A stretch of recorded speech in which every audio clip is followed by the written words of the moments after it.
Welcome to today's continuation of SteamWorld Heist II. This is video segment number 15, I believe, of our first run through this game on veteran difficulty. And so far, we have gotten up to 27 out of 42 reputation stars of completion on the 6th and I think likely final zone here in the Atomic City. And so we'll be finishing that up today. It should be around about 3 maps, I think, the 2 story maps that you see denoted in the top left, lowered as southern and northern beam gates, followed by something that I'm sure is going to involve a boss, possibly 2. And then likely there will be some kind of finale sequence after that, and the aim will be to see if we can finish the game today, because I think that is potentially very well within reach. We'll definitely have one more day cycle to go, and of course we will be going for a full 100% clear when it comes to all reputation stars. So, in case of any failure, we will need to retry, but we haven't had to do that in quite some time. So, we've got quite a lot to spend today. We've got 49 fragments, which will allow me to purchase, I think, 3 out of the 4 remaining character or class upgrades. And we will see what to do with that. Let's get back to the sub first of all, and plan out the next mission. We'll have to blow up some ships along the way too, of course. Which also brings to mind whether there's anything else that we want to pick up in the meantime, because I was looking at some kind of sub upgrade potentially, but we'll see what to do with the money in just a moment here. We've got plenty of cash that we're sitting on, and we did open up a significant branch of the shop here from having completed the reputation stars that we already have, and so we may be looking at some additional equipment like damage buffs or anything else, depending on what we have room for, I suppose. So yeah, I mean, this one gives you a free grenade regardless of the character, not just the one who has the free grenades. We'll see what makes the most sense, because there's nothing else that I'm really going to be spending on this point. We have a full party. Might as well just improve it in whichever way we can. But first of all, let's check out how we're doing with our crew, and also what we're going to do when it comes to upgrades. So we have all of these sub upgrades. We have 3 character-specific upgrades remaining. And yeah, these are a bit of a lower priority, I think. Eldritch Beam is, of course, probably the best one here. And these ones are a little more specific to using Crowbar for group damage. I think this is just a splash.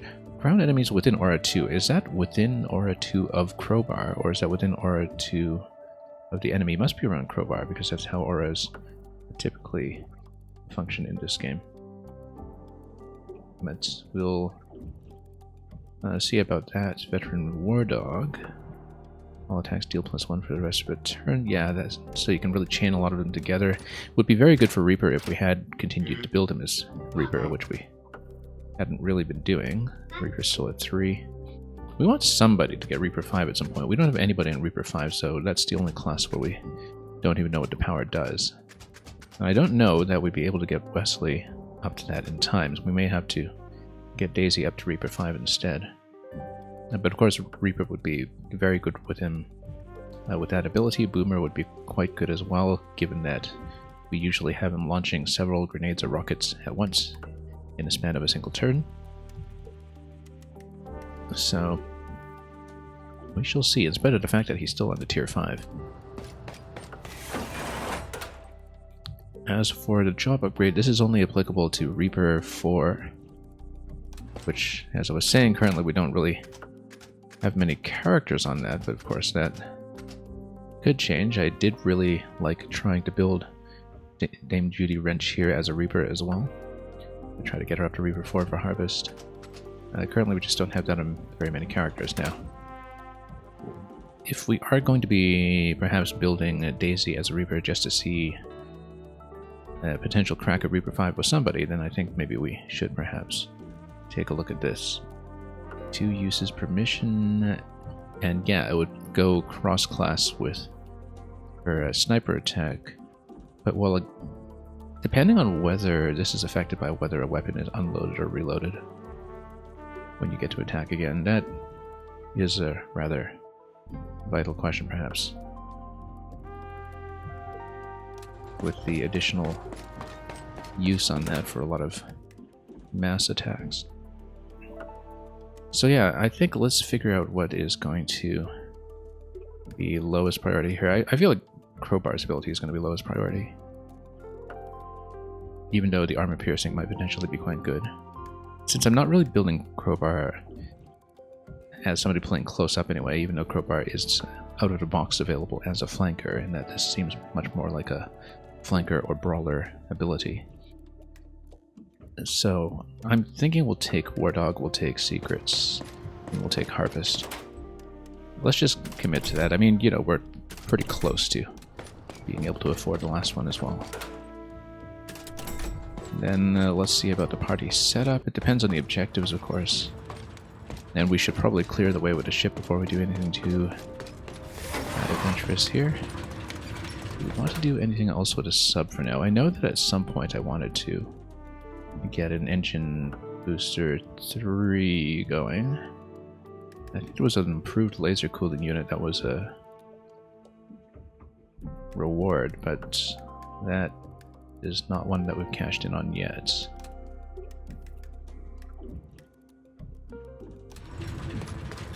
So yeah, reputation star wise, we can do a 4 and a 4 and a 2 this cycle if we really wanted.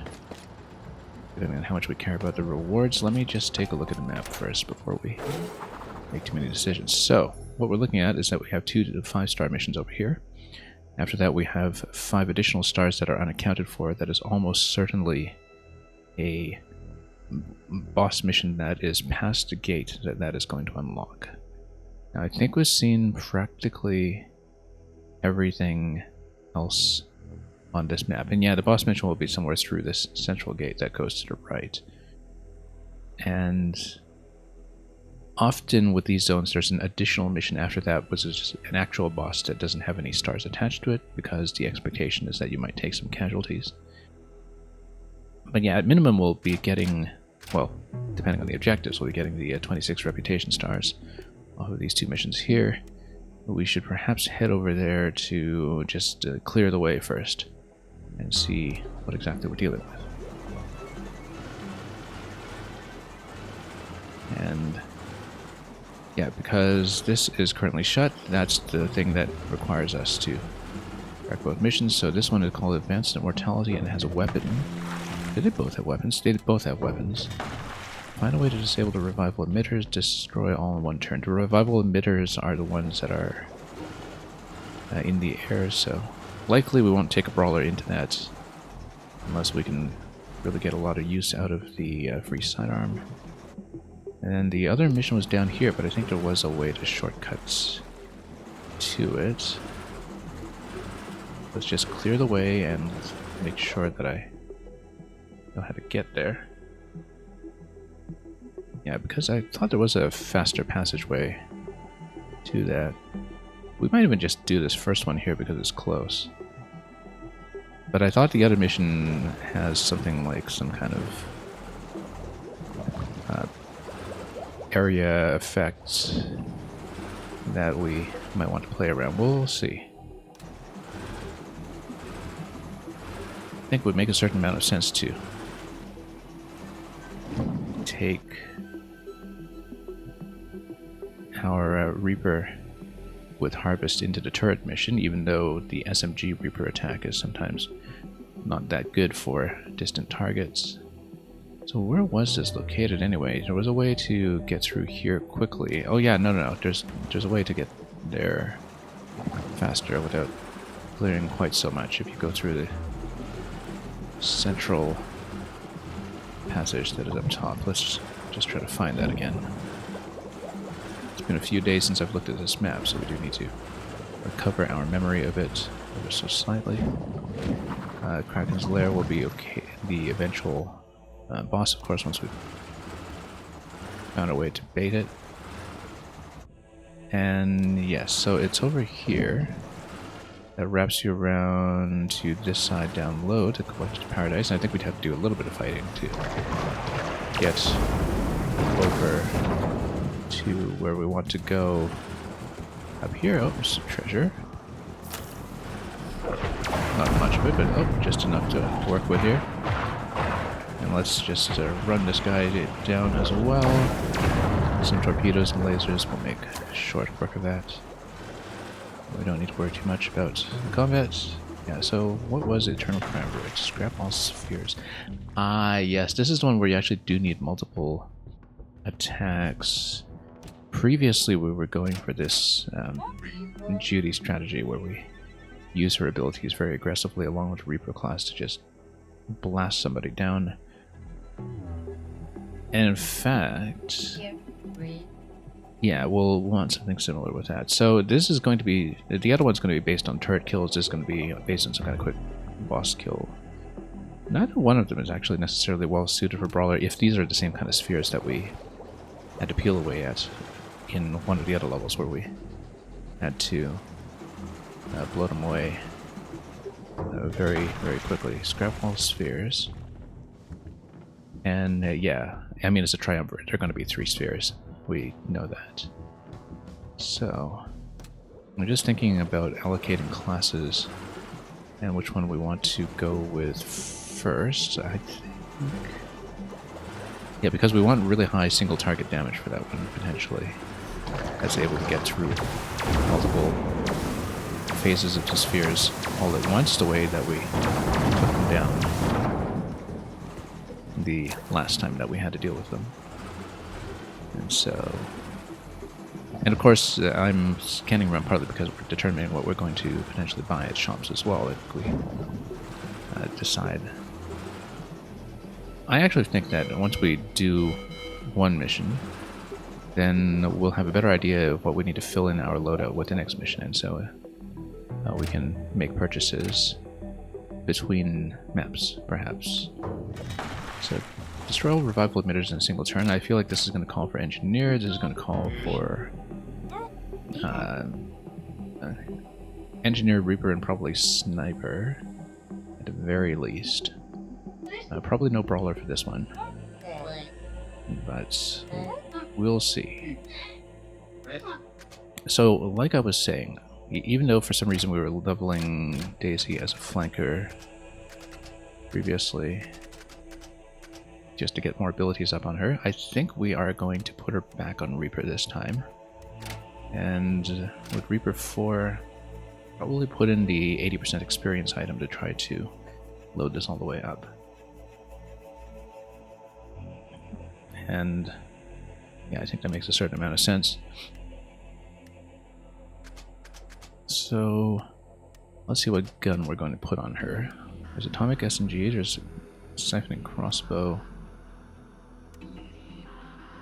And yeah, for something short like turrets, we should leave atomic SMG on our other character. Leave it on Judy for the Reaper strategy we were doing with her. So yeah, we want her to have the 80% experience badge, because she's the one that we're going to be power leveling. Let's just see if I can find it. I was sure we had it. It's equipped somewhere here. This is... no, Radiance, that's not it. Which was it? I can't recognize it by the icon here. I was sure we had it and used it. Strange. Let's sort this properly. Hang on. Sort by type. I thought we had the 80% XP. Who's got it? Oh yeah, ultimate badge. That's right. How come I couldn't find this? Let's take a look here. Ah, here it is. Okay. Oh yeah, it was actually at the very top. Wasn't it? Yeah, very top. We just didn't see it. That's the highest tier item here. Okay, so let's grab the ultimate badge on her. And then we'll put something else on her. We've got lots of room for abilities on her. And yeah, definitely take cool. She's got the cost reduction on all this, which is really quite good. We want damage output generally. And then we've got 3 cogs left. I'm kind of thinking sidestep and backbiter. Just in case of any armor that's been buffed up, perhaps. And everything else I think we'll keep. Yeah, Hunter's Mark is going to be pretty good for this because it gives her yet another additional attack. So we'll give her Ultimate Patch, and then we'll figure out the abilities here in a bit. Might actually want to give her a scope, even though she's already got excellent aim with aim +2 over here. Additional scope might be pretty good if you're talking about the SMG and stabilizing it. So we need to put somebody on Engineer. We previously had Tristan on Engineer 5. We can get Cornelius over on Engineer 4 so he can also get Reactivate going. In fact, he's so close to doing it that, yeah, it makes a lot of sense to take him. Atomic Handgun fires 3 times. Yeah, we'll do that. I'll certainly keep it. Let's just take a look here. In conjunction with that, yeah, it makes sense to have this kind of setup where you have the +1 and the cog chain and the aura booster, where we just dumped every ability that we could on him previously. And yeah, in general, I think I like most of what's going on here. Because basically we want lots of scattered attacks. Lots of multiple attacks. In which case, because there are some enemies that are likely to be shielded by a Brawler, it makes sense to take Brawler. We've actually done so much Brawler 5 as Chimney at this point that she's just loaded with reserve experience, which means that we should probably switch her off to something else. Even though, of course, she has that wonderful double shot going on. She actually does need to load up on some more abilities just to use those cogs. I might put her back on Flanker, potentially. I might even put her on Sniper, to be honest. Because then we could get several abilities up right away on her. Just seeing what we can do here that would make the most sense. Engineer might be pretty good on her too. Actually, I mean every class is good, it's just that you need to make some decisions when it comes to what you're going to do with her, so I think Flanker, if we switch her, does make the most sense, except Flanker may not be that good for this mission specifically. So yeah, we'll reserve for something else on the other map. We'll put somebody else on Brawler. The fact that we had Poe on Brawler 4, and are unlikely to get Poe up to 5 on it right away.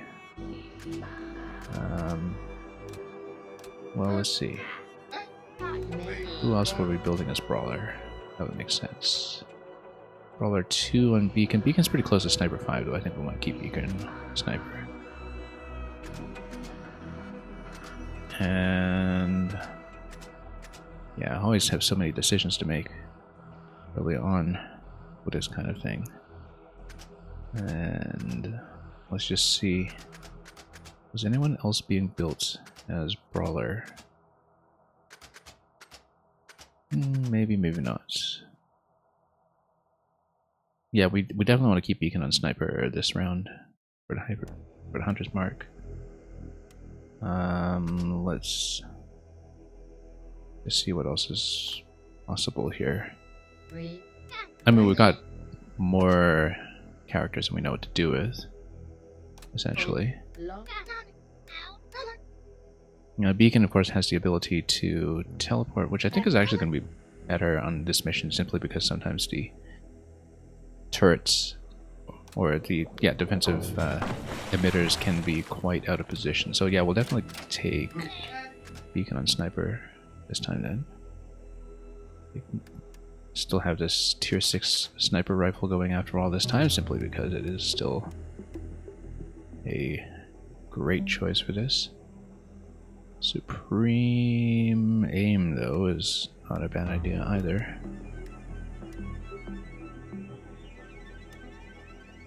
Depending. I mean, I'm just thinking with Deadshot. I don't remember what the armor situation was on some of the spheres that we had seen previously. Yeah, we'll probably keep the Deadshot and probably this kind of setup as well. No real change, I think. Okay, so we'll go Beacon. We'll go Daisy. We'll go Cornelius on Engineer. And we need one more. As I said, like maybe a brawler to sidearm into a turret and then take out something else. You'd want somebody who has a free sidearm already, which means we're going to stick with Poe. We took off the experience a bit earlier. Cog chain is still a pretty good idea here, I think. Got so many cogs to work with, in fact. With every flanker ability, including a penetrating shot and all that. I'm gonna wonder if there's a better one to use here, but no, that's okay. In that case, warm gloves with melee damage. Let's see what else we can do here. Of course, we need to think about rust protection very often. We currently don't really have any heals on anybody other than Cornelius, who has the one single engineer heal. Yes, we have the heal on Beacon as well. So we have two different aura-based heals, but no real remote heal. Let me see, because I feel like armor is probably a good idea, because we can always buy more of those, potentially.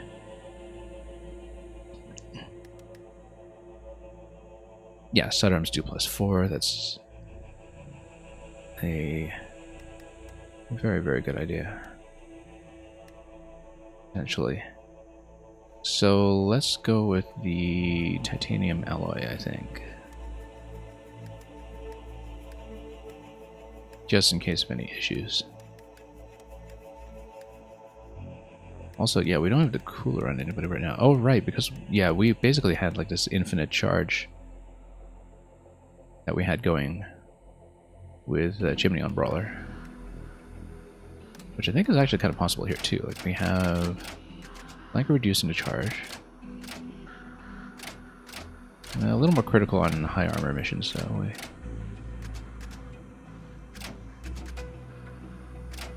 We should seriously think about that, because you basically get a charge somewhere every turn with that. That's the cooldown reduction, so might actually take that off of her. I mean, we know where to buy another cooler unit in one of the shops at this point if we really do want a second one, so let's just do it. It would make sense to get another one of these, in fact. And then, yeah, because you basically return this to a one-turn cooldown, which means we can just use charge all the time.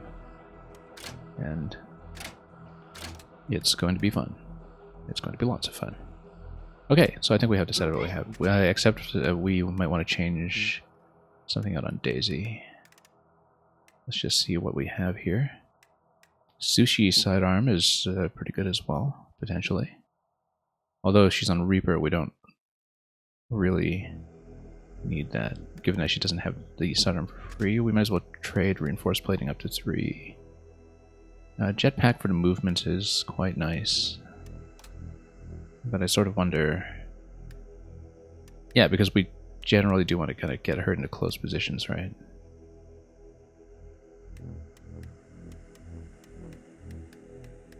Just looking at what we have here. Might have been stack experience badges or something. Just to really pump her up to that level 5. That's not a bad idea, in fact. I kind of want to see if that stacks. Where we just stack 2 experience badges on her. And try to get her up to Reaper 5 like all in one go. So we don't need to do it for 2 missions. Yeah, this will be fun. We've got 18 HP on her, which is solid. And then... So we're taking Poe. He's got 14 and 1. Yeah, and then... Take Beacon, who's got 18. Really, 18? Oh yeah, because we've got... that on here too. Kind of thinking that we should trade one of these reinforced platings out, actually, because she needs it more as a Reaper. I think we've got a good setup going then. Finally, at long last, we might start a mission half an hour into the stream, which I guess is typical of a tactics game. And yeah, just 14 HP on him for now. We should get another one of those cog chain 3s actually, but we can deal with that later. Okay, I think we're looking good, so. Disable the revival emitters, destroy them all in one turn.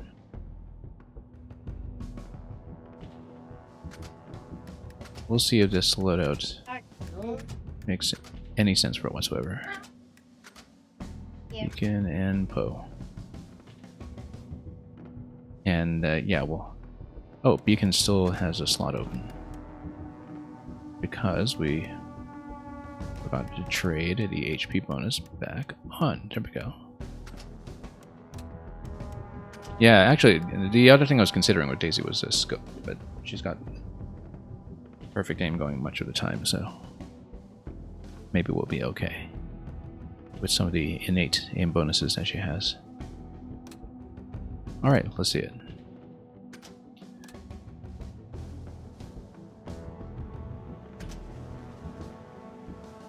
I think we're good.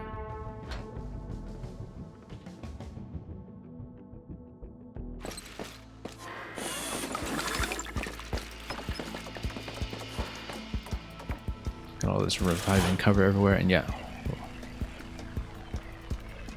Let's see what we can do. 6 emitters. And then there is a sphere. Shut passage, not for you. We shall face the martial dance with this laconic orb.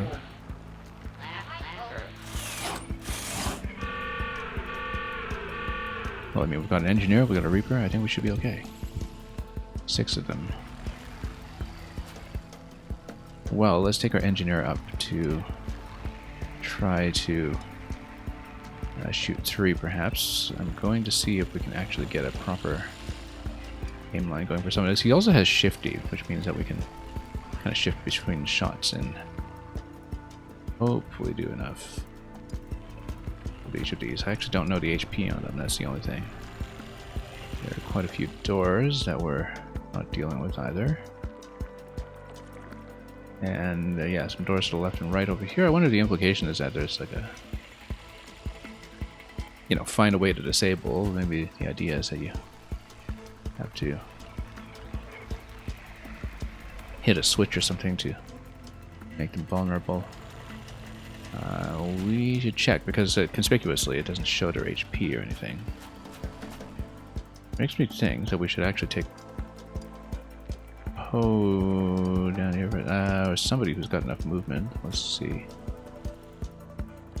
Does anybody have enough movement to do this? Well, I mean, Beacon can teleport. But then we might need Beacon to put a sniper shot, so like on the left side here. But we can still potentially do that. Like, we might actually be able to reach with a long aim line. So let's actually scram down here to open a door to see what is happening with that. Okay, so there is a console, and we would need to hit both in one turn here, which I don't think we'll actually be able to do right now. Destroy in a single turn. I kind of feel like we might need to disable before we can destroy them, but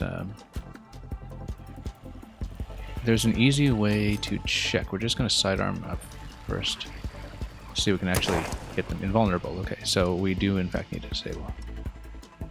which case we'll go over here and see if we're within range of a charge attack or something. We do have a sidestep. So yeah, with a charge attack and with a floor immunity, we do have a floor immunity, right? Let's do this.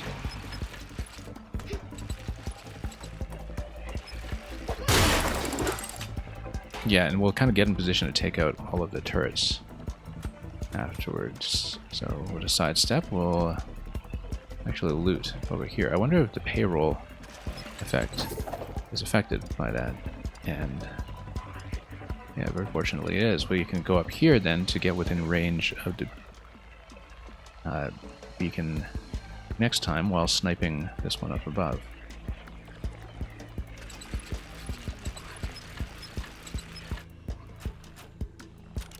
So we can go for a snipe right here, hopefully.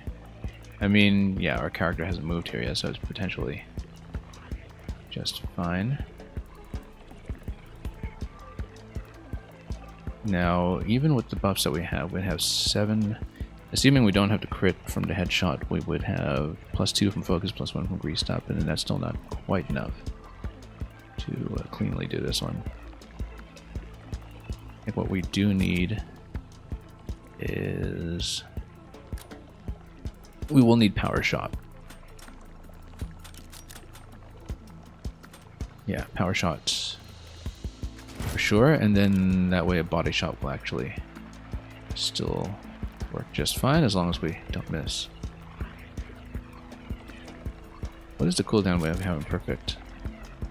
Let's just use perfect aim. No reason not to. Yeah, like I was saying, body shot should actually do it. Good, that's done. And then, yeah, we should get over to the alarm as soon as possible. Also makes me think the sphere might actually do something to us here. I don't know if it's penetrable yet. It obviously has 3 armor around it that should be reckoned with.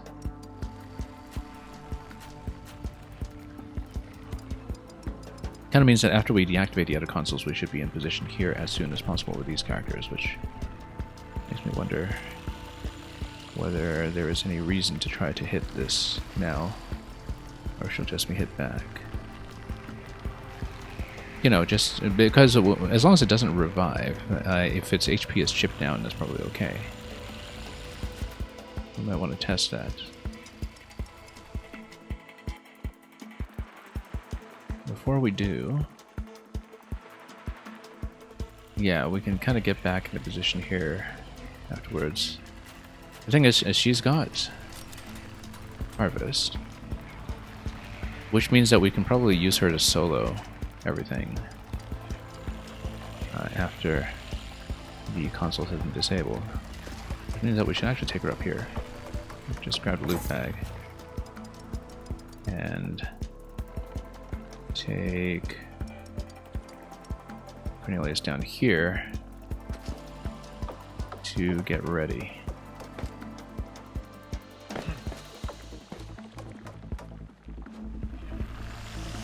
Now what does this do? Oh, it's gonna hobble her.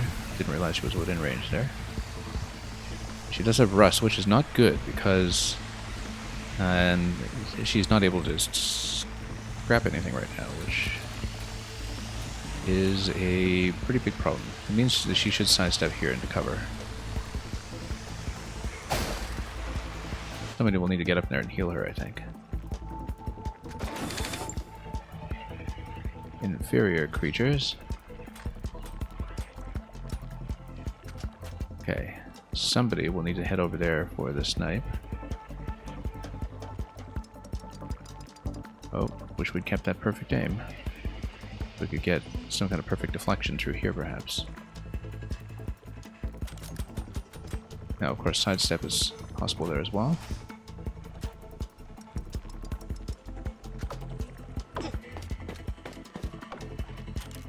In case we get a better shot this way.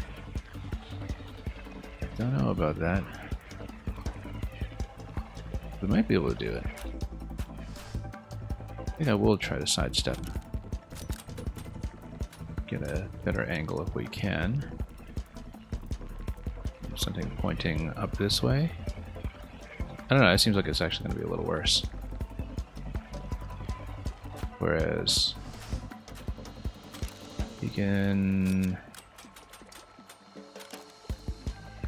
Yeah, that's not going to do enough damage anyway, though, without a crit in the head.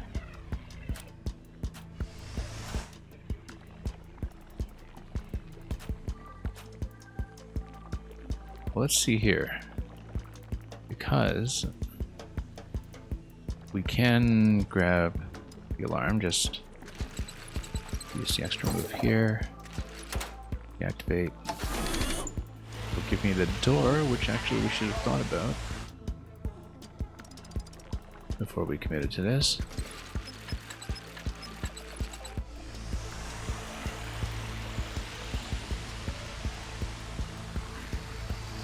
Daisy's not really able to do anything right now.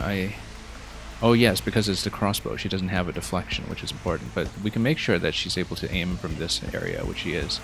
So with Harvest, she's actually able to take out all 6 once she's here. So we just need to make sure that we get to the switch quickly.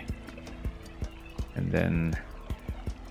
yeah, even if one respawns, I think don't care too much. So we should actually just try to take the shot and get a deflection if we can. It's really the HP that matters here. Good, because then if Cornelius gets up here, he doesn't have perfect aim or anything, but he might be able to get a deflection shot up top. And it'll be tricky, I think, given the aim line here, to try to hit both. But he's got 3 shots, so he might be able to do it. So let's go here. Also, because he's... oh yeah, I shouldn't forget that he's got shifty. He would actually be able to move up into a better position following 1 kill, which I should have considered. Now he'll be able to hit this one, I would hope. Actually, it's a bit of a weird deflection.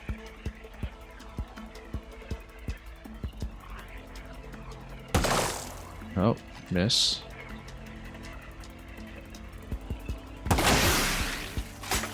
Hobbled, that's good.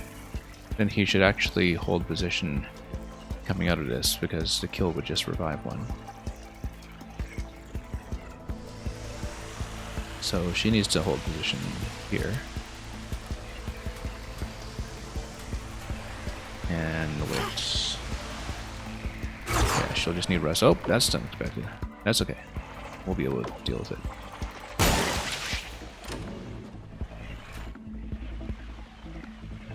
Yeah, not concerned about him actually, because we can do... well, as long as we're within shooting range, we can deal both of these pretty well, I think. And you just move up over here. Fire. Then I'm able to move in here. It does give him rust, but he's able to get a kill too. Take that away. And then we get up here, and then we don't even need to use the dirt shot, so we cancel. Skip. Now he doesn't have any points remaining, but at this point you can actually get her to move down here, and she won't have focus, but she does have Warcry, which might actually be able to let me de-rust by taking out one or both. We're actually going to go here with her. Now she is within range of the sphere, trying to hit her, of course. 9 to 15, she's just going to Warcry into this, so we don't need to depend on a crit.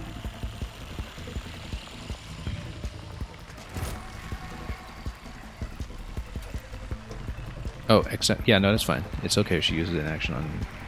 actually, no, it's a free action. Just need to hit this, and hit this, and then rust is not an issue.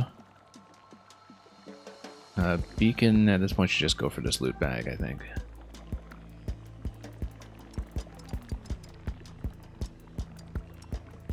Yeah, that makes the most sense. Actually, go for both loot bags. We'll need to deal with rust afterwards, but That's okay. We should be able to kill everything quickly enough that it won't matter.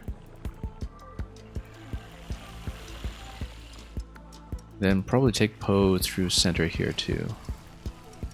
Basically prepare for reinforcements from either side. And there might potentially be reinforcements from the bottom too once the alarm becomes consequential. So it makes sense to kind of be in a shielded position, I think, so we're not dealing with a sphere just yet. Which might actually mean coming this way, all the way up.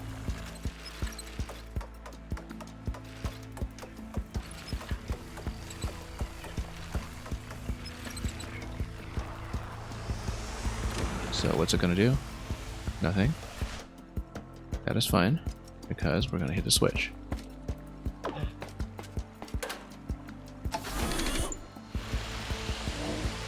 And we're going to try to get Daisy into a position where she can take everything out using Harvest. So she's going to get back to this position here. The cover is actually a bit of an issue, but then she has sidestep.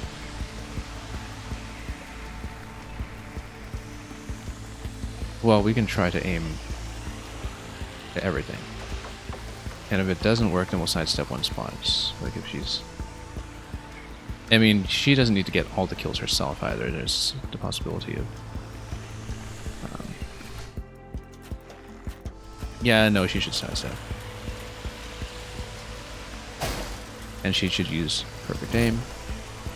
And she should use Harvest. And then, now she's going to kill everything. Momentum. And then...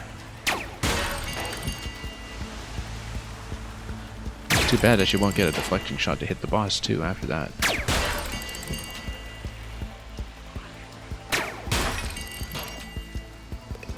Destroy all revival emitters in one turn, and then what will you even do with the last shot? Absolutely nothing. So, Harvest coming in handy here. Yeah, nothing to do there. Cornelius isn't really going to be able to do anything through here, I think. Apart from getting to cover up here.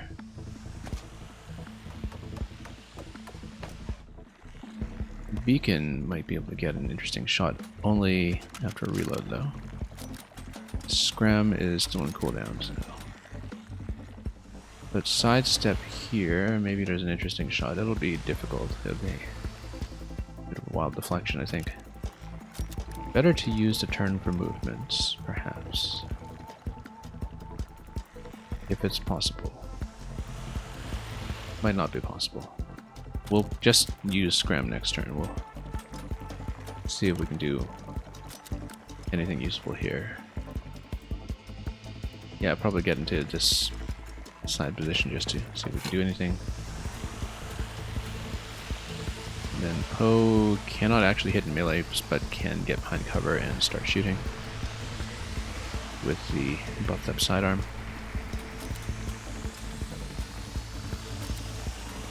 Yeah, not able to hit using charge, so we'll come down here instead and just get behind some cover. Very fragile looking cover. And just go with a sidearm to start poking away. Yeah, not actually able to hit using melee as we expected, but we will hold. And just start grouping up in there and take out some of the ads along the way.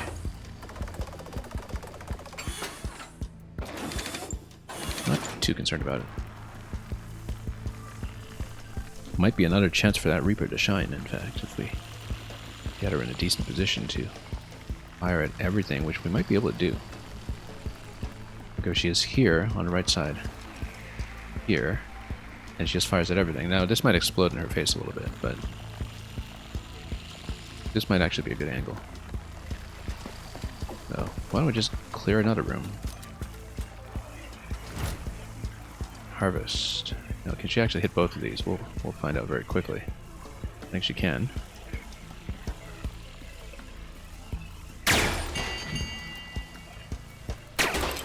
Okay.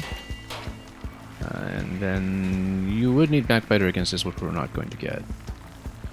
Oh yeah, there's a Hunter mark that we still have here. And we'll even lop off a hat.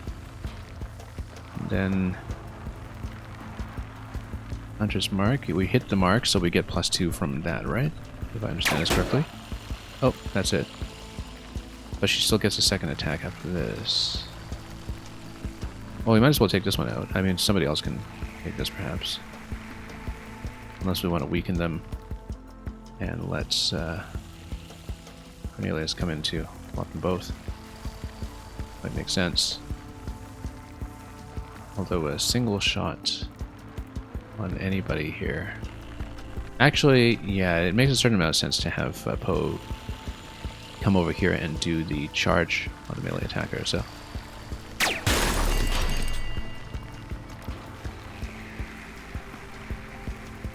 Because melee is not going to hit anything else this turn. Poe can definitely reach with charge, so let's sidearm first. And then charge in here.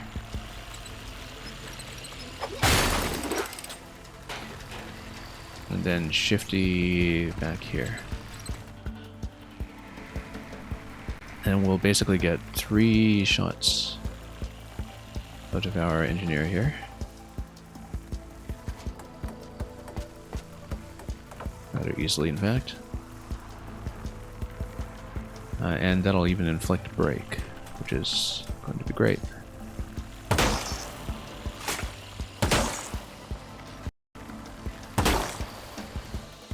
Then we'll scram up here so we maintain the focus bonus.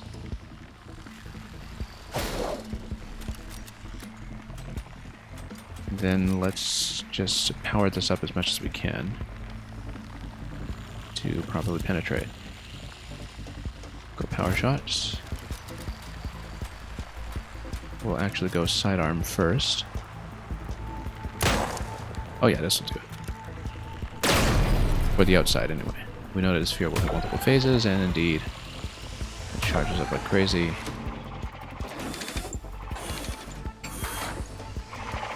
So we will need to reposition a little bit going into this turn. We didn't have to deal with this phase previously because we just nuked the other sphere quickly enough. This will be another job for Poe plus sidearm. I said Poe plus sidearm. 9 to 10 is not quite good enough here. We'll move here, sidearm down, and then charge into one enemy. Oh, actually, no, we can use sidearm to hit whichever this 3-pointer is above, perhaps. Let's try it. That was totally overkill, and also it doesn't hit. Okay, never mind then. We'll use our engineer to get that, perhaps.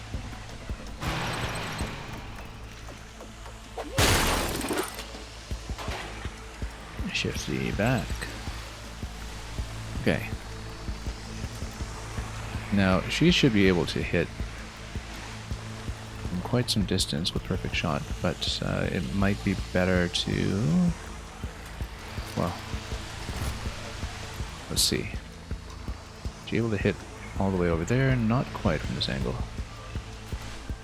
It'll be better to take Cornelius over to this side and fire multiple times from here. Or, actually, he's able to just fire straight across. He's able to get a stable shot in. Oh, look at that. Just potted that guy. We won't even do shifty, we'll just try to get a second shot here. That was a great shot, actually. Didn't expect it to be that good. Like, down a little bit, and he'll get it. And we will probably just fire at the boss, to be honest. Although...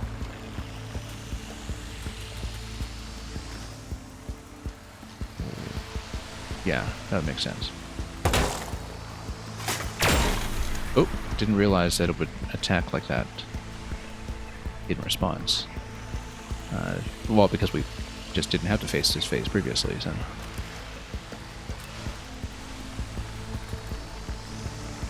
11 to 17. That's with Backbiter, though, which we won't get here. So this might not hit in the way that we want. But we could go stun gun once. And then attack. Then attack. Then this will once again penetrate quite a bit if we get the crit. I'm not sure we will necessarily. So it makes sense to... You know, we know there's going to be one additional phase after this too, so we'll... and its attack seems to have been disabled for this turn. Oh, look at that. Just 1 damage off. Well, no problem. It actually makes sense for first attack here to be with the engineer.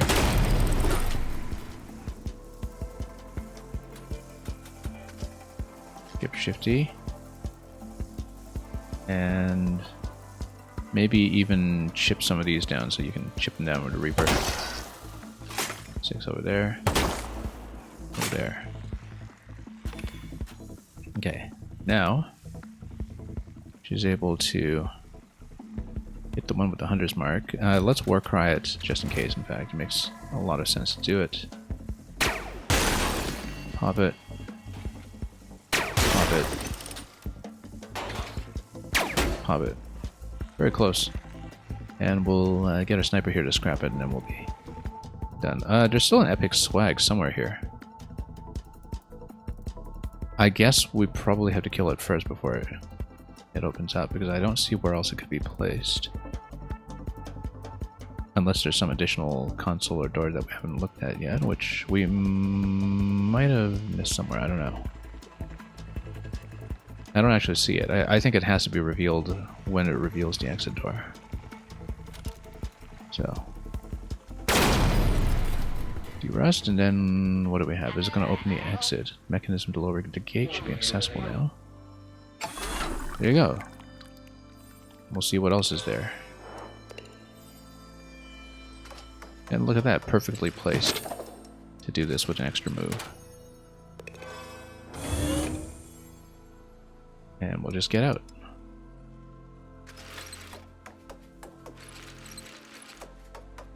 Nice and easy. I mean, it helps that we're so overpowered, but... let's make sure everybody can actually make it down to the evac. Yeah, we all can, so let's just get out. Starting with the most distant characters first, just to be safe.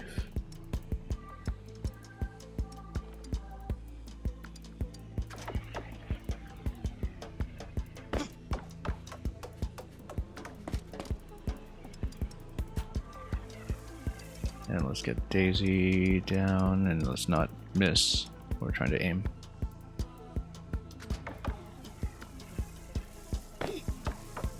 Yeah, Reaper was extremely good on this map. So yeah, it'll be a couple of sphere fights on the next map. And so we kind of know roughly what to expect.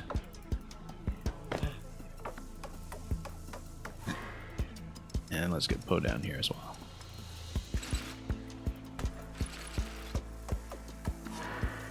%100% on everything? Yep.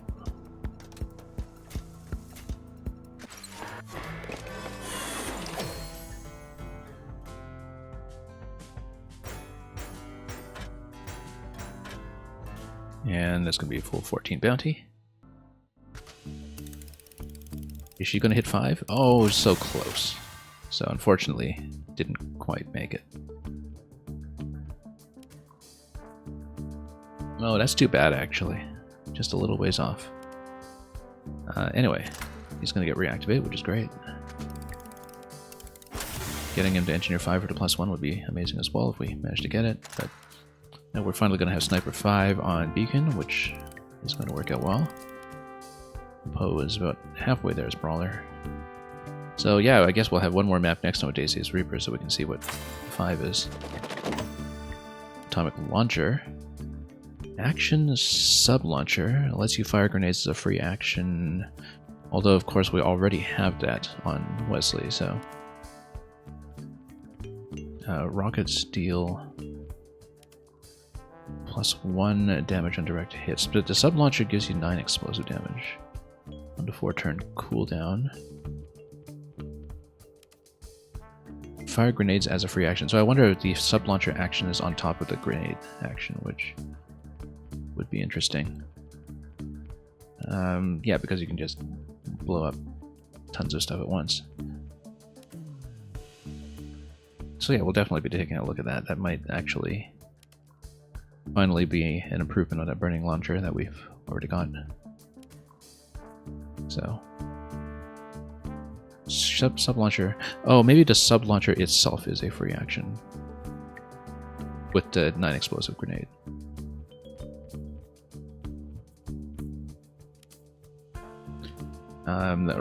But I wonder if it applies generally to all grenades, which maybe it does. I think that's the way I'm interpreting that. So, let's open all. And what do we have over here? It's an O2 tank. That's fine. Let's do the other map. One gate down.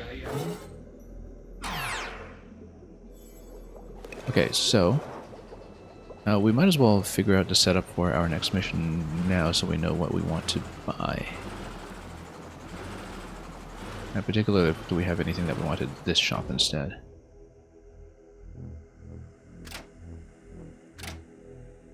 So the next one is going to be the Spheres mission.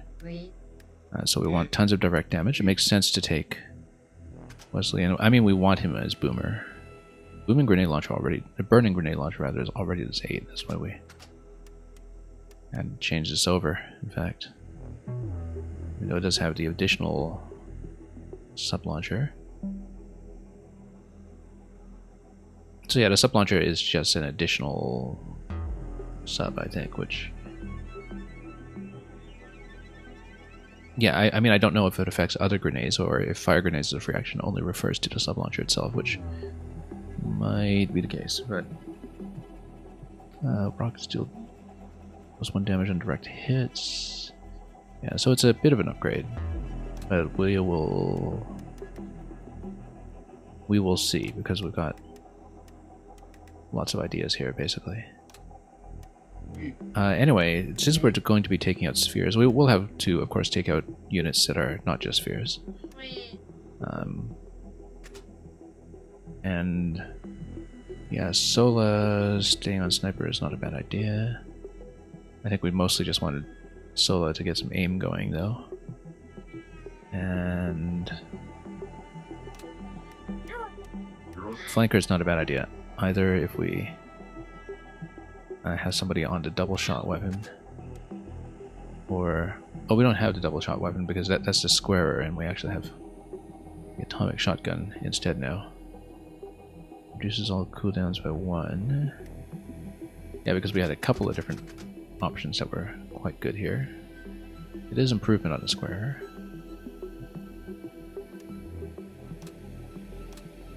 Let me see. I was also considering building Chimney as a flanker again, so we can get some more abilities up on her, and also, yeah, if we can actually, with all this bonus XP, get her up to even level 4 potentially. This will be very good for some of the brawler abilities. So I think we should have put her back in flanker this time around, even though we have lots of brawler weapons still available. Yeah, maybe put her on the... what was it? The... atomic shotgun. Move it off of Tristan.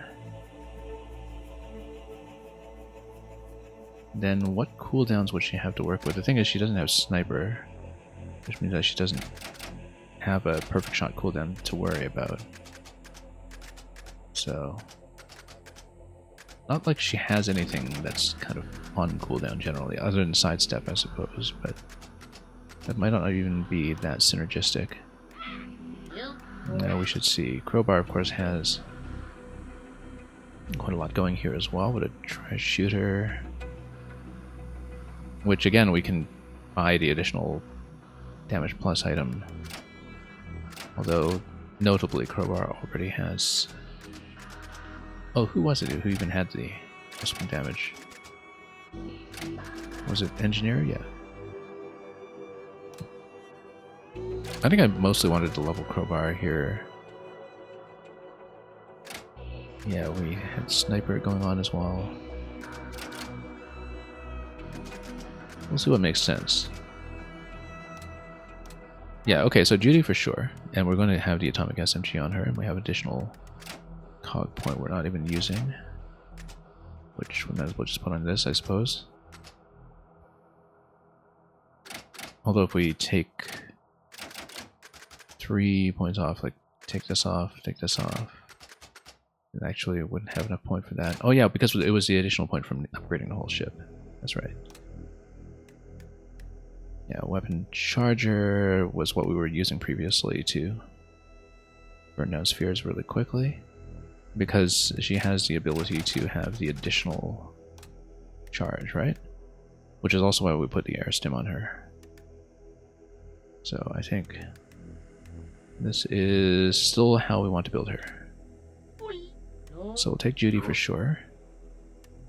We'll take a sniper in and really pump her damage. I think we should get Wesley up to Boomer 5. It's just a matter of whether we want to stay on Burning Grenade Launcher. Actually, yeah, it makes sense to do the Atomic Launcher here. It's not going to have fire, but the thing is, it's going to allow us to aggressively burn down the enemy, particularly... Oh, we don't have cool on him.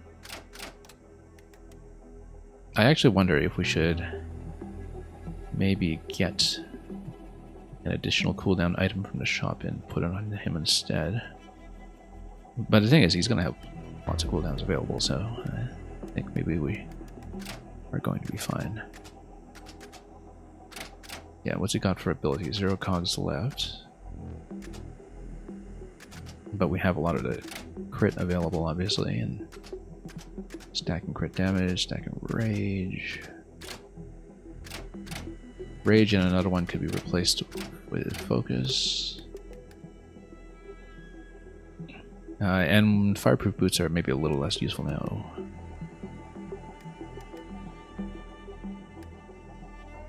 Sushi sidearm. He doesn't have the free sidearm though. It's got to go on somebody with a free sidearm. Or upgrading brawler. So, for example, if you swap Rosa over to a different class, then we can give her the sushi sidearm. Just to do a little extra here. Did we say we were putting someone on flanker? Yeah, we should figure out who that's going to be.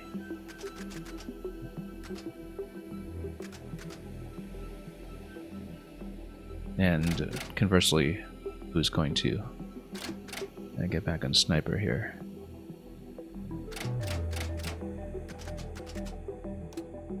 Just considering this.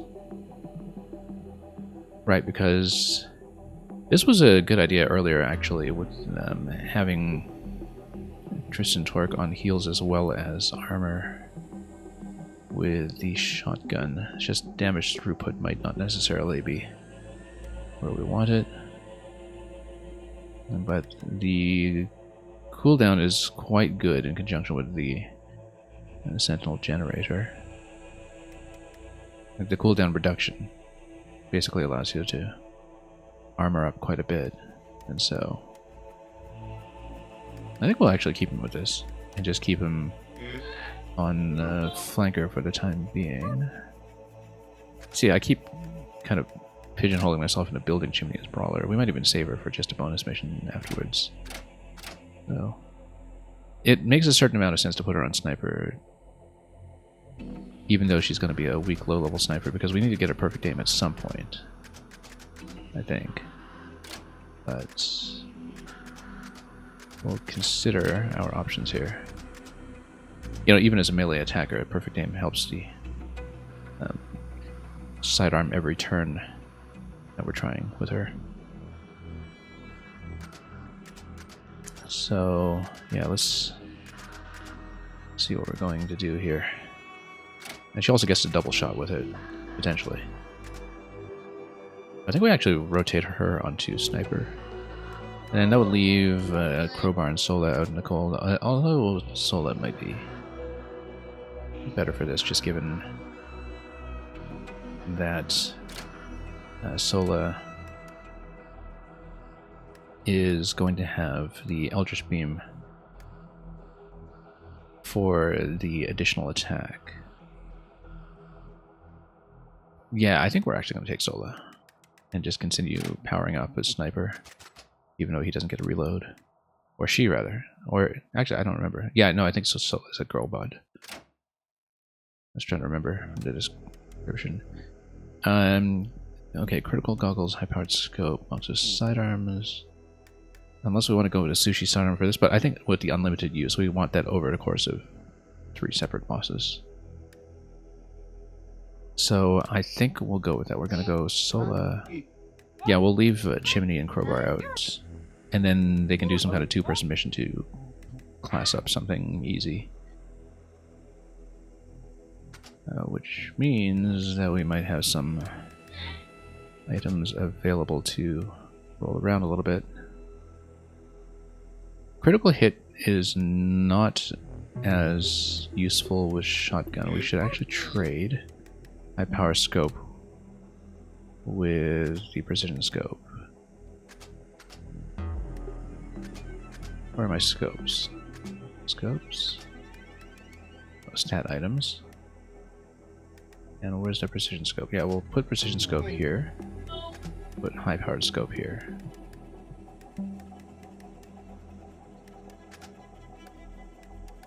Yeah, that makes a lot more sense. And then Wesley stays on all this stuff, I think. Unless we have better grenades that we want to trade him onto. I mean, Grenade 5 does do a little bit more, but again, we want as many of those available as we can.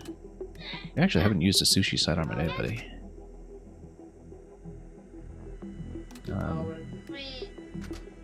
Yeah, critical goggles, precision scope, looks at sidearms.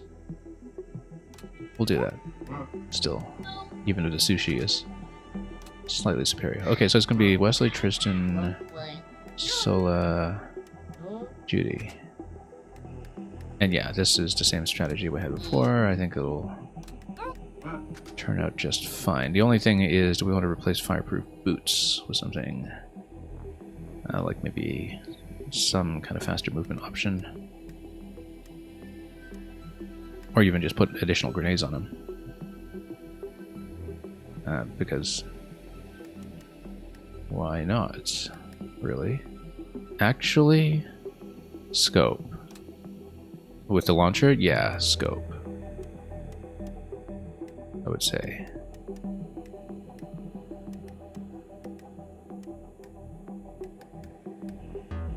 Yeah, definitely the scope. And we definitely don't need the XP on him. But yeah, for the most part, I think some of these characters are going to get pretty close in experience. So yeah, Sniper, Reaper, Boomer, Flanker, let's do that. Oh, no, we didn't need the shop. I always thought it was at the mission. Never mind. Let's remind ourselves what's at the shop anyway. We've also got some dialogue on the ship.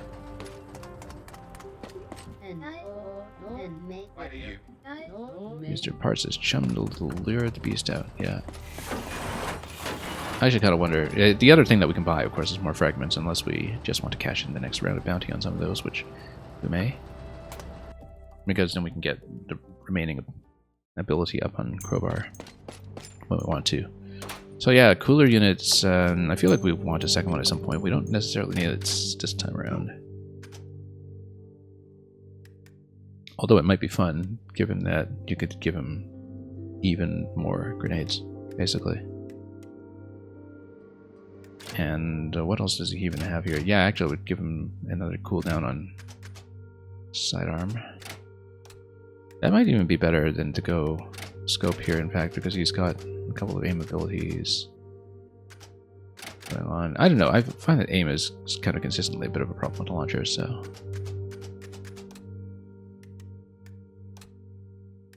But it does make a certain amount of sense. Put that on him.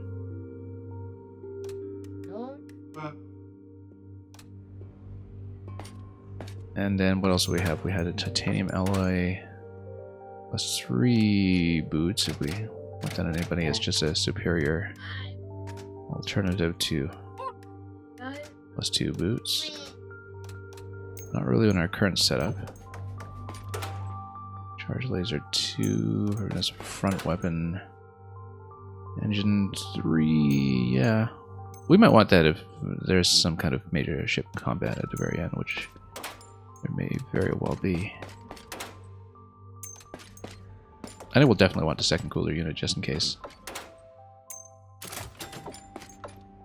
And I don't want to overspend on the rest just yet. Although +3 boots are probably very good. I think we already had some movement items on other characters where it's going to be useful. It's a strict upgrade on what we have. So even if we're not using it this turn. No, we don't have much to spend on it at this point, so instead of high-powered scope, the thing is, we don't even need a portable rocket if we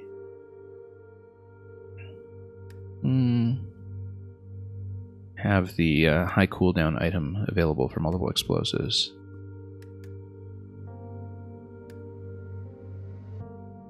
I think we'll actually use the cooldown item because then we get perfect aim more frequently. We actually should build flanker on him at some point so he can get cool, because that can be used in conjunction with perfect aim. So do we want to keep rage and crit and all that? Yeah, I guess we will. Kind of tempting to shuffle a couple of things out for focus, but I think we like this idea. And we'll go with that. Yeah, so we'll use the +3 boots on somebody else at some point.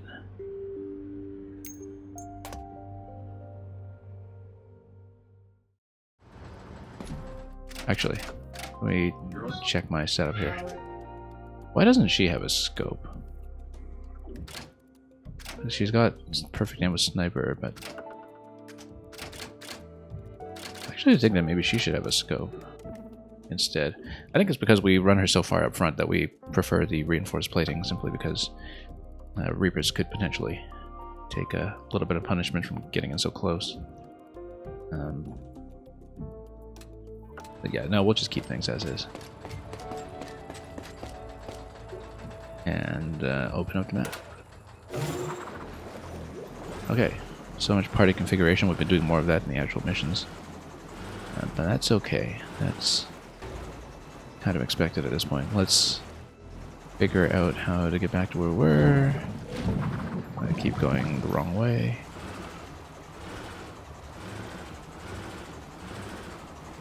And over here we will make our way back. There had to be a shorter way that we just didn't unlock, perhaps, but that's alright. At this point, let's make back to the mission space quickly and get out. Eternal Triumvirate. Yeah, wonder how much difference there is between the spheres. Alright. Tristan, Judy. Yeah, so we might do some kind of two-person mission just for leveling purposes after this. But we'll go for this for the time being. And yeah, I like it. Let's get going.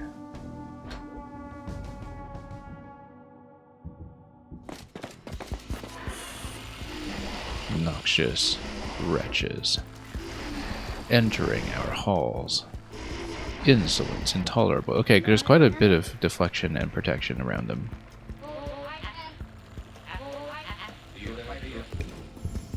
No bonus objective yet. There probably will be at some point. But yeah, we need to burn them down quickly. Notice that it's a toxic floor down here, which is important to know because it means we either need to do deflection shots back down here or just, you know, step on it and scrap a lot. I should check who actually had the protection against it. Oh, look, nobody, because Crowbar had it. Judy, did she have it off? No, who's flanker? Who's playing flanker?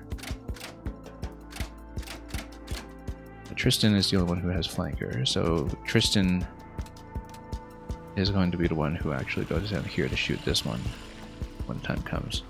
So we should take the other ones first, just to remove them from the board.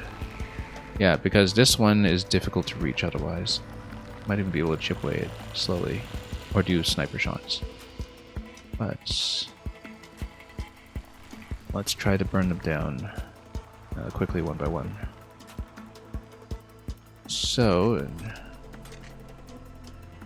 Judy is +4 to a hurt target, so she should not fire first. Shame any group of enemies. Yeah, she'll do something like that. And then, yeah, loose cannon is on cooldown, which means she can use it at War Cry. Weapon charger, maybe. Because then we can make sure that she is able to kill multiple rounds. Because, yeah, primary attacks will fire twice. She can basically solo a boss, potentially, if we do this right. And have a group buff up on her or something. We need to get her within decent range, though, which means I think we should just go here so we can just fire immediately.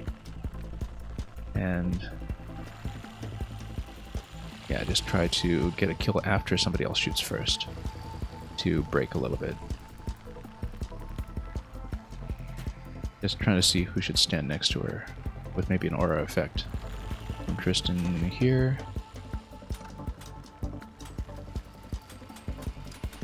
Yeah, right now... Oh, we actually don't have the aura effect, do we? Let me check. Even though we built him as Engineer 5, how do we not take that? Engineer 5, yeah, we actually didn't take Amped Up. Oh, we should have taken Amped Up. That makes so much sense for this map. Oh well.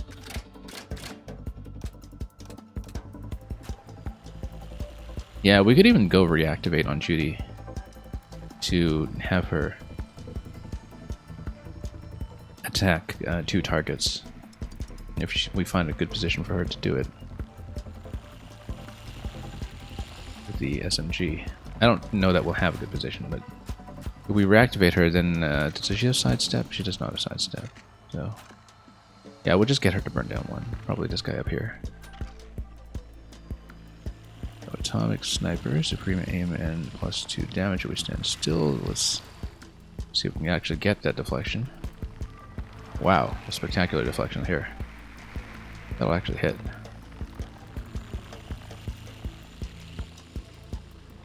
I think we should do it, and I'm just trying to check here first to see, like, with the +3 armor there to do 40.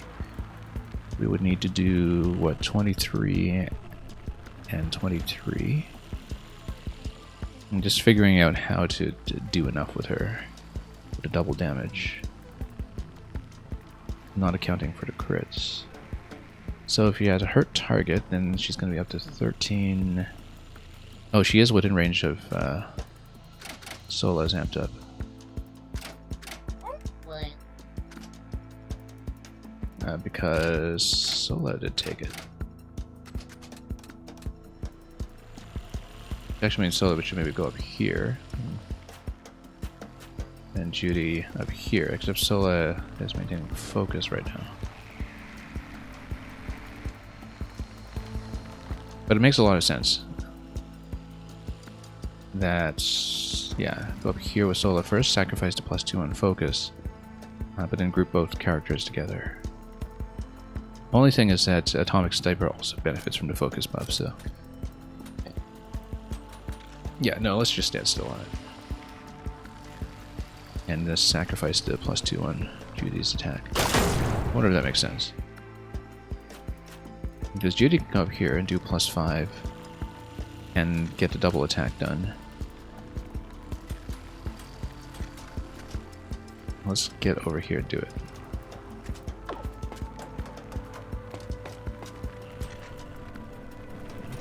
I may have miscalculated, but we'll do the sick burn if necessary.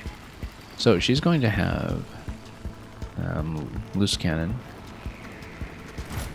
She's going to have... We're just going to stack everything that's on cooldown.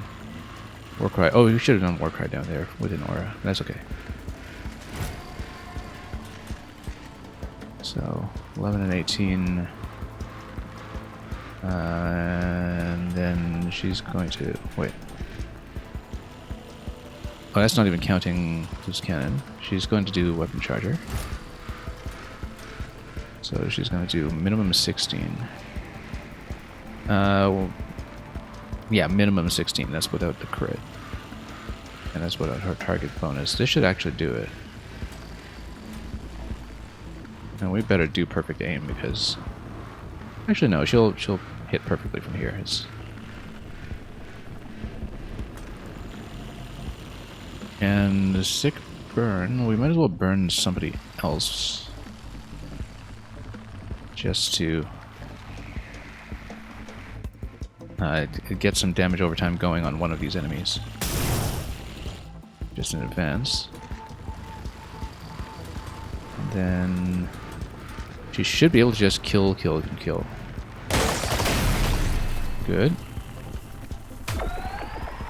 And then she can just take out this one. After that. Oh, missed. Not good. That's okay, she can reactivate. We'll reactivate her now, in fact.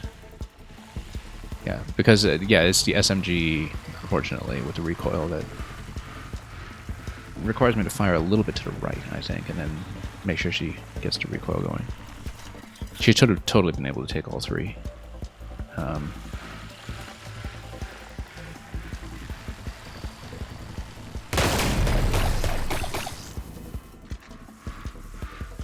Then... Oh, not quite. Yeah, that's the problem with trying to do it that way. In which case, Kristen should just wheel and deal up here and smoke that, I think. Unless we can get a really good, perfect shot down here as well that deflects upwards. It's going to get blocked. So, no, definitely wheel and deal up here, I think, unless we want to burn the sub-launcher on that. But no, I think we'll definitely take wheel and deal up to the loot bag. And up to the loot bag means I can actually reposition out of there as well. I have an additional move. Not that we can reach the other loot bag. Then we can... Oh, we can totally reach the other loot bag and then have even more movement available. And then come out of here and then, try to get a distant shotgun blast. Should have gone for this bag first, in fact. Oh, no, that's right. You only get to use that once. Okay, never mind. I messed this up then. Whoops.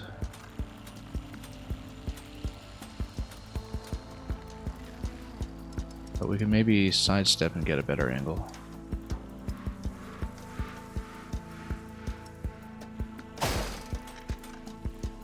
Perfect aim, and then let's just deflect off the diagonal. No, it's a shotgun. It's not going to deflect. Unfortunately. Not going to deflect well. Anyhow. Yeah, it's going to dissipate by then. I don't think it's going to do it. Yeah, not going to do it. Okay, never mind then. We'll need to burn one attack on this. I'd rather burn it down now, because we don't know what this last phase does, whether it rebuilds or something. So I'd rather we just did this now. Too bad we wasted so many attacks. Oh, come on. Oh yeah, it's just self-destruct. It might do massive area damage, so we should be a bit careful. Also, it's going to put up shields. That's okay. Deflections can take care of that. In fact, Judy can come over here to shoot at that with some kind of deflection, and then have another shot target down here. Perfect aim. If we can. And then we'll just move down here like that. Alarm activated, we don't care. Yeah, I suppose the idea is that you should actually burn them all down at once. Also, she should have waited until somebody hit this one first so she could hit her target, but maybe there's a way to get a good deflection going. Oh, there's one. Except, of course, of the typical issues that we have.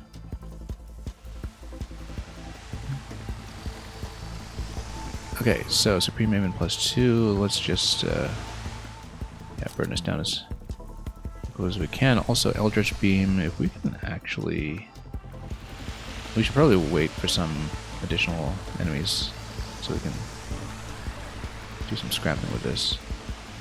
Once the alarm goes. But maybe we can even get 2 hits with it. Let's try it.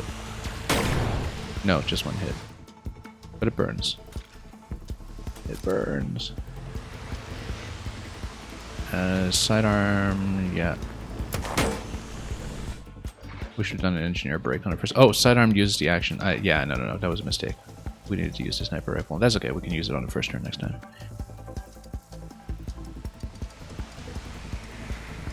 So, yeah, we can get in pretty close with our flanker here. Yeah, misplayed a couple of things here, but we'll do it. Then Wesley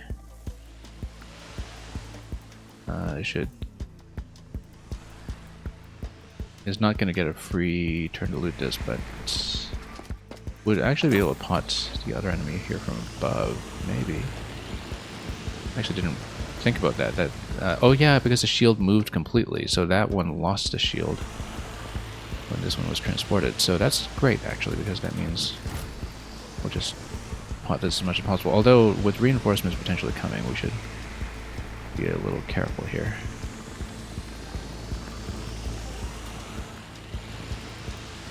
Because we might want to save some of this for more enemies that are incoming. Okay.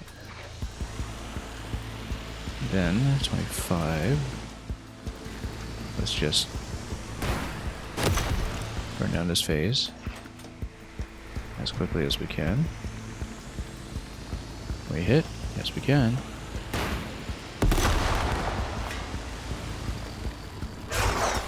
Nope. Oh, it spawns past a certain HP count. That's interesting. I didn't realize that. And that's actually potentially going to get me into trouble, given... Oh no, because it's the end of turn. I didn't realize it was the end of turn. Okay. Because we hadn't even used a main weapon yet. Yeah, I need to pay more attention to what's actually a free weapon and what isn't. Miss Piggy, incidentally, thank you for the lurk. I was too busy focusing on tactics here. I just saw you come in. Okay, so we should take out some groups here.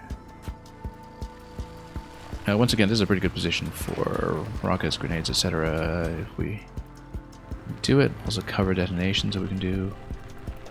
One, perhaps. Yeah, this is a bit of an exposed position. We should take out this armored enemy if we can. I feel like this is a job for Judy here with the +5 weapon damage, and we can get her close enough to hit anything, which might not be the case this turn. And yeah, Miss Piggy, hope you've been doing well with everything you've been playing. Okay, yeah, does she not have perfect aim? She doesn't, or rather, it's on cooldown. Blew it a little too early here.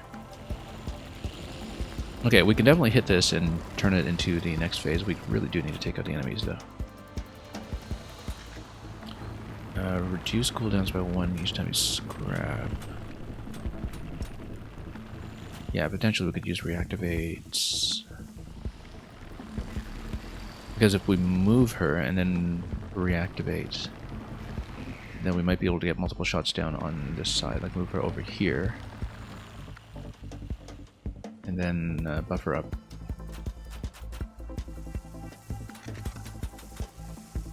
And then we can put weapon charger on her and then take out all 3. So yeah, we're going to move her into this position and then reactivate her. Possibly this position so she's not vulnerable from below, which might be an issue. No, actually no, we'll go here because then she'll be behind cover. Although this is going to get into the big laser beam deflection phase, which might also be an issue. Let's go here.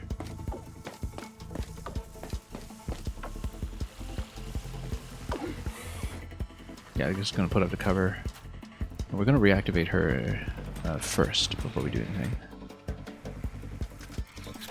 Burning a few too many reactivates already, but what we're going to do is we're going to put up weapon charger again and just hit everything we can. Oh, and she's not going to get to kill. That's too bad. Yeah, it's that SMG spread. It keeps getting me. So yeah, that wasn't good actually. We burnt the weapon charger too early. That's right. Sub-launcher lets you fire grenades as free actions. Do we have one? We can actually hit this explosive and blow that guy up. That might be best. And we still have a move available to possibly... Oh yeah, we need to deal with that one. I think we need to snipe it. If we can. 14 to 18 would be enough, but maybe we get like a really interesting deflection off this side. Not quite. Doesn't quite do it. But we can reposition. 10 to 14. We'd need the crit. I better power this up just in case. Oh. It's gonna burn. Maybe. Because it's in chrysalis form right now. It might only continue to burn after it switches over to the next form, which would be an issue. But if we can get portable rocket here to hit both.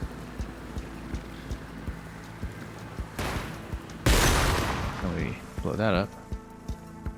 And then we're able to hit this way into the next phase. Yeah, and that's why we took cover over here. Specifically because of this whole interaction. That's just going to blast everybody. And blast everybody as a response as well. Okay, so can we actually shoot through here with great difficulty? Like it's not going to happen. However, you can kind of hit the deck with this enemy here. So yeah, this is going to respawn if we outright kill it, but that might still be okay. Just trying to think about where we can go. Above might have been able to shoot this too. Maybe we're able to get some kind of deflection off of perfect aim over here. Let's see if we can deflect. Shotgun. It doesn't really deflect well, that's the thing. Not much of a deflection pattern. So I think we may have wasted the aim here, unless we find a good way to deflect. Yeah, you can get one deflection if you're shooting really close sometimes, but generally it's not really going to happen. Just a bit of chip damage here to lop off the hat, and then we'll be behind cover, so we'll be fine. So that's going to change patterns, that's okay. We'll just knock down that phase. Oop, more enemies. And more shields. That's okay, the shield is just going to swap every turn, so we just need to make sure we kill everything over here. Now we have the cover explosion that's possible over here as well. And so we should actually get him to blow it. Oh, it's only going to be within range of 1. Okay, never mind then. That was a waste. But war crime... Oh well, let's go. Okay. We reposition. Then Warcry should be able to let me hit them both. If we just deflect properly. Like if we deflect... it doesn't really deflect because it's a launcher. Not great. Oh, maybe. Maybe. Right here. 9 to 12. It's not a direct hit. Hope we Warcry out of that, and that's actually going to be just a little bit short. What I think we would need somebody to give him the area buff. Which we can do, because what we can do is we can pair these up. And then get a sniper shot from this location. Okay, now he's able to do it. And then we use Sola.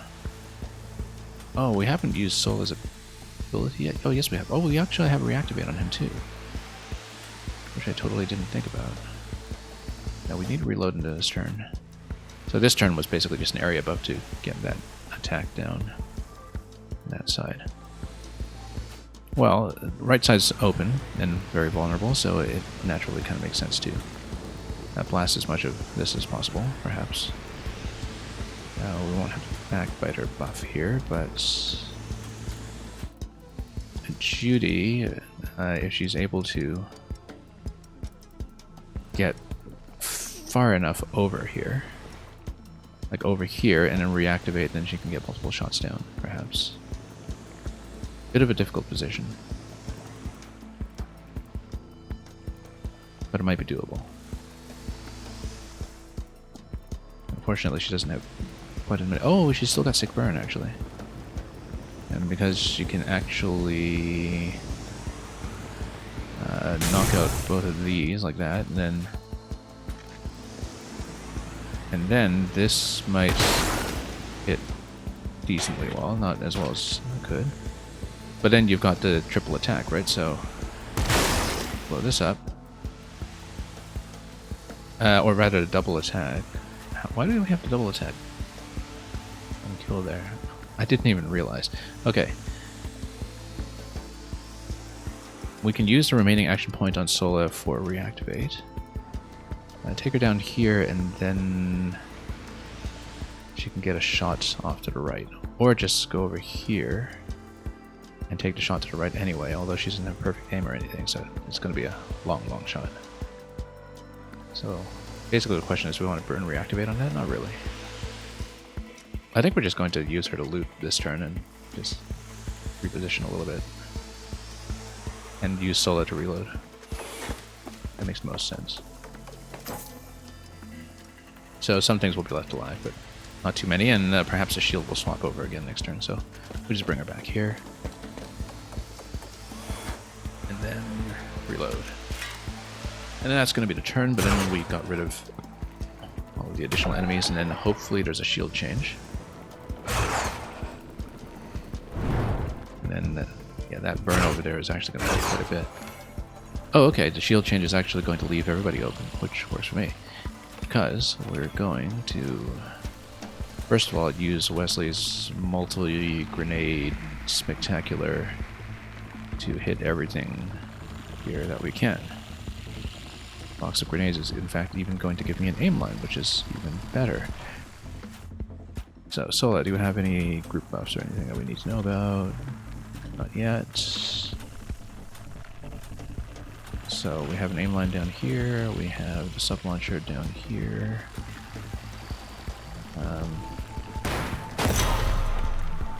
Yeah, we'll try to get a similar hit with a sub-launcher. Oh, we should have actually put her out of the rest range first. Actually, no, this is fine, because Judy now can just shoot and shoot and shoot from this position to take out everything she can down here.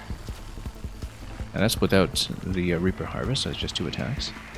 That's okay. We should probably save the grenade for another time. Let's see what we can do here. Supreme Aim and +2.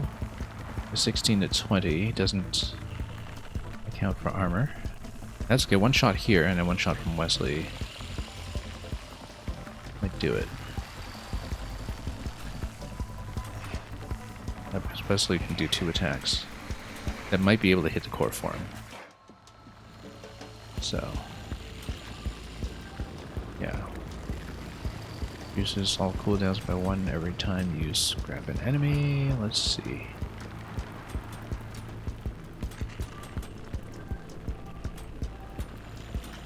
We'll just let this burn next turn. That'll be much better in some ways. I don't know that we can actually take up both of these this turn, but we'll figure that out.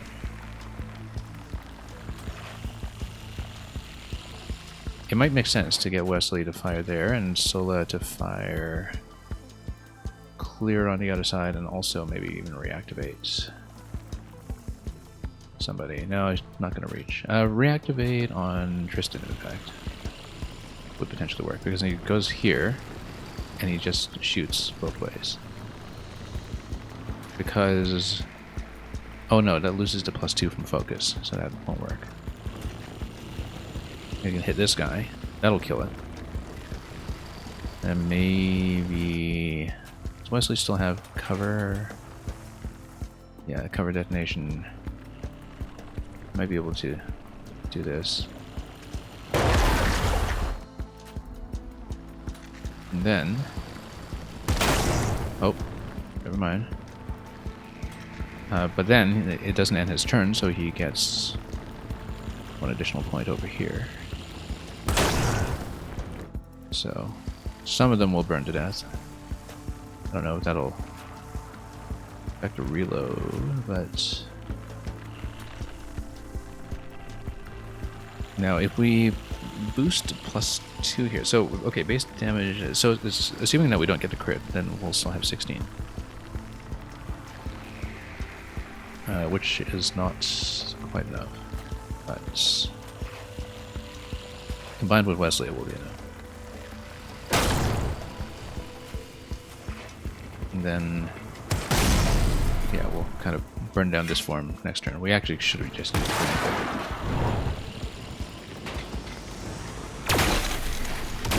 Atomic Rust, and then next form. That one's going to burn, and we need to burn down the other one this turn. That's okay. We'll be able to do it. So, first of all, reload on Sola. And we want 18 damage. And assuming we don't get a crit, that means we want perfect aim. No, we don't, not perfect aim. We need a +2, so... sidearm is going to cost an action point, so that's not what we want either.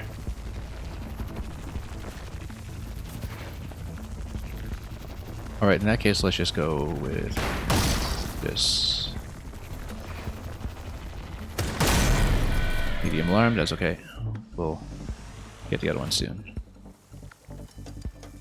Sola can still do a reactivate on somebody, right? Which is good, because we might be able to get over here, and then shoot right, and then shoot from there. So let's actually bring her over. Do we have a reactivate on him? Yes. Let's just take her over as far as we can. Behind cover actually would have been just as good, I think, but that's okay. Activate beauty. We don't have perfect aim or anything, but we should be able to get this shot down at least. Don't know if we'll be able to get any kind of meaningful deflection off the second one, but always try. Tristan is able to get down here and loot, and not get hit. it makes a little more sense to just come down here, though, I think. We'll worry about the loot later. Oh, we could also sidestep out of that. If we really wanted to burn a sidestep just in looting a hat that we may or may not already have. I think we'd better just come down here. And then... anything we can do to boost our damage a little bit. Yeah, and then it might reposition the... oh. Okay, that's the end of turn by this one.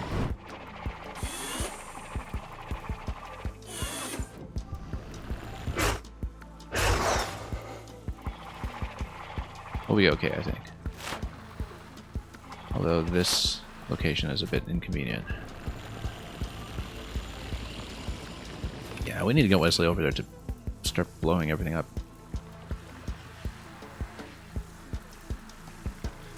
But Wesley can do 14 here with a direct hit and a crit, which... not great, but... Judy would be able to do loose cannon here and fire at everyone, particularly the war cry. So, for example, she can... yeah, she's going to get rusted here, but that's okay because she'll get some kills. I just want to get her in close so we don't have issues with aim. And so we... oh, we don't have the Amphibora here either. Anyway, let's see here. Better to get a sick burn on them. And then, +4 if the targets are hurt, she can just hit both. But we're going to do loose cannon anyway, I think. So she can do the follow-up attack properly. And she's going to do war cry regardless. And then... yeah, loose cannon. We're going to get Tristan to weaken this form over here. Wait. Oh, okay, yeah. Didn't go as far with him as I thought it was. And we'll also get regeneration field going on both of them.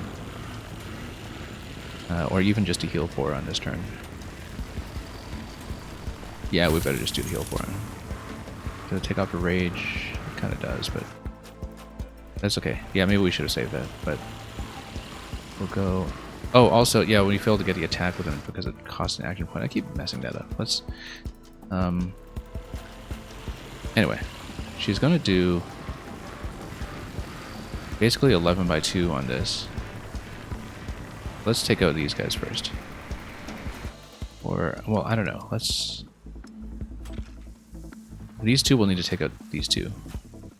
It'll need to happen. But let's take this out first. Oh, look at that. Good, good, good. It scrapped one, which means... does she get the last point on this one? No. That's okay. It's going to be alive for one turn. It may actually be beneficial to take it out now. If we can. Supreme aim, you say? Oh, over here, do we have a sight line? Almost. I feel like it needs a better deflection, like here. Deflect up or something. I think we can just take it out next turn. All it's going to do is wait for the self-destruct, and we might need to take out some other things on the board, but... anyway.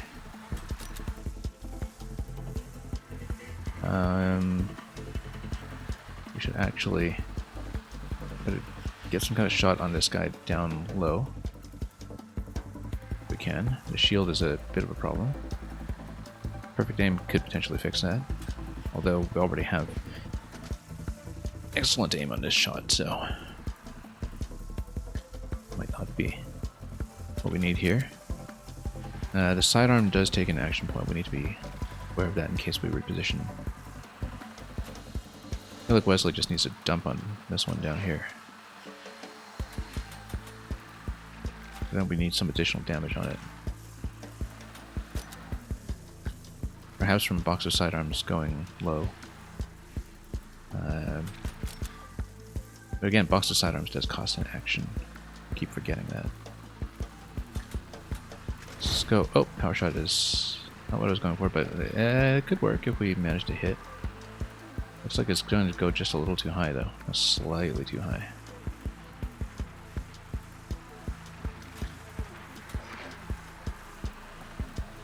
Well, we'll try this first in case there actually is a crit. Because then we could sidearm this, perhaps. It's still fine to weaken it, because whatever spawns from there is going to spawn with percentage health. Yeah, the only question is, you know, are we able to deflect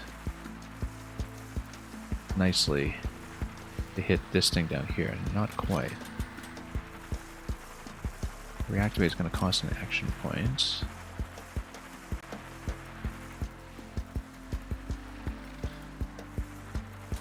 Okay, let's not go for the sidearm, let's go for the sniper shot. Let's see if we can just get some kind of nice deflection down here. Like back.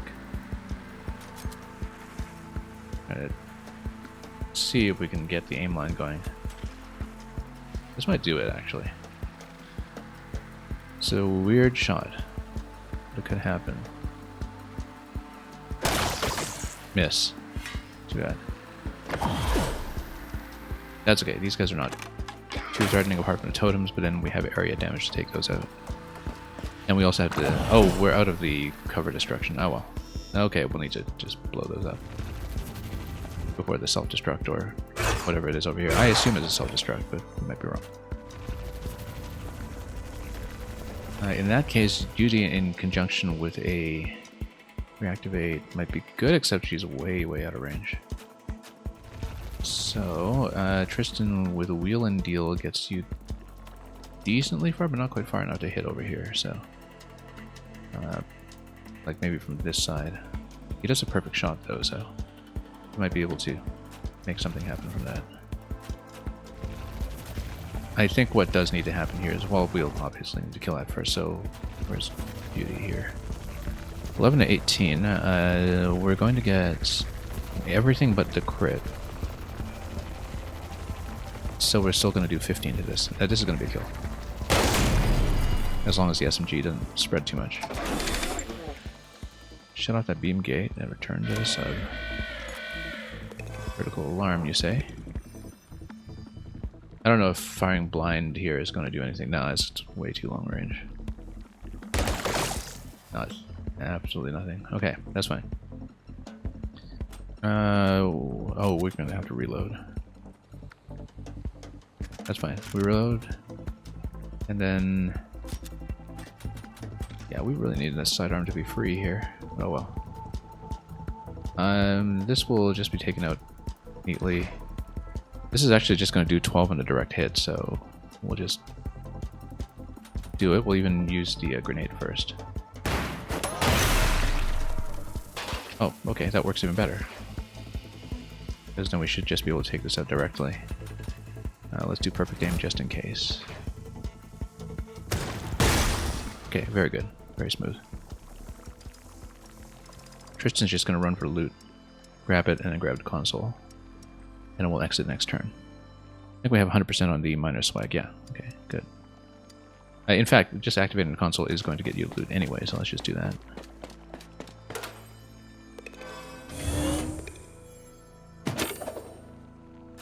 And then, yeah, Wesley's been expended, but so, yeah, next turn we'll get to the cover points. Beauty's also been expended. She might be a little bit out of range for moving, but then we still have a reactivate available to have an additional movement point if so.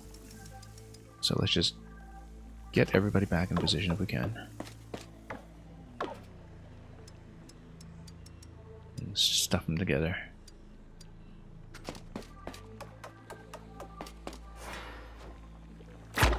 Oh yeah, totally didn't see that totem. Kind of tempted to go for that hat on the left too.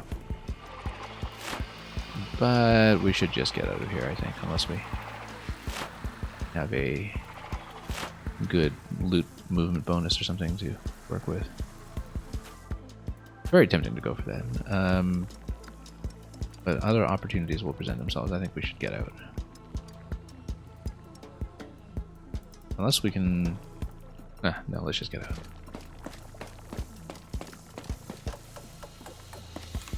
Okay. So yeah, because... Oh yeah, I could totally just, you know, take out a few and then go over to hat, but...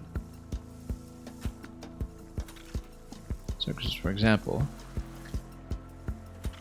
Solo would easily be able to take out the one on the left. You know what, let's try this out. We're burning some extra turns here, and if you don't mind. Perfect aim is not a damage buff. But we need to put something with him to get a damage buff. Let's just put... Oh yeah, Judy's got no movement for some reason. Why does she have no movement? Oh, because she just came back this turn. Okay, yeah. So Tristan comes over here. Buffs up with the aura.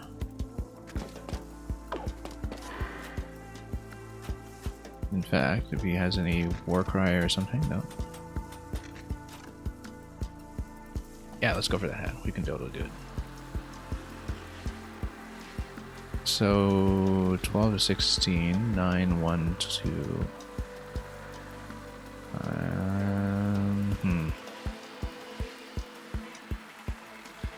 Should be able to do 13 here. Well, it's gonna burn. Okay, fine. Let's do a war cry just in case. And fire a grenade. And then fire a launcher, and then we'll try to grab that hat.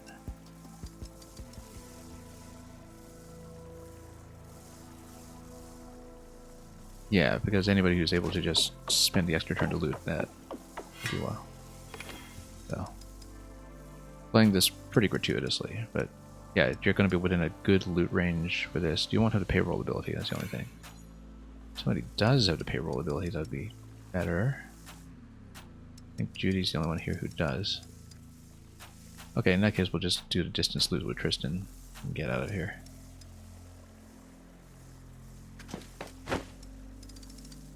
Not within hat range, unfortunately, but a reactivate could fix that. You go Sola over here, for instance. Was Wesley able to reach pretty far? Sola goes reactivate on Tristan. Tristan escapes. And Wesley escapes. So we got all objectives plus the hat. I don't think I had that one yet. I mean, we can check. Yeah, we didn't have that one already, which is nice. I think that one is a little more difficult to obtain, given that we only have a few maps left. Anyway, let's go. That's all objectives, and then that's it for that second story mission. So we have 2 crew slots remaining to do some kind of easy map upstairs, just to level the crew. If we want to spend the time to do that just to get a few levels up and get a bit more bounty. I don't know if we'll necessarily do so, or if we'll just burn off today, but it might make sense just because we have some classes that are so close to completion and some very good weapons to use with them. So anyway, we will finally have a loose cannon on Wesley as well, which will be fantastic with grenades so long as we have aim.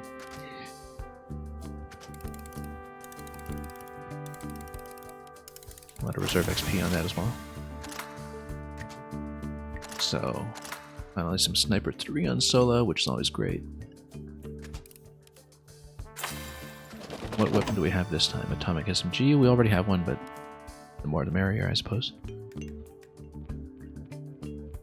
I swear that thing just looked at me.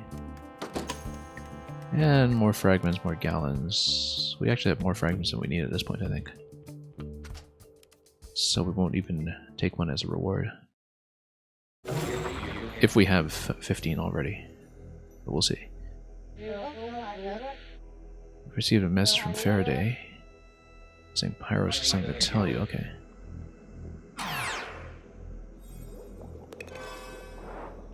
I mean, we don't really like to listen to instructions, though. I might want to explore the map first regardless.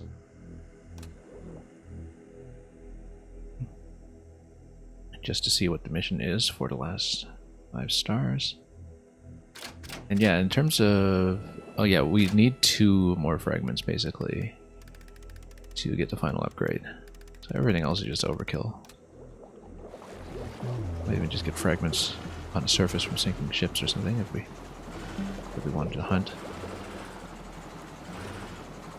But yeah, we got a full health sub right now. Let's just explore a little bit. See what we're in for before the story asks us to, formally.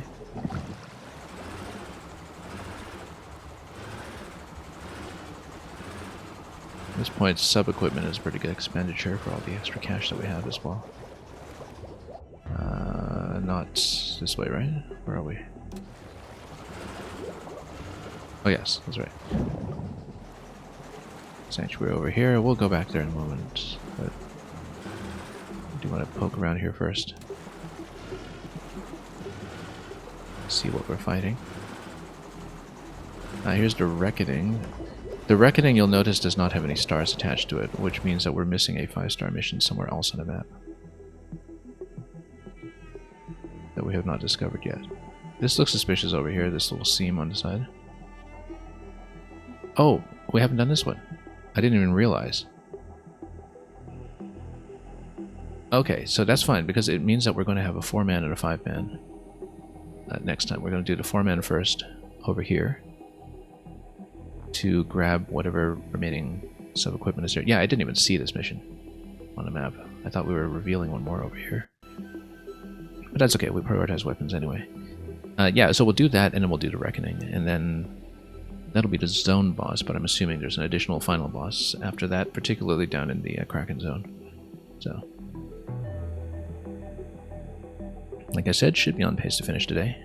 Let's see what the objective is, though, before we do anything. Time has come to face the Kraken Keepers, the traitor Dr. Bunsen and his terrible brother. Take them down and wrestle the Kraken Horn from their clamps. Yeah, we will do the other mission first to get full stars before we do the boss here. So we'll have a more boss-centric loadout, and then we'll see what the other map is going to be. Where was it? That was way out here. Oh, right, because there's a fair bit of ship combat on the way there. And I mean, we just have to do it again on the next cycle, so we don't really need to fight now, but on the off chance we'll get some fragments, perhaps we can poke around here and see what happens.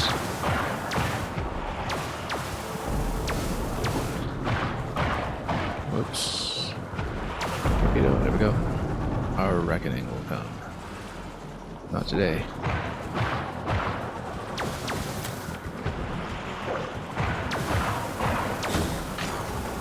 Shields down.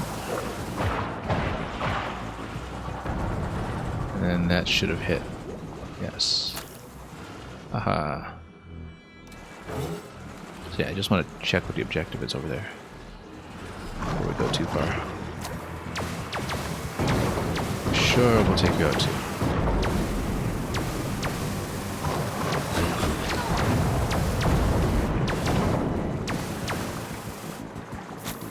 Fragments, so yeah, that'll afford the last upgrade. We'll do that quickly. And once we've completed the last upgrade, I wonder what excess fragments will do. But let's talk first. Not far off from a small net weaving factory.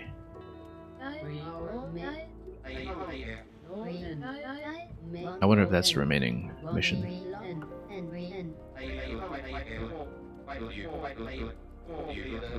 Which means that, oh yeah, we should have taken her in. The way that we took Wesley into the mission, that was relevant to his plot, I suppose.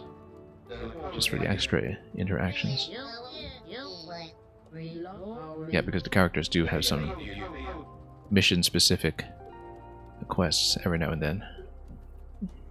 Just for the story and the dialogue, of course.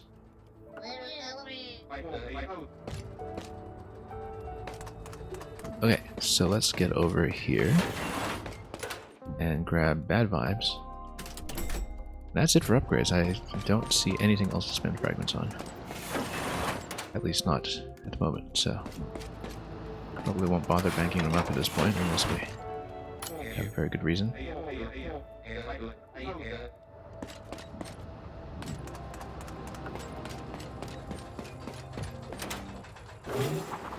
Okay, I'm just going to see what the mission objective is here so we can plan out our party for the next round. But like I said, we will likely do a two-person mission just to level up some jobs on Chimney and Crowbar, but of course, yeah, split by the atom, it would make sense to maybe have a good idea of what classes we want, perhaps. Ominous Spherical Atomic directs a squad of enforcers from this location. Gather your crew is the mission. Interesting. Oh, I see. It's probably that you have the whole crew split up into 4 segments and you have to kind of bring them back together solo. That might be interesting. And then you'd have to take out a boss with them combined. So, yeah, would make sense to take Beacon into this one for sure, just for the teleport. Plus some other single target spectacles. Okay, so let's see if there's a natural candidate for a quick and cheap 2-man mission just to spend some of that bonus XP that we have on characters like Chimney. Yeah, we have a whole bunch of extra bounty too, but we don't really care about that at this point, I think, given that we're only really going to be spending on probably the laser cooling unit to improve our current one that's already installed. And that's the main priority, actually. Everything else is just cash from there, and we don't even need the cash at this point. So let's get back down to... well, let's port out first. Find that 2-man mission that we want to do somewhere, and speed through it really quickly with classes of our choice.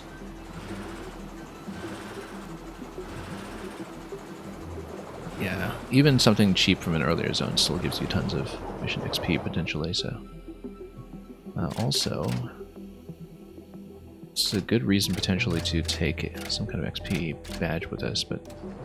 that's okay, let's just exit. Eye of the North. Okay, so... I mean, this one is the closest one to approach, just 5 bounty, but... it benefits from just being geographically close by and easy to reach. I don't even remember what that was, but we'll just do it. I'm sure it'll be really quick. Yeah, we don't need a bounty, we just want to do a quick level up while we still have the character budget available to do it. We'll see who we want to take in. Oh, these ones are going to fight. That's okay, we'll just blow everything up at this point quickly.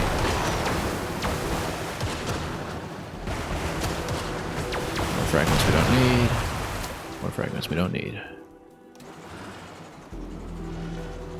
Virtual crashes. What even was this? Get to the epic loot in time. Oh yeah, we're just going to have lots of speed then. So, let's take a look. So yeah, we need to level some kind of class with her just so we can get more abilities to spend cogs on, even when she is on Brawler as her main. We can do more flanker with her. We can also do sniper just to get the aim line going for exclusively for sidearm, in fact. We can also potentially put her on engineer just to have more cogs and self heals, although we don't even have that much to spend cogs on with her at this point, so that might not even be that beneficial. Let's see. Yeah, because at this point she's got so much XP she can probably get level 3 on some class that she hasn't even touched yet. Momentum is actually potentially really good with her. If we want to put the SMG on her. With the crit as well for some benefits.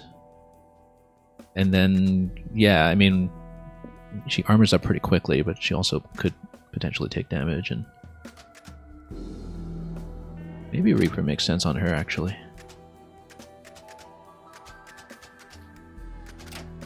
I'm just sort of thinking about how...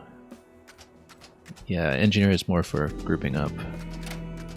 Boomer, she could get up high pretty well, but we're unlikely to use this very much. So I'd say we either go Flanker or Reaper with her. Flanker might be good if we can get her up to 4 eventually, because we need her to step on floor so often, but I find that harmful floor isn't as much of an issue if we armor up with her as aggressively as we do. So I think we go Reaper, because momentum is potentially very, very good with her. And we'll get lots and lots of abilities up.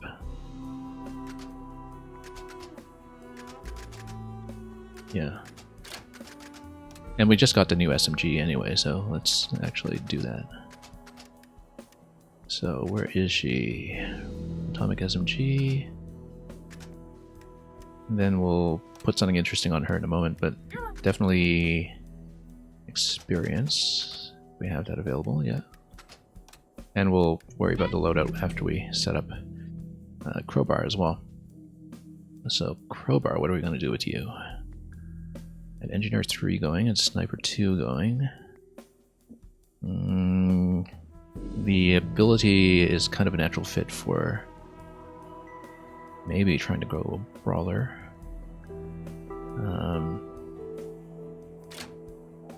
In conjunction with everything that we have with Flanker. I'm just trying to think about what synergizes well with Penetrator.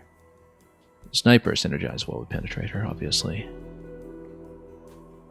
Let's see what weapons are even available to us this round. Matchstick is still open. Grenade launcher is still open. And of course, building it as Brawler for, what is it, some of the defensive abilities perhaps, which might be useful. Probably not going to get up to level 3 for the sidearm this round, but I'm considering it.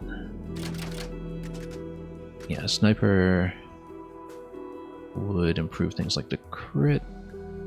Not that relevant to Flanker necessarily. Engineer's not going to reach 4 this turn. We need to think about something that will actually level up so we can get some good class abilities going. I actually feel like Brawler might be it.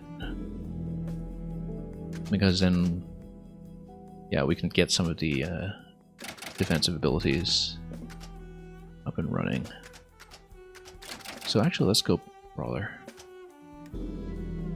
Go to Spartan. Then we won't need all this scope stuff, obviously. We'll probably just go movement instead. Like Sonic Boots. Then we have some Knuckles. We had a +2 Knuckles we totally didn't buy in the shop. And we have the sidearm, but it's not free. We could have... Let's see. Charge gives you +3. We can keep the repair kit and maybe put on something else like the armor. Or... Yeah, we have to remember that the sidearm isn't free. But sidearm plus charge might be a pretty good combo here. It's actually determined as based on what cogs we're plugging in. We don't necessarily need perfect aim except for the sidearm. Or even penetrator. But we definitely want light step, maybe even a roll. And sidestep is going to be pretty good. We've got 2 points left. Aim is always good. Actually, self-heal would be very good for a two-man mission here.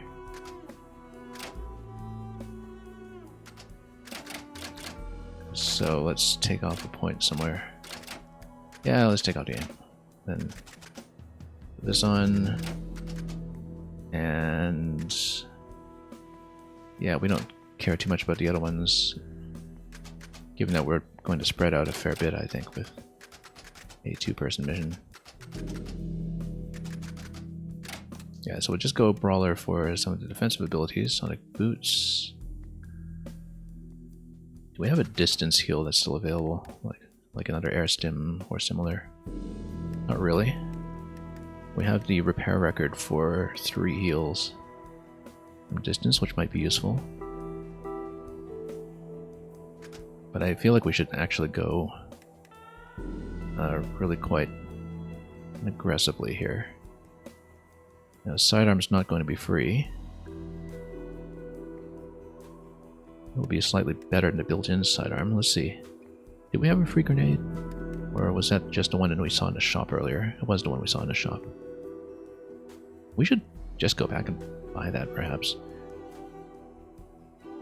But let's take a look. Cocky Gallon Hunter. How much cash do we have? 918. Okay, not quite the 1,000 or so that we need, but we can always sell into that.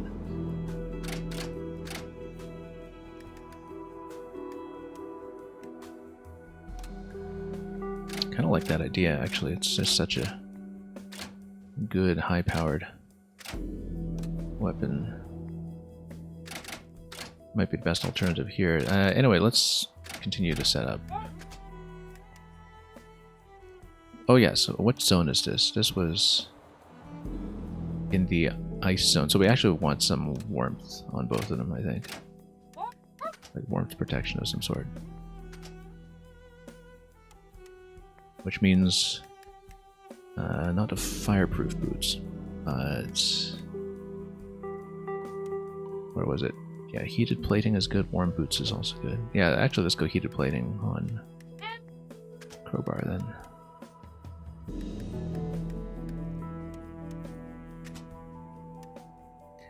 Air kit, sonic boots. Is there anything else that we could take with this? Yeah, because then we can really kind of take advantage of Crowbar's area abilities. And then, you know, maybe even put Radiance on just to try it out for once. To have tons of extra area damage everywhere.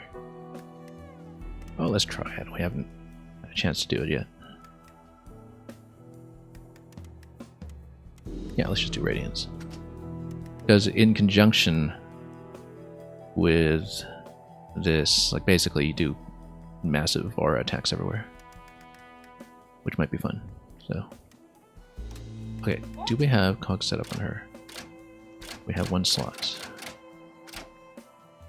Which we can, oh yeah, we can use a whole bunch of brawler abilities. Right now we don't have too many cogs on her. I actually might have wanted to put a cog chain on her actually, just to really increase what we can do. Let's see, what do we want on brawler? We can put guts on her just in case. But yeah, hard shell is good. We can take off some of this stuff. We do want cool on her. She actually suddenly doesn't really have too many points, but we'll take out these 2. And then, yeah, hard shell. Shifty is even better, I think, but I don't know that we have 3 points to spare. Let's put a cog chain on her and see what happens. Actually, yeah, with the +2 armor, we don't even need this +1 armor on her. Let's go for a cog chain if we have one. Yeah, that's a +4. We should buy that one that's +6. Because then shifty and 1 more point somewhere, unless we remove anything. We could even take off nimble feet. No, we want it. Okay. And yeah, just go blast shield, I think. Unless there's a point that we can take for payback. I don't think she's gonna get scrapped. Let's take payback and just go really quite aggressive here. Yeah, in conjunction with double down as well. This will be quite good. Okay, let's do that. And we'll just do this quick little filler mission. I mean, it's a much easier mission by like 2 tiers, so this is purely just a level up exercise because we have the slots for it.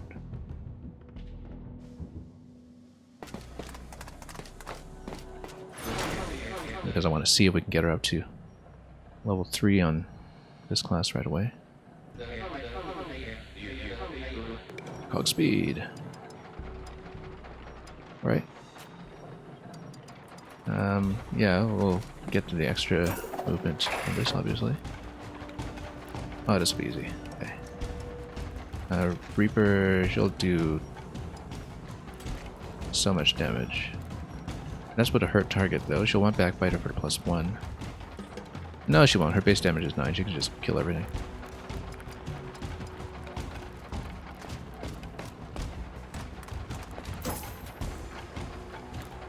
Oh, except... yeah, okay, never mind. We need to take this out first. Defensive charge. Yeah, I completely forgot that we had this issue with melee range here.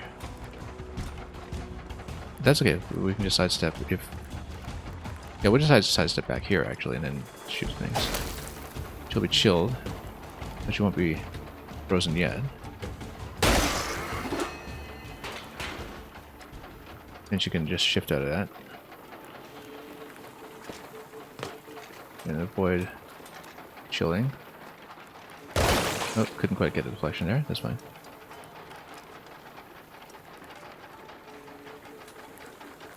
And trusty sidearm. Yeah, we'll want a better position for that. Let's just go down here and just melee this thing, maybe.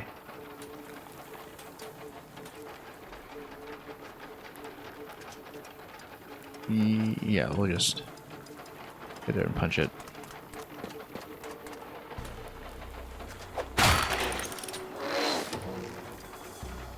Okay, next.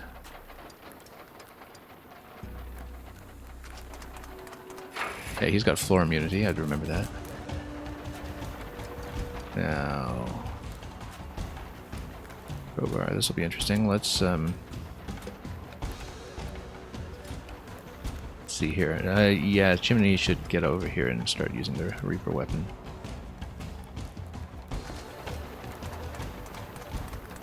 I want to freeze her. But double down would be good because then we just fire at everything. With abandon. I mean, this will just be able to kill everything, but let's do it.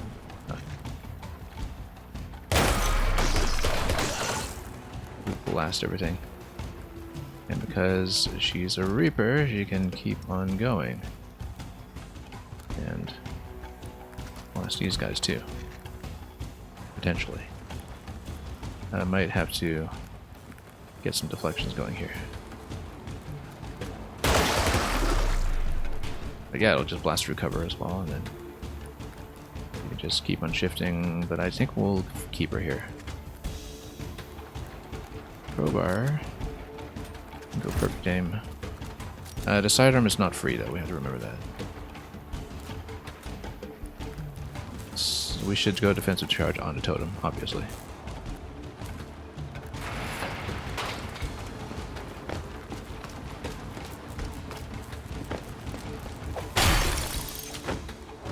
And we'll even pick something up.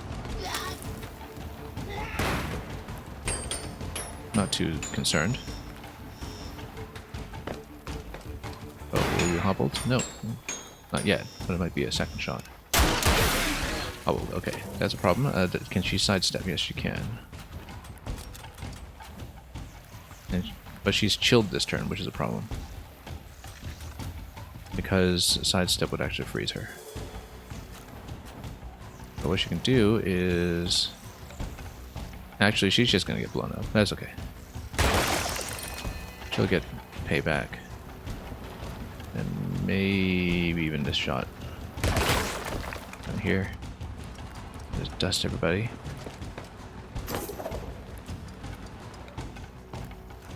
And then get down here for the next door.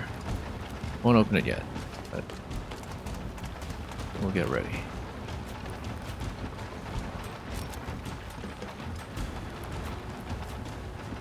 And yeah, let's just... I mean, yeah, I'd rather take damage with her than be frozen, I think. Not that we have a choice this turn. Although we could have just broken the ice. If she did get frozen. That's okay, that's barely any damage. And she'll do just fine. Okay. We'll want to take her down here. Oh no, because that's, once again, a bit of a freezing effect. Let's crack this open. Oh yeah, actually she can just run down.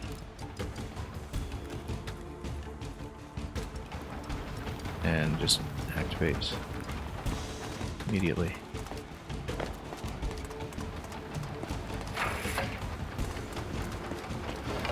Okay, even heal her up this turn if we really wanted. But I think we'll be fine. Let's just wait.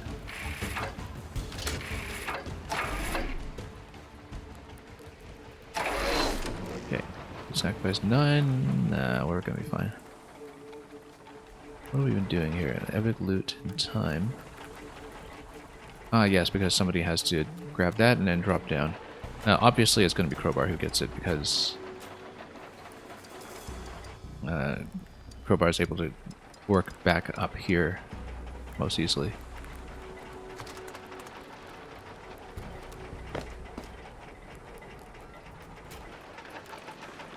And Chimney can get in position to assist. Perhaps down here. I mean, we know how the mission is going to go, so we can bust them out together or something.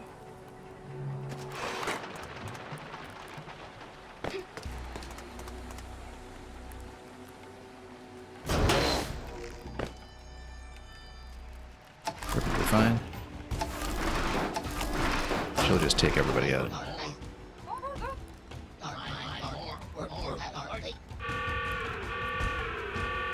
Yeah, it'll be no problem.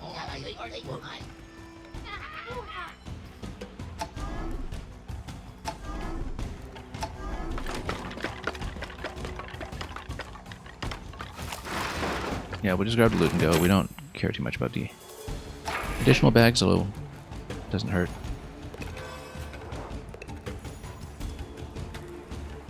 Yeah, we'll even just get the extra move off of this. Then just run them all the way up. Maybe even crack open this door just for good measure. Oh, could have used a charge attack this turn. That's okay, we don't care.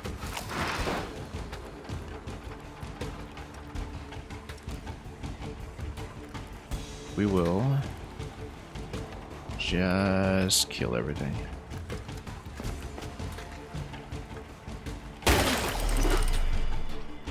Payback. Then we'll even shift up here to try to get the second shot. Over here. That'll reveal that one, we don't care.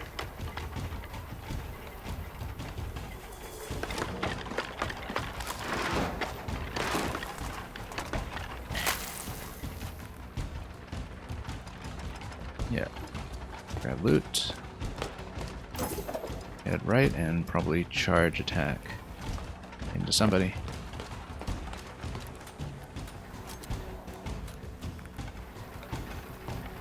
In fact, you could even do some aim into this, perhaps. Let's. Oh, except no, that's going to burn a turn. So let's actually go defensive charge into this guy.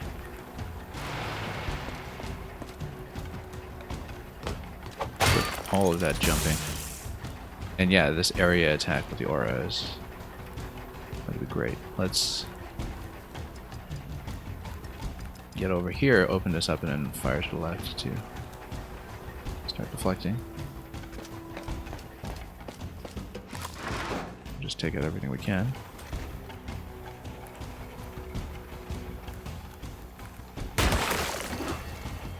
taking out all of that. And shifty movement here allows me to... yeah, we should fire from this location to fire up. Perhaps. Not a really good angle either way. Yeah, let's just get over here. Maybe we can get a good deflection up here.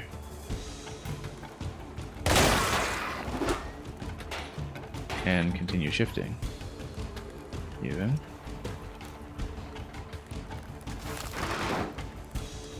Open that door.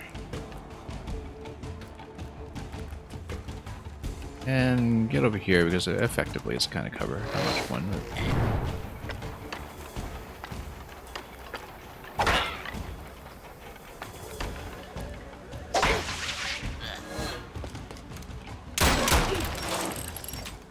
I think we'll be just fine. I hope. Maybe getting a little tight here. Ah, that's okay. And that's a double attack on hers. Might do wonders. I'm gonna sidestep here and we're just gonna blow everybody away. Double down. Yeah, because you'll just blow the cover away too, I think. Even deflect all the way over there. Shift. And take these guys out too. And shift. Even grab that loot bag. If we really wanted, that must be the last one. So. Yeah, we can even just...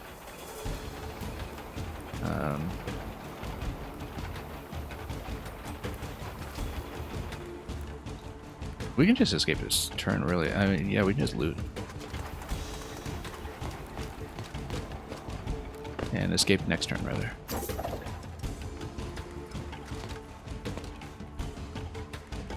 Well, this turn, in fact, because our partner is in.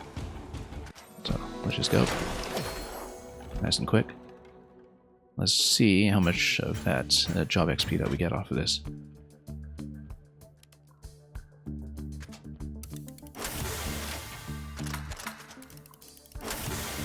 Yeah, because we got so much of the bonus XP. Will she get up to 3? Yes, she will. With XP to spare, in fact. I guess momentum on her, which is what we were going for.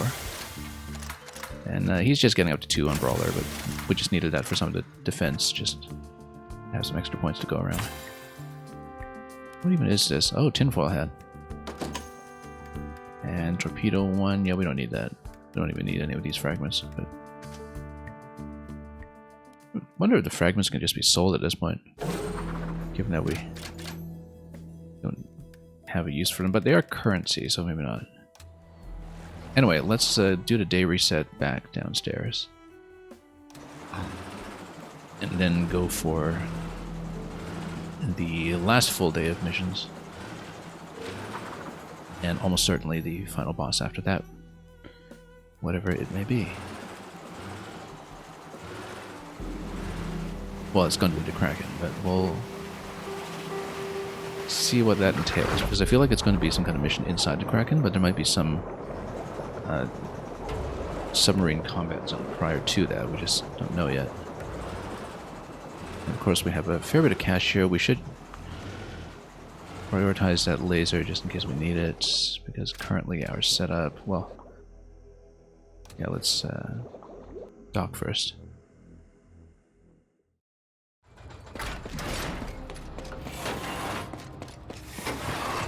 Yeah, we've got more than enough guns to work with at this point for all classes, I think.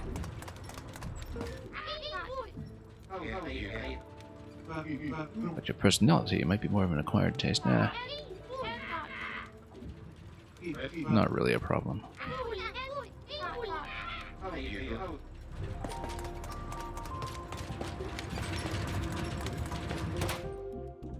Yeah, because it was the laser cooling unit 1 that we can just replace with a 2 if we grab that.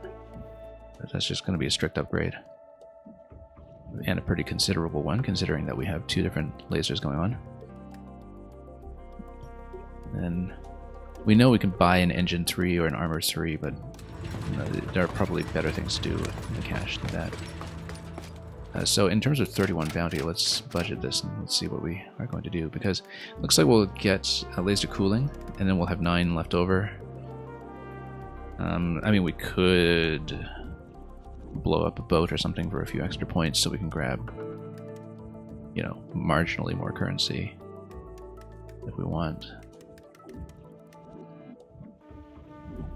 But at this point, I truly don't think it matters that much. Laser cooling unit will be the priority. Yeah, and then we'll just grab 150, which will be 153 essentially.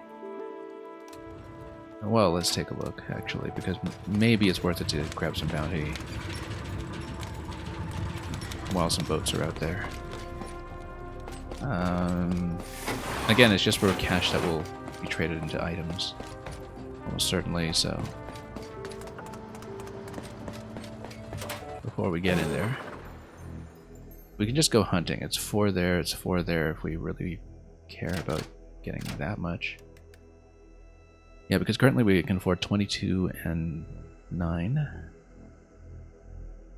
Another 8 would be 22 and 17. That's not too consequential. I think we'll just do one of them. I would just blow up one boat up here. And just so the cash is a little bit more efficient. This is a pretty significant game just for one fight. So it still won't be totally efficient either when it comes to not wasting points, but at this point, you know, we'll do well enough that I don't think that it really matters too much. Just blow everything up very quickly. Maybe get a bit more cash on the side for doing so. Just looting boxes. Yeah, something so quick, I think it's worth it. I might even do the other one, depending on whether we think that's worth it. I mean, we're over the line to get 12 and 22 at this point. Are we really? How did I get that much all of a sudden? Yeah, 12 and 22 at this point. We can just grab the 300. I think that's going to be just fine. So let's just go back.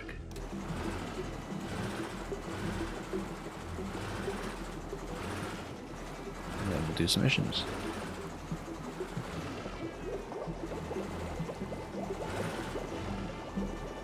Where are we? Okay. Back to the sanctuary. I guess we should progress the story as well.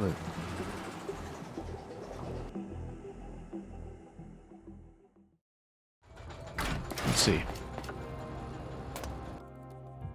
And yeah, we'll get some kind of squad-wide bonus on the zone completion here as well. Amphiz, welcome. We're almost done. We've got 2 more maps that I can see, and then, you know, final boss sequence after that, almost certainly.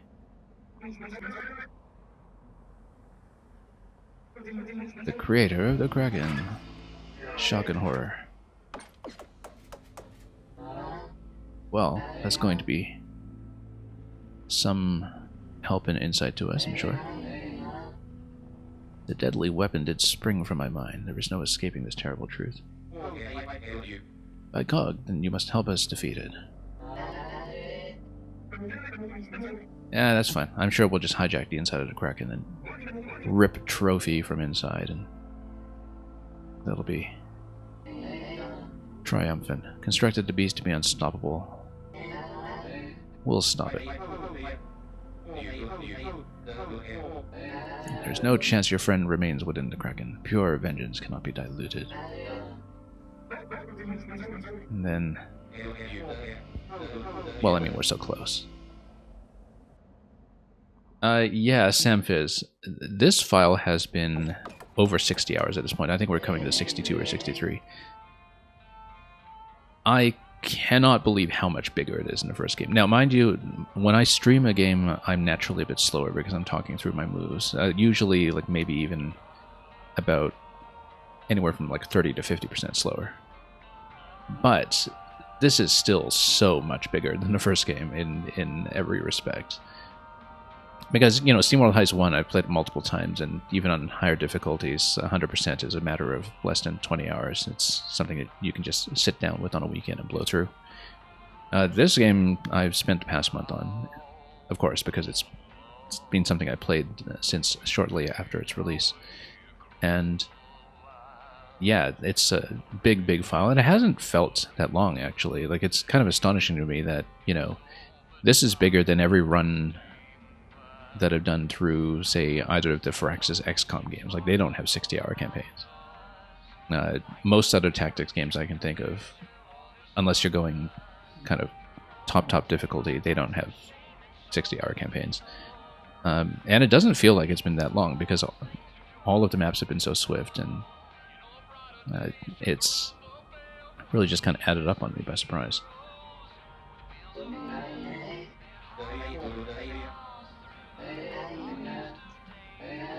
But yeah, the fact that we're going to finish on somewhere between like 60 and 65 hours is absolutely astonishing. It really does not feel like it's been that much. It's just felt a lot shorter than that number seems to indicate.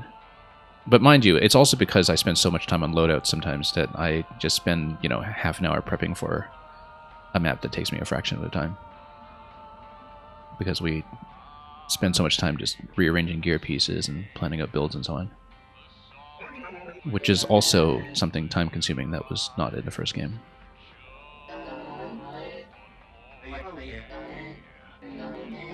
If you can actually defeat the Kraken Keepers, bring the horn to me. And yeah, we'll do that. After doing the map for the 5 remaining stars in this zone. Headquarters beyond the gates. Yeah, we'll do that. Okay, so it's strange that the Kraken is not attacked yet. Yeah. Well, Trophy now has moral conscience, I suppose. Its core is a compass with vengeance as true north, that its heart an ancient source of power. I feel like that ancient source of power is connected to the whole kind of Vectron master plot that we've had throughout the series. Anyway, stopping the Kraken.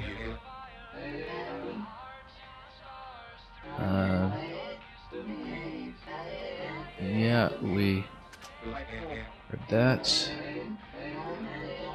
The purpose is source of our power, cog of immeasurable energy. Yeah, I feel like it's going to be something Vectron related. Or it could take us somewhere new, who knows?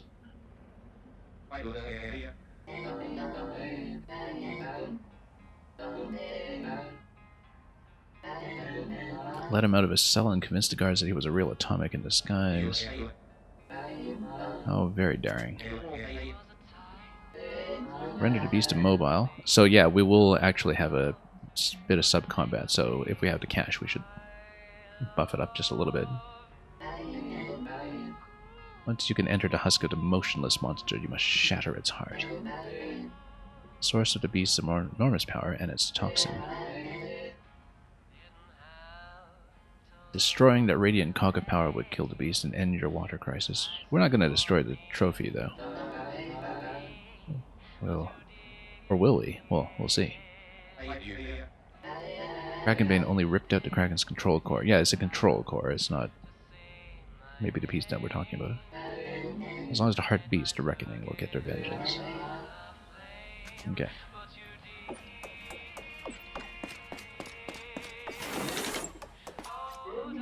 Being in the same space as Pyros, the creator of the Kraken, yeah.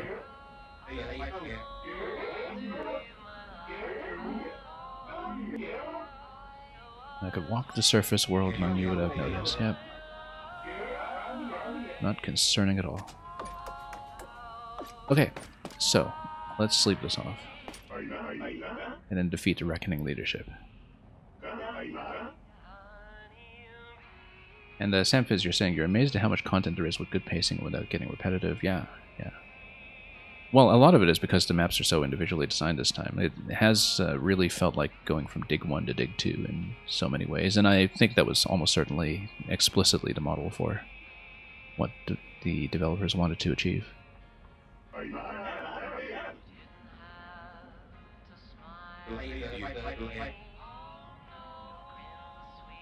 But yeah, we've had to think a lot about setup sometimes, and there's been quite a lot to do from zone to zone in terms of introducing new environmental mechanics.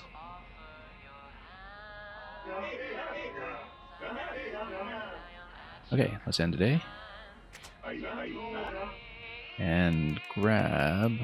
We already have all fragment upgrades, so we're going to grab laser cooling 2. And we're going to grab cash. And then +3.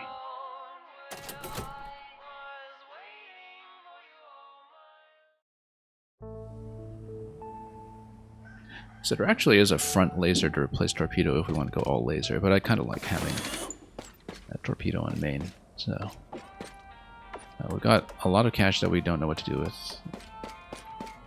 I was thinking of getting that free grenade as an extra grenade for somebody, but Cog Chain 3 is actually really nice at this point, just given how many abilities we have on some of our units. And we just got laser cooling 2, of course, so no need to buy that. Yeah, so this is appealing, but we can afford that even getting Cog Chain 3 first. And damage is always great, but we do have one of these already. I feel like Cog Chain 3 might actually be most instrumental here, depending on how we allocate it. Yeah, I think we're going to take it. We've actually got more good sub-items than we know what to do with at this point, so... But I don't mind too much. And yeah, nothing else here is going to be too consequential. I mean, it might make sense to get Armor 3 here to replace our existing Armor 2, but again, we're not going to be doing too much sub-combat right this moment, so we might want to wait until the end of the day first and see how much cash we're dealing with for equipment. So, on the other hand, what else are we going to spend on, really? Let's see here. Yeah, actually, just to blow through some sub-combat. We know we're going to get one, except on the maps, currently we don't know if we'll just pick one up naturally. So, yeah, you know, no, we'll take one.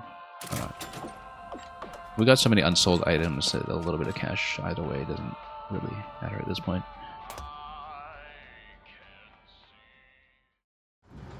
Yeah, Samphis, exactly, like I was saying, dig 1 to dig 2, that's... just with, you know, the move towards a lot of the character customization as well as handcrafted level design on what was already a very strong core mechanical concept in the first game. Yeah, I warmed to the overworld progression a lot. I think it takes some time to get going, but once you get some more interesting combat situations and more enemy variety to really make you think about the tactics, it was really quite fun to play through in terms of just a risk and reward of not wanting to lose your bounty and having a great deal of customization on the sub as well. Yeah, we can also buy Engine 3 next time if we want. I think we're doing pretty good right now with triple armor and so on, so I can play carelessly. Okay, let's get to some maps and spend way too long configuring the party yet again. Now, we want to get Daisy up to Reaper 5 because we don't have a single Reaper 5 right now, and I'd like to get her there. I think we had another Reaper 4 actually. No, she's not on 4 yet. But we are swimming in SMGs at this point, so let's get to the maps. So we're going to do the one remaining optional map first. Beam gates are already down. Let's just go over here. And lasers are upgraded now by an additional 25%, so we should have a pretty smooth time. Cannons at the ready. Just run, run, run. Yeah, the way the ship combat works in this game actually reminds me I mentioned this quite a while ago, early into this game, but it reminds me of an old popular Warcraft 3 mod that was called Battleships, where, you know, all the weapons are auto-fire, and you just kind of build them on your ships over time and move your unit around. It's exactly the same as this kind of combat. It was kind of a precursor to the MOBA genre as well, in fact, the Battleships mod back in the day. It's the thing that I've played that bears the most likeness to the way that the sub-combat works here. Split by the atom. Okay, so it looks like the implication of this mission description is that you start everybody out individually, and that you have to group up, probably hit some switches, and then once you group up, you take out the sphere. So now we want to save 5 crew members, 5 really good crew members, for the boss mission after this. So we don't want to max everything out. Let's figure out who we're going to take. And there's going to be somebody who's going to be the odd one out, but who could, you know, level up a class perhaps in advance of whatever comes last. So I think Beacon is a must for this one because, again, it's a mission with a split group. Obviously, the teleport is going to be quite good. So we should figure out what to take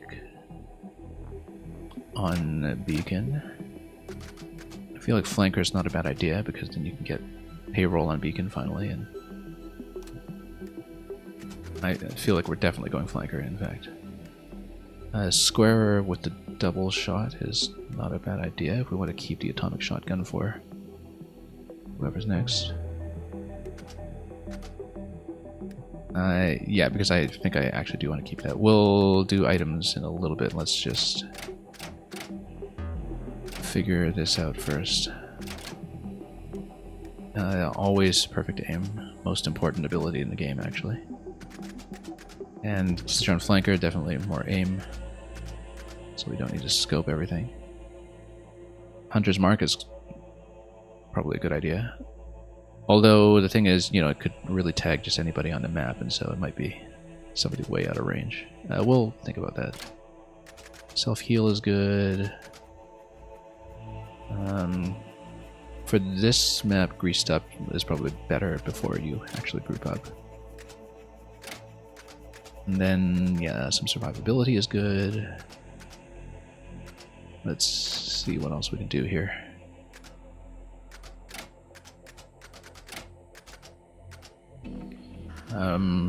Possibly focus, because in conjunction with sidestep and teleport and such, then focus could get you quite a ways. Yeah. I mean, Hunter's Mark might be the right idea here, since we might potentially have quite a bit of movement. So let's do that, and then we'll do some other things. We'll trade things out later. So yeah, definitely Beacon. Let's think about who else we'll take. I'm thinking probably Daisy to get her up to Reaper 5, but and of course we'll take her off crossbow and we'll put her on a proper SMG.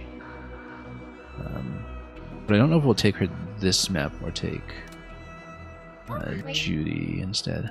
I think I want to keep Judy for the other map because the Judy Reaper build that we've got going on here for the sudden burst damage on spheres, where you can just one-shot them, is pretty helpful. Although we can do that with her on this map too to take out a sphere. But I think it's going to be quite good for boss maps. It's good for spheres because you can basically take out every phase of the sphere, one after the other. But she doesn't really even have Harvest right now, so I think we actually do want to take Daisy. We'll take Daisy with the other SMG. And yeah, we don't need the experience badges on her because she's so close to 5. We'll probably want to keep reinforced plating, and a lot of this current spec will work, I think. Unless we want to take payroll or something, which would allow her a bit more movement if she's in a solo space. I think I like a lot of this other stuff too much, though. Yeah, Abilities are so cheap on her, it's great. She goes well with the cog chain, in fact. We don't even need a cog chain on her because everything is so cheap. The cog 2 would give her literally every ability on the board. We'll consider that. Anyway, in terms of soloing, we want to keep Judy and Wesley for bosses. We want to probably keep Chimney on one of them too. Let me think about this. Because the kind of quick cooldown idea that we had with melee weapons and armoring up is still basically kind of valid. I think we actually do want to go Cornelius for this one then. With the same setup as before. He's better in a group. So maybe not so good individually, but then the handgun concept that we have going on here could get him quite a ways. In fact, we want to try to get him up to Engineer 5, so we should actually try to stack some of the XP on him. Possibly even at the expense of the cog chain too, and we'll just take off some abilities for that. And we'll take off 4 from somewhere. We want to keep cool for sure. But then we can take off maybe... yeah, we want to keep second wind because there's some soloing going on, but... Actually, second wind and payback are kind of redundant with each other, right?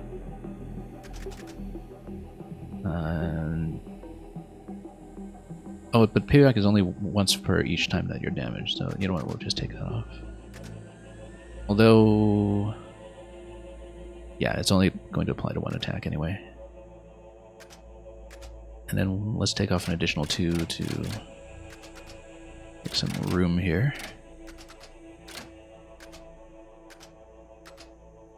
We'll take off hard shell for now, even though armor's quite good on these maps. And that way we can take this off, and then we can put on XP. I want to try to max out his XP for Engineer 5. Because then we can really get moving on him. We might even... yeah, Super Aura Booster is not going to be as helpful here because it's the solo map. Potentially. I think it's going to be a sort of solo map, so we'll try to force him up to level 5. So we'll take Cornelius, we'll take Daisy, we'll take Beacon, and we'll take one more. And then of course this removes them from the boss map that we're doing later, so we should keep that in mind.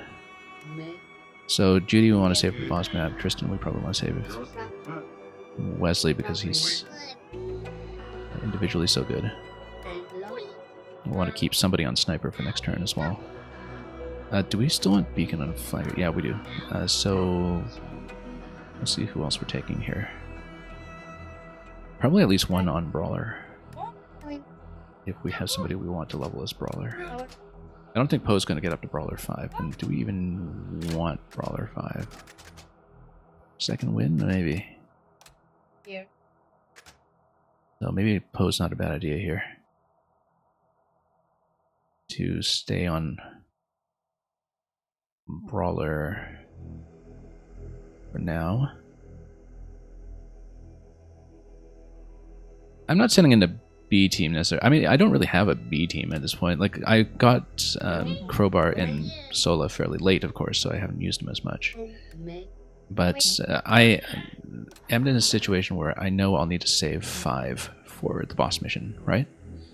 So I want to make sure we have a configuration of 5 for the boss mission that is going to make sense. And so I don't want to just blow everything on this one here. And it does, again, from the description, kind of imply that the characters are going to start out solo, so I want to configure them in a way that will make sense for that. So yeah, we said we'd take Daisy, we'll put some equipment on her, we'll take Beacon, we'll take Cornelius, we will take... yeah, next mission is going to be probably Judy, Wesley, Tristan, Chimney, and one more. And I'm going to say hello here to Koizumi Kaito.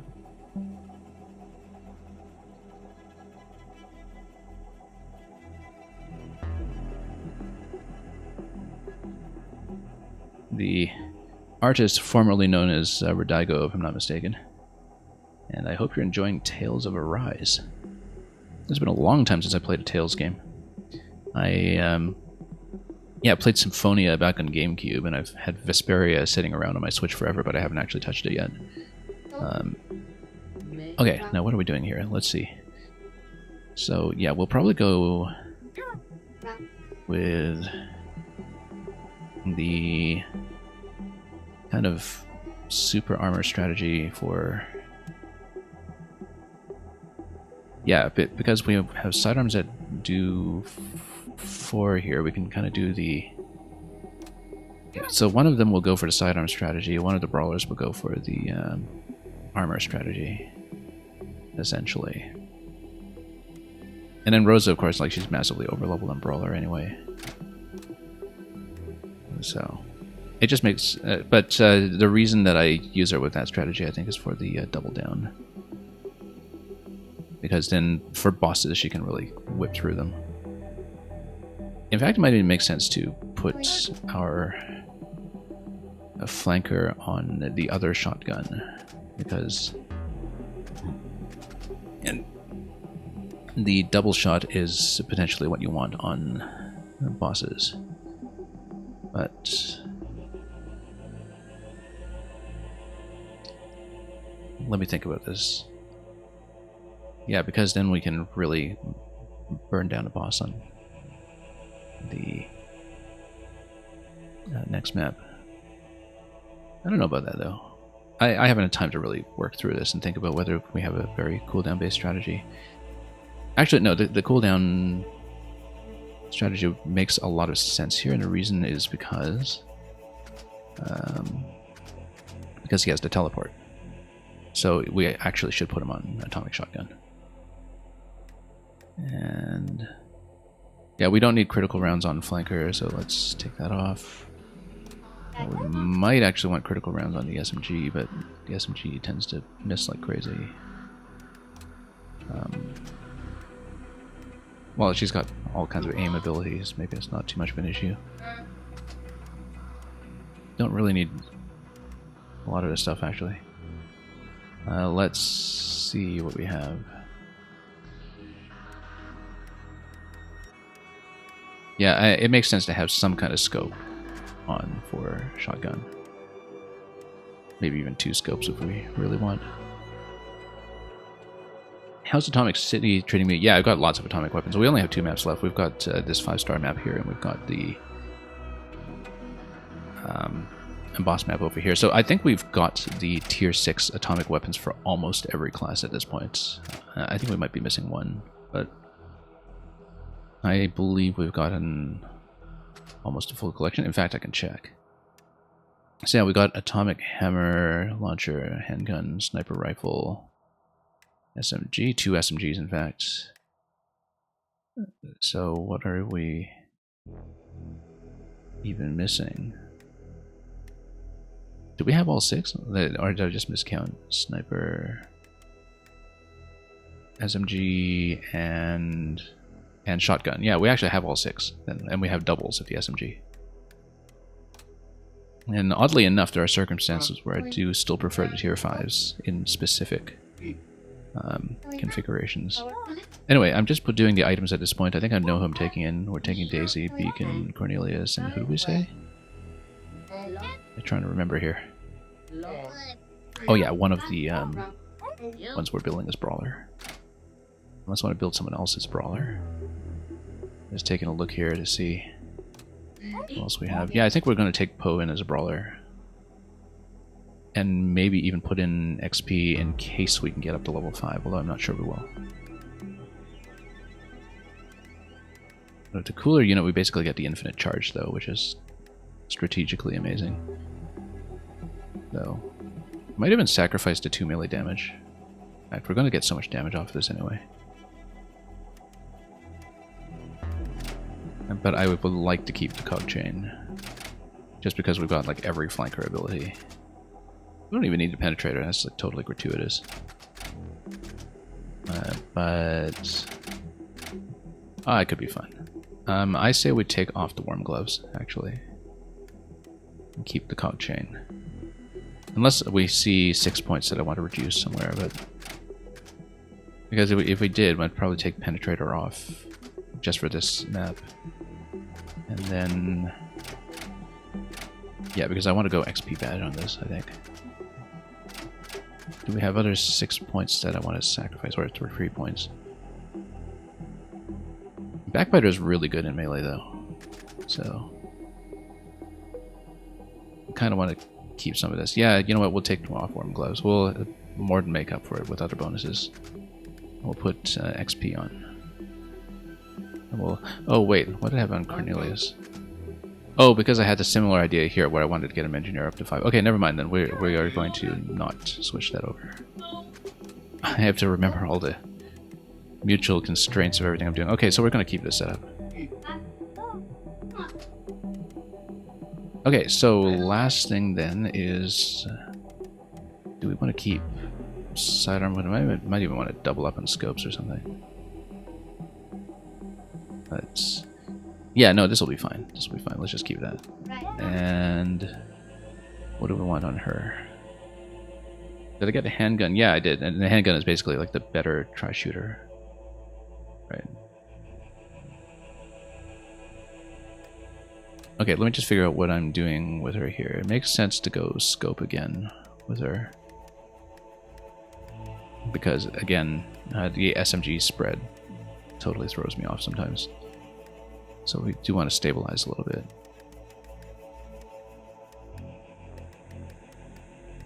Maybe even with precision scope, but... And then... What's she on? She's on Reaper, so we should definitely get... well, we already have the reinforced plating, but let's see what else we can do here. Something else that will improve that.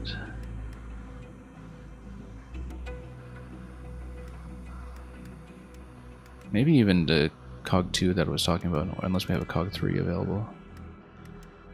I mean, we do have a Cog 3 available, but it's like totally overkill because she just doesn't have that many points to spend at this point. Get payroll, nimble, boom boom, fortify. Yeah, let's just do that. Run to Cog 2.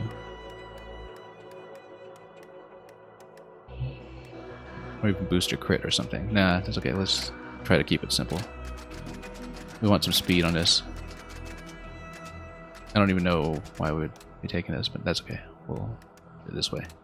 Okay, so Daisy, Poe, Beacon. I don't know if we want to go sidearm, but it's a free action, whatever. We'll take it. And Cornelius. Really trying to stack him here to go for the level 5. Okay, let's go. Daisy. What did I say? Poe, Beacon, Cornelius, and you know what? We haven't changed some hats in a while. Let's change some hats. Because we looted so many new ones. Like, we can put Jellyfish on Daisy, Mimic on Poe. Oh, I'd like Mimic on Beacon better, actually. No, we got Pompadour and Beacon already. That's fine. Now let's put something fun on Cornelius. Like Atomic Helm or, oh, Faraday's hat. You know what? Daisy's effectively team captain here. Let's give her Faraday's hat. Let's give Cornelius Jellyfish. Okay, much better. Let's go. Oh, better utility items. Oh, probably because it's telling me that there's a Cog 3 available. But we want to save Cog 3 for somebody else in the other group. So, I'm not doing it. I didn't know that this game would tell you that if you actually just have strictly superior upgrades that are still in your inventory unused. But that's usually because we've often already allocated them to another character. So, this is the first time we've seen that message come up in the game.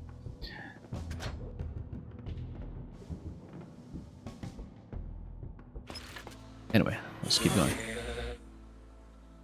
reckoning forces here are searching for the sanctuary.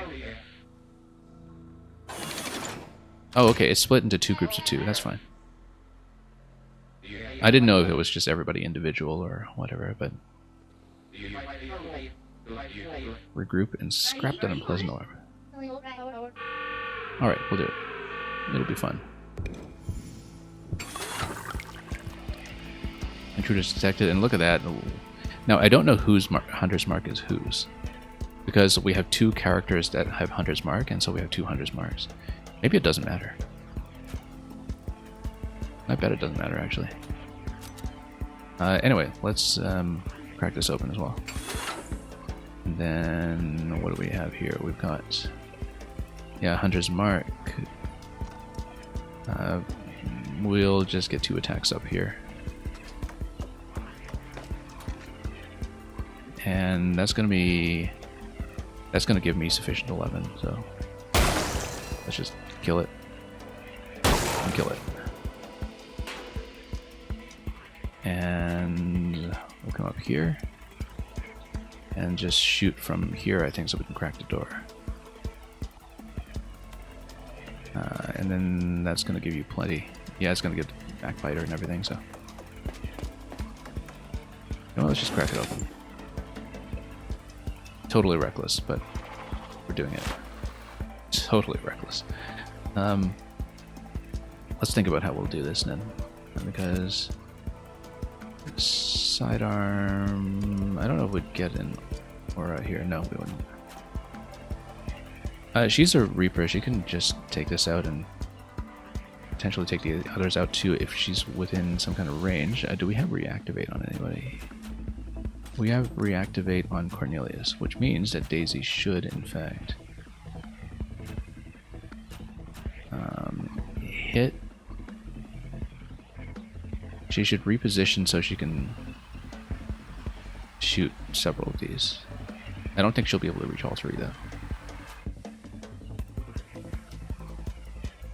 So it might actually be a better idea to get Poe up here, fire, do a charge attack, and kind of keep going with that. With Shifty or Sidestep. Do we have a Shifty? Yes. I don't think we do, actually, do we? Yeah, oh, we do have Shifty, okay. So we can just do a whole bunch of melee potentially, and let's actually do that. Oh. Should have had a war cry earlier. Oh well, too bad.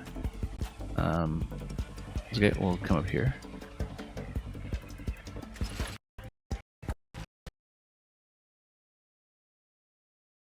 Yeah, I totally should have done a war cry down below, but oh well.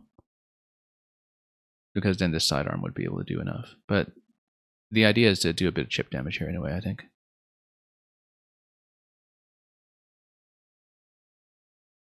And maybe even sidestep. Let's see what's within charge range.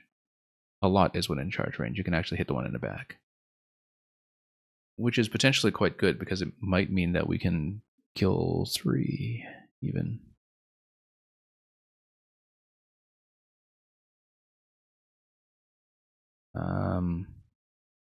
Okay, she's just got to kill. And then I don't think she's able really to reach anybody else. But maybe with a sidestep and a deflection she can. Like with sidestep here, you can still hit this. And maybe you can get perfect aim up to somebody who's still available. I don't know. This is a weird angle. I don't really think it'll work. Maybe. Like bounce up to this guy or something. I'm gonna try it. Because, yeah, maybe you can get some kind of deflection that will hit. I'm just gonna check it. Like, not quite. Almost, actually.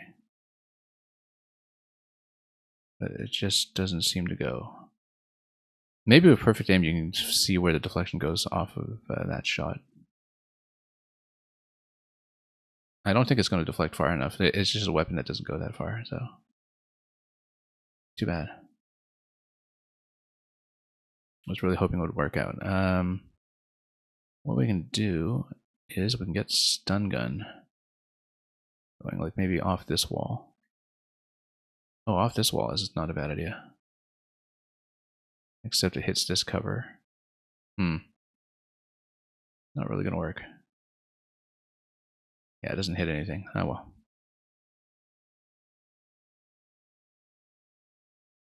That's okay. We'll just take this out.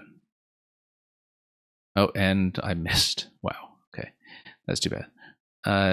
Well, we do need to take that out. We might even need to burn reactivate on her just to solve that problem, so this one doesn't respawn.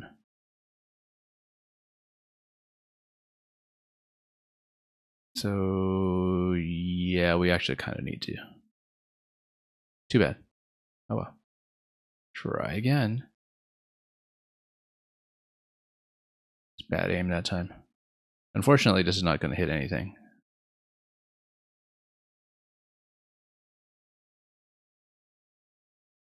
Yeah, not going to work.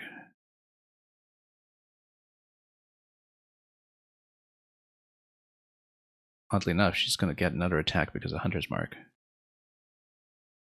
So we have another chance too, and yeah, unfortunately this deflection just doesn't work out. Nah. Doesn't look like we can really make it happen. I was really hoping we'd catch something here, but the blocking piece there really does create an obstruction. See if I can find a way to aim it.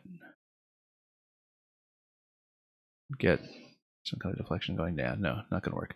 But what you can do is perfect aim here.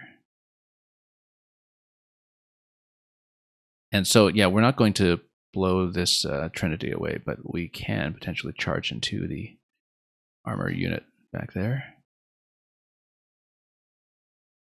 Yeah, we're not going to get a triple kill with this one. I was really hoping to. But we'll just do this instead. And we already burnt reactivate this turn, so we'll just need to take a bit of incoming damage here. Possibly take some cover. Back here will be fine, so we're not going to be hit from melee. Okay, so this point you can come here. We're not going to crack the door yet, but we'll prepare to on the next turn. Also, my audio seems to have just died on me. Let me just fix that up for a moment.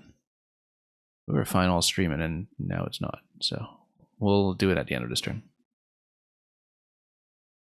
Yeah, so a couple sound effects down here, but just one moment while I fix audio.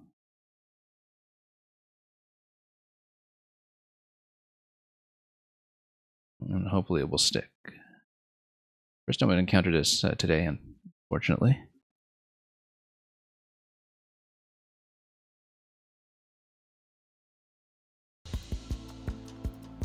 Should be back for now, though. Okay. So what are we going to do here? Let's see. She's going to get up here, and then she's going to just pelt everything, if possible. It will be very possible, I think. Particularly with the Hunter's Mark, where we don't even need Harvest or anything to do this properly. Actually get up to the loot here. Now, standard attack is going to be 9. You get +1 from Backbiter. You've got for target damage as well. Hunter's Mark. Yeah, so you're going to do enough here, but I want to buff up to it so we can hit everybody. And with the Hunter's Mark, we should be able to get lots of bonuses. So let's just do this, first of all. And do this secondarily. We'll even bounce this one. And then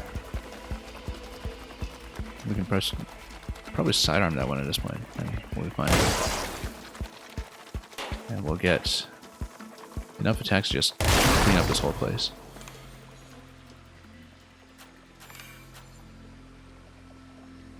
Okay, Poe can just come up here and open, I think. And really bust this whole place down. With sidearm plus charge. Oh, it's actually just epic loot. That's fine. So, yeah, because the continuation is actually upstairs on this side.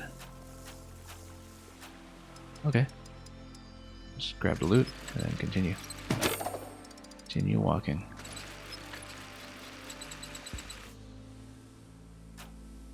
Cornelius is going to open.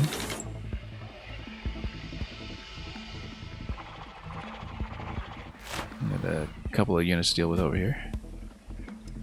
Beacon should wheel and deal all the way back here. Get over here, get behind cover, shoot.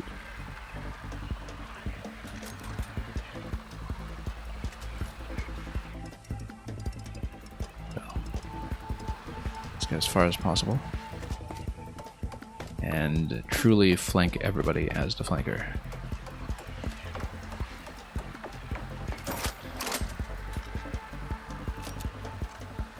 And then, oh, no movement remaining. That's okay. This should do plenty, though.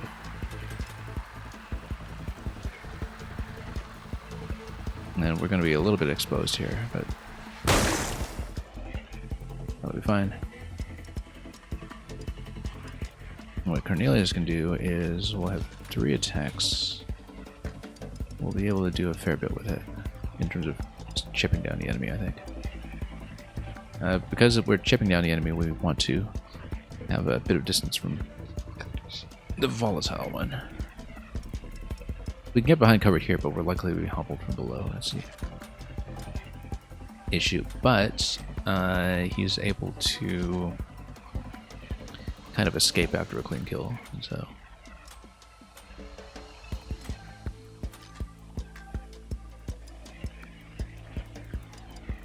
So we should actually go here and get the kill and then sidestep out.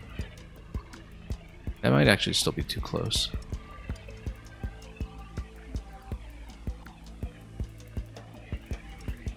Yeah, it might actually be too close within range, but let's try it.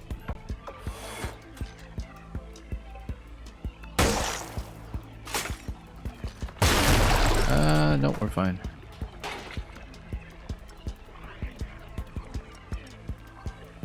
Get back here.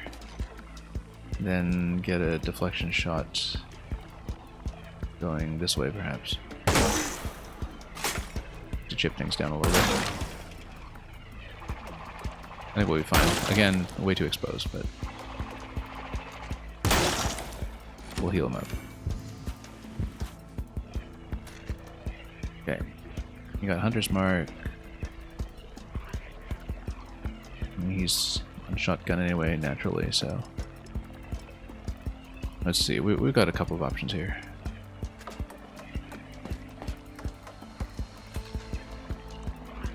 So, yeah, we'll try to give him an extra attack from hitting the one with the mark, obviously. We can shoot up and down. Probably up here and down. Kind of like that idea. So down first, for sure.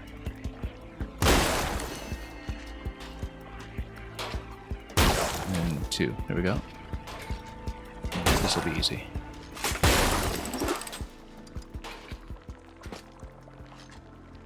And then we don't need the 3rd attack. Let's keep going.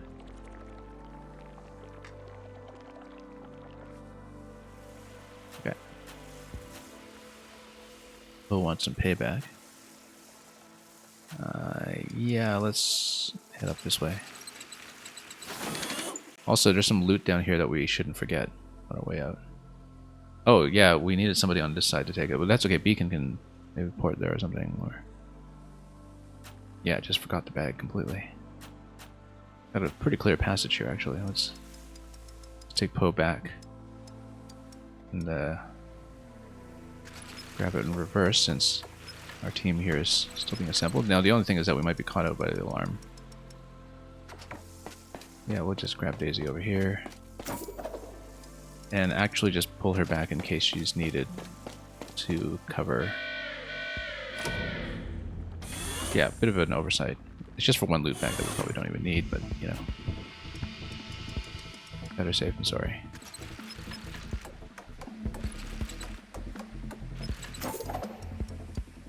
And we've got lots of movement on Poe, so we can afford to be a little indulgent like this when it comes to the swag.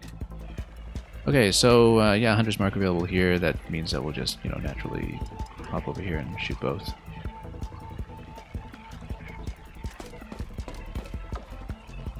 Makes quite a bit of sense. Easy.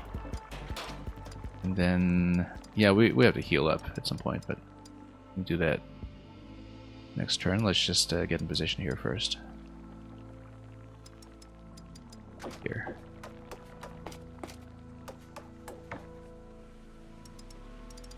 Okay. And then Daisy can maintain position while she's potentially covering any kind of enemy spawn that might come through here. Behind cover actually is better. And look at that, right on cue. Yeah, she's a Reaper, she'll be able to just take out 3.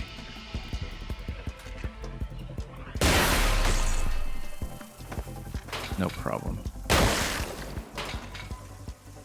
And then skip the ongoing. Take Poe all the way up here.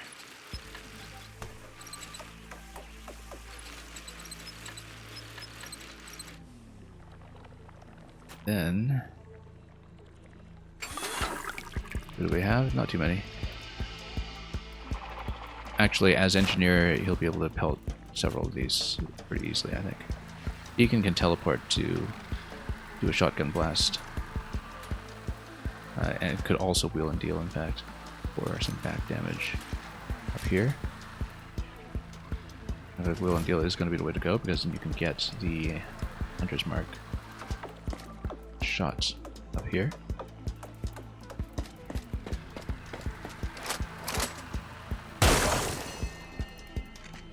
Then, possibly... Oh, I was hoping to deflect against this one, but no, we'll just throw that away instead, and then we'll have plenty of attacks available to destroy everything here. Let's not forget that loot bag. We can do that with Shifty, though. First of all, second one down here. And then... yeah, let's just go Shifty here so we can loot afterwards. It might be standing a bit close. That's the only thing.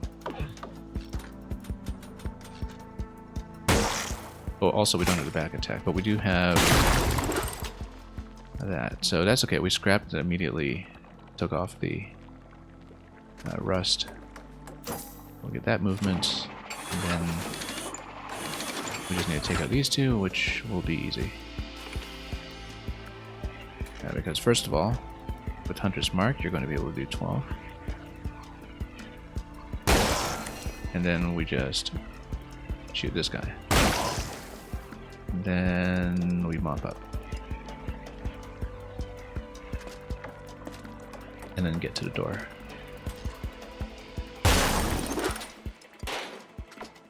And you can open up. And then we'll just park these two. So they can just wait. I think we've cleared everything on this floor apart from this last loot bag here. In fact, you can just grab this loot bag by connecting the two teams. And pulling back.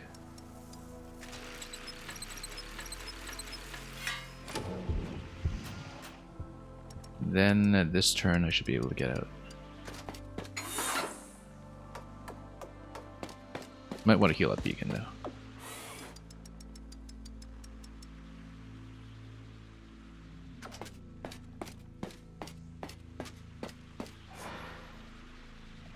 Okay, wait to proceed. Do we have a group heal we can use this turn? Not really. Let's just wait then.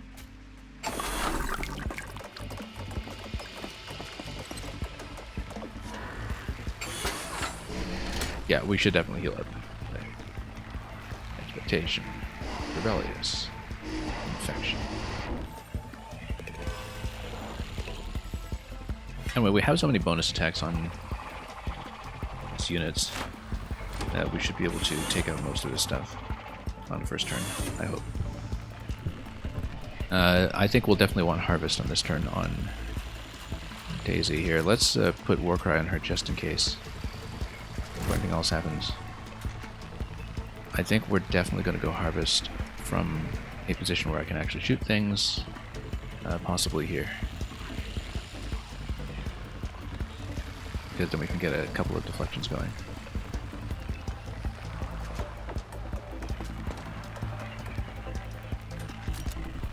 So, Harvest and Perfect Aim. And I don't know if we want to sidestep out of here, but we'll... Yeah, we're on the SMG, so we need to do as much as we can. But, well, first of all, let's take out the low-hanging fruit.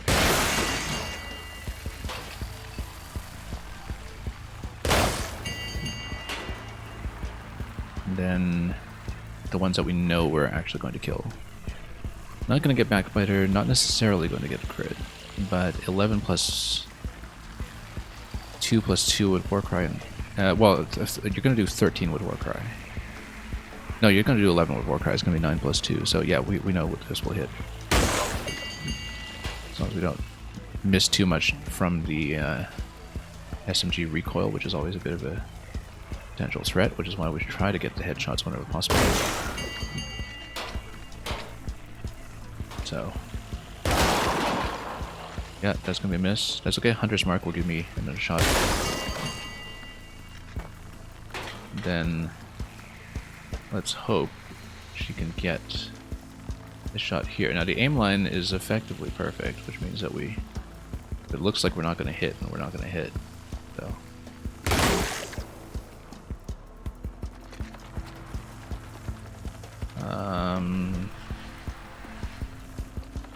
Yeah, that's fine. It's damage at this point, so you can do most of that damage. That's fine. It's pretty decent clearance in that turn, actually. We should... for Poe, we need one sidearm attack and one charge attack, which we can do. We can come up here, or sidearm up here, and then charge into somebody else. I have to remember what class we're playing sometimes. Shifty, we'll take Shifty as far as we can to get more movement options available. We're going to go charge up here, since charge isn't going to hit the sphere. We'll just clear the room. And... yeah, here's fine. Okay, like I was saying, I think we do want to heal up before we do anything with the beacon. That is going to cost an action point though, so let's think about this. We could alternatively do this with Cornelius and have 3 attacks available. I think for beacon, Backbiter's available, but we can't get behind this guy. I think Cornelius is going to do the heal because he's got sidestep and everything.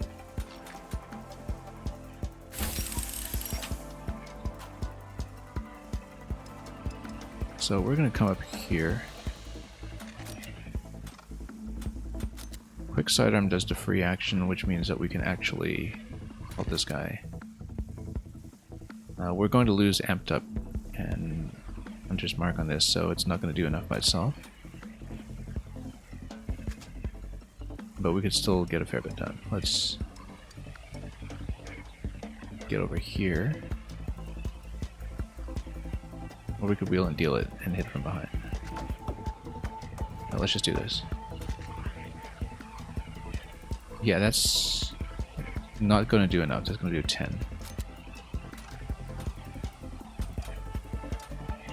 But what we can do is we can wheel and deal and come up and hit.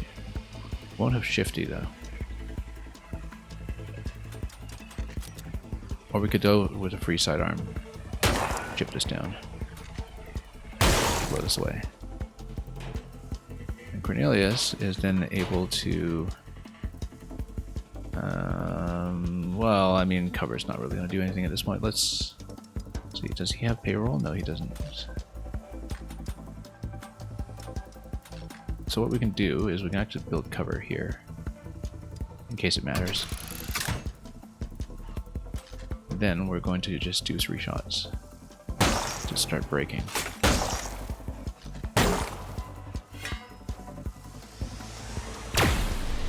Yeah, the fact that we cleared so much at once is certainly helpful. And the fact that more ads are here to, you know, give me the chance to well, keep on reaping, I suppose.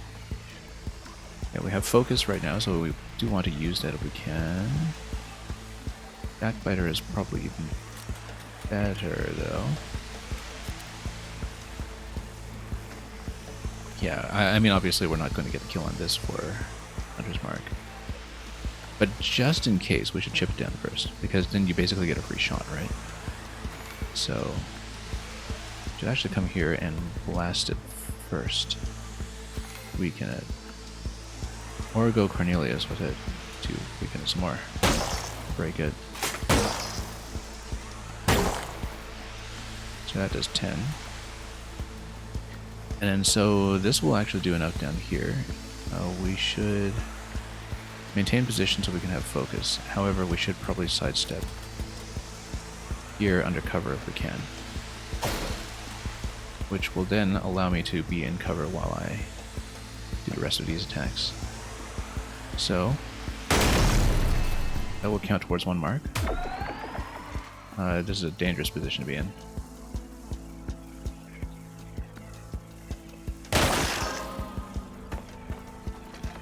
She does get an additional attack here, which, due to the mark, will give me even more to deal with. This will get Backbiter. Missed. Too bad. And yeah, we should probably get this enemy out of this phase this turn. However, what we can do is we can do melee on this guy and sidearm attack on this one. So we should run, well, let's see. Backbiter. Yeah, no, we should run here first. Loot. Sidearm. And, oh, is it free sidearm or not? Yeah, no, I forgot that it activates instantly as revenge. That was a mistake. That's okay. Charge for this 1 hit point of damage. Rather unnecessarily.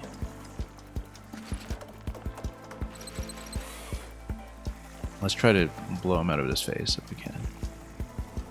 We probably won't be able to. We don't have enough attacks. Oh, we do have the free sidearm.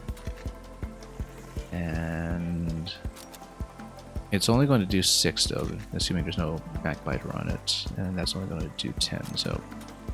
wheel and deal would give it an additional +3, but I don't think that's going to be worthwhile. Well, let's just get over here and attack.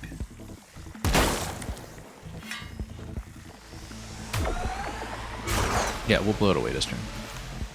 We'll even have the Hunter's Mark available for the secondary attack after the fact.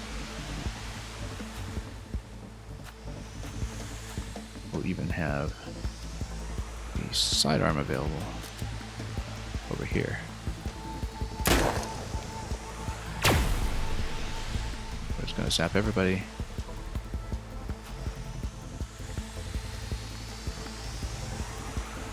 And then, yeah, we'll just get over here and blow it away. Oh, should have done this first, actually. And let somebody else get the Hunter's Mark on it. Oh well, that's okay. We'll have more than enough attacks available to basically finish us off.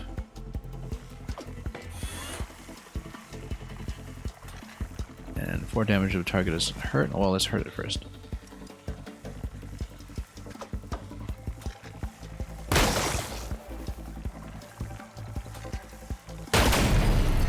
Okay, that's down. Let's grab the last loot bag if we can. Yeah, it's just one more swag bag down here, which Poe can get. And still have room to evacuate.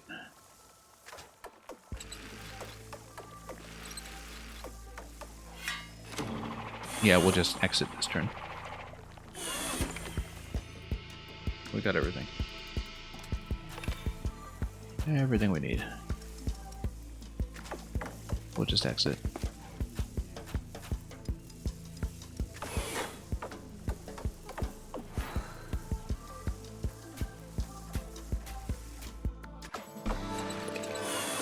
Okay, now we take a crew of 5 into the next map and try to max it out.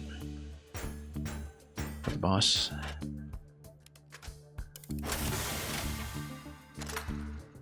Grim Reaper. Okay, so this is the first time that we've seen what Reaper 5 even does. Scraps to target ground unit and teleports to its place. Cannot be used on bosses. So yeah, it's an insta-kill.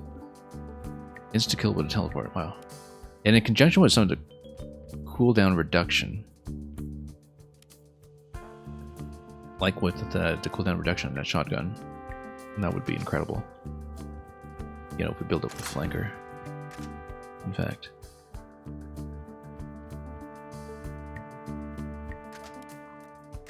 Yeah, absolutely incredible. Even with a long cooldown where it's only really going to be once a map, but the repositioning by itself, I think, is potentially excellent.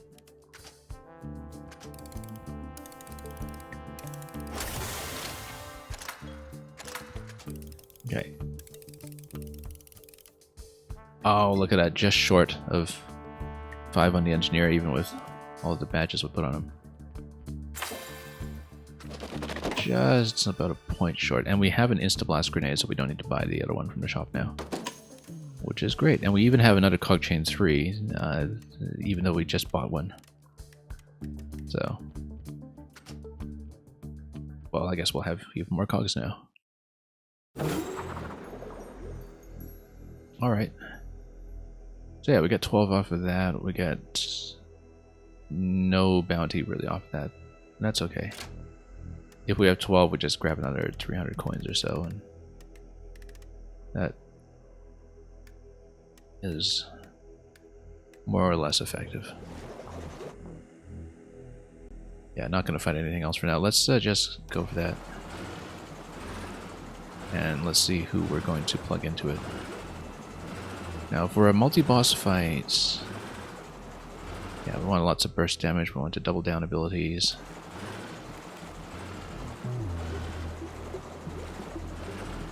We'll see how it goes.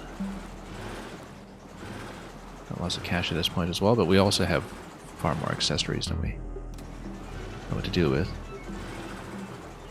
So let's just go back and... first of all, we need some air so I can find my way through right now. No, we don't. Okay, so, Reckoning.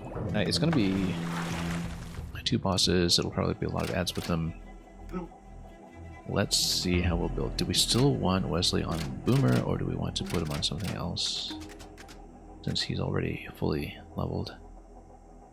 I feel like Reaper is less useful on bosses often, simply because you're not going to get that many kills necessarily, but I think we want to keep Judy on this super Reaper strategy that we had going on with her. Also so we can level up Harvest with her, which I would like to get. So I think we'll actually keep this going with her, with the weapon charger and the air stim. Because she can do that double attack on loose cannon. That is still going to be quite good. And she's going to get the burns going as well. Wesley might actually just keep him on Boomer 5, I think. And with a more or less a setup that we have here, although a scope would be good on him too. Yeah, a full aim line on a portable rocket. A scope would help with everything else though, of course. I think we'll almost certainly take Chimney with the kind of armor strategy with Spartan if we want to build her on her main class still. We can still build on something like Reaper, obviously, but we'll take a look here, or even Flanker. Since we have the weaponry to do it. What have we got on Flanker? We got Squares. Well, I mean, Squares got double shot, and then she has her own kind of independent double shot.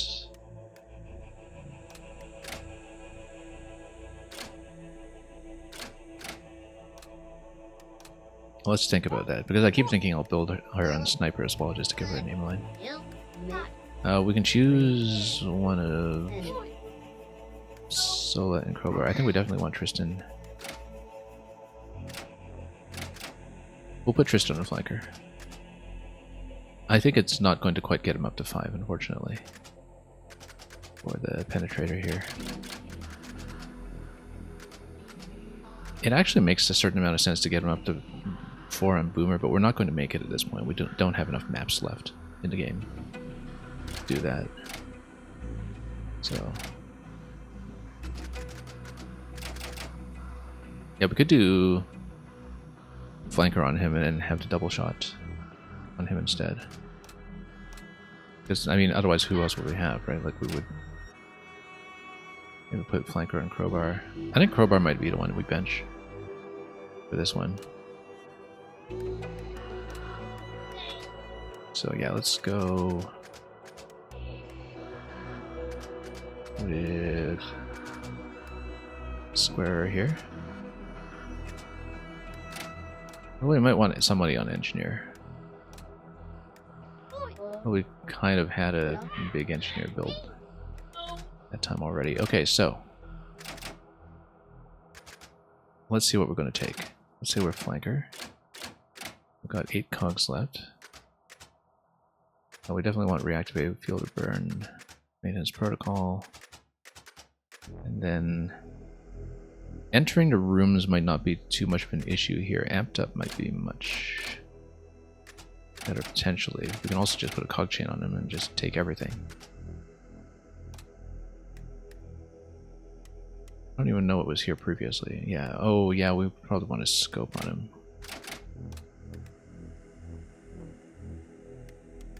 We would want a scope, for sure. Let's get one of our +2 scopes if I can. We should have plenty lying around. Where are they? Oh yeah, here they are. Okay. Our scope, regeneration field, sentinel generator. We have 2 points. Go. We can also take off a 1 pointer somewhere so we can put it on. Or we can take out one of these for the cog chain. So I'm thinking Amped Up would be very good. Well, since we can't afford Amped Up, let's just go Greased Up. Again, Greased Up is limited use here, I think. Fortify might be good, actually, given how quickly cover can go down in maps like this one. Okay, let's do that. Okay, Wesley. We could keep him on Boomer. And cross our fingers that the aim line doesn't matter too much. We'll just have lots and lots of damage output on him. Judy we keep as is, I think. I like the setup that we have. So we're going to take Wesley, Tristan, Judy, and then... Oh yeah, we actually have 5 characters. You have to remember that. We have access to 5. Descriptivist, welcome. Have I checked out Tactical Breach Wizards? I have not. I should look into that. I don't know that game, actually. And it sounds like something I should perhaps know about. So thanks for alerting me to that. I'll make a note to look it up afterwards. Okay, Rosa. Yeah, so putting on her on Brawler kind of maxes her out here. We already have one Flanker. We could try to maybe level her up to Engineer 2 or something, but at this point, you know, any kind of leveling up we do is going to be pretty limited in use. So I'll consider her in a moment. I feel like maybe putting her back on Brawler as her main is actually the way to go there, because then she can double down on everything. Then we choose between Crowbar and Sola, and I think we'll actually go Sola because we don't have a sniper on the board for this. And we do want a sniper on the board for bosses. We won't have an engineer for heals, but we will have Tristan kind of on off heals as somebody who's got Engineer 5 going already. So, yeah, we won't need experience badge, of course, if we... Oh, we actually still have a spare experience badge. Who needs to level up here? Flanker 4. Yeah, actually, let's get experience on him. Instead of the scope, perhaps. Yeah, let's actually get it instead of the scope, because then we can try to get him up to Flanker 5 for penetration. Okay. Warm boots. Oh yeah, we switched to warm boots in our previous mission. Let's put the gloves on her, perhaps. And a cooler unit. Do we have one? Oh, we already used one. Okay. Otherwise, I could do the charge attack every turn, the way we were doing previously. She can just keep armoring up. I might actually consider swapping the cooler unit to her and putting scope on Wesley instead. I mean, he's got tons of grenades already. He doesn't really need the cooler necessarily. So we'll put scope on him actually. Possibly even a precision scope, but we'll trade things out as necessary. Where are my scopes? Oh, stat items. Okay.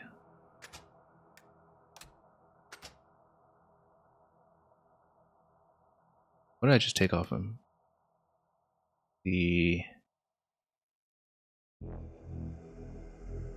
Oh yes, the cooler unit. Yeah, that's right. Put cooler on her. We'll put something more useful in warm boots, like the melee buff if we have it. Do we have it? It's under stat items. And it's the gloves, right? Oh no, that's been used already. Okay. A new Into the Breach like indie game. Yeah, I need to look at it. I love Into the Breach. I love it to bits. I will need to look into that.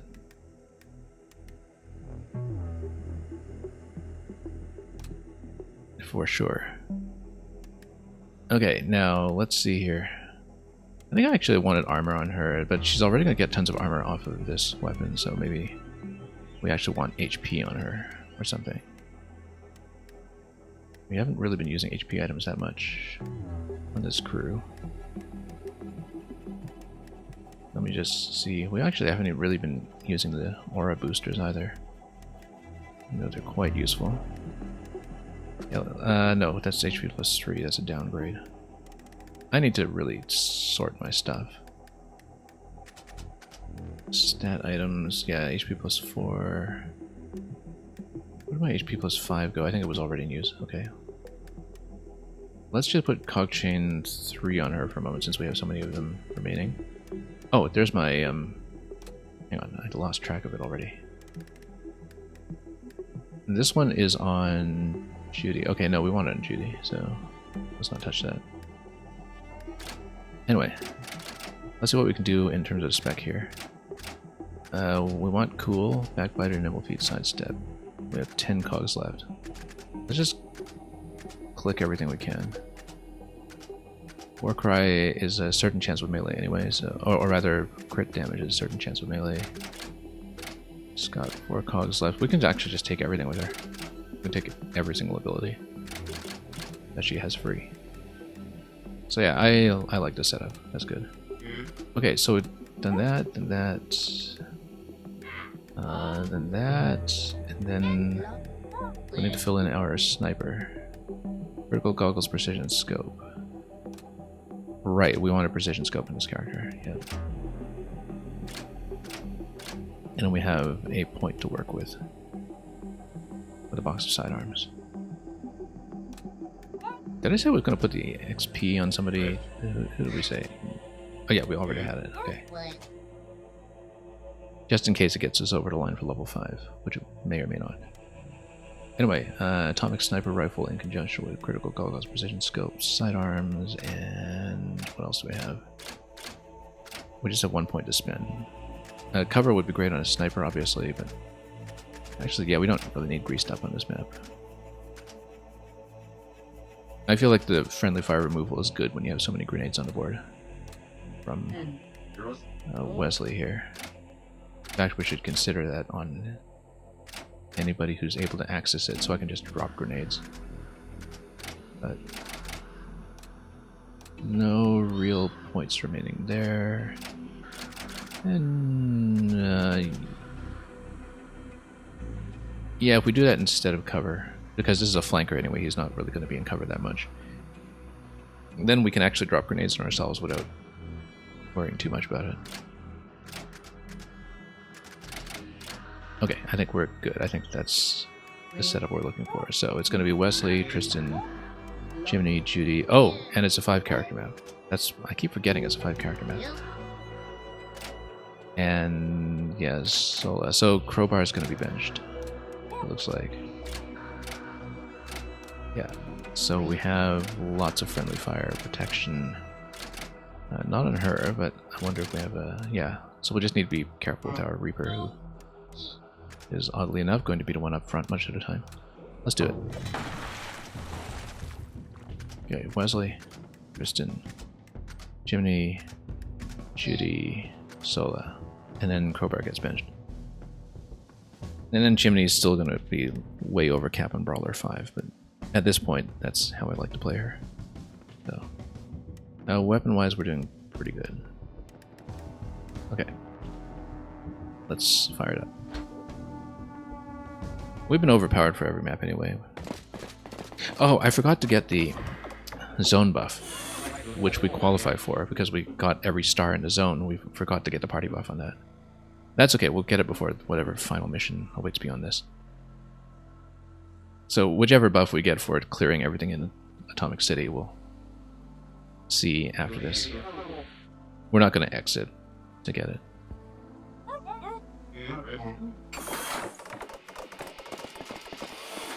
I was just talking about how overpowered the party was, and we could have done so even more. Anyway, same kind of mechs that we saw in the first zone, except 2 of them. You escaped captivity, yeah. Anyway, let's take him out. Only attack the small bar before plunging down into its lair.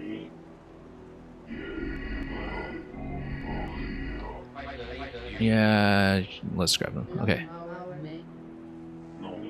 Again, casualties don't matter too much for bosses since there are no reputation stars. We will just take them out.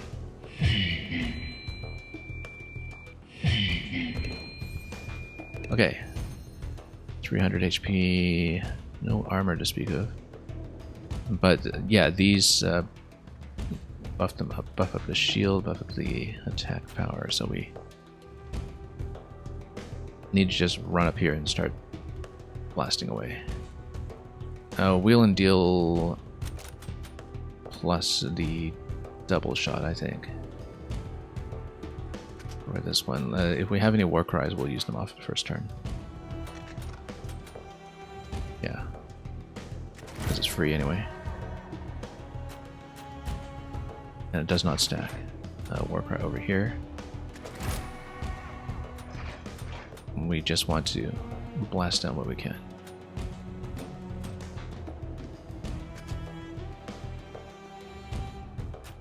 So yeah, Reaper goes last because we want to hit damaged enemies with that.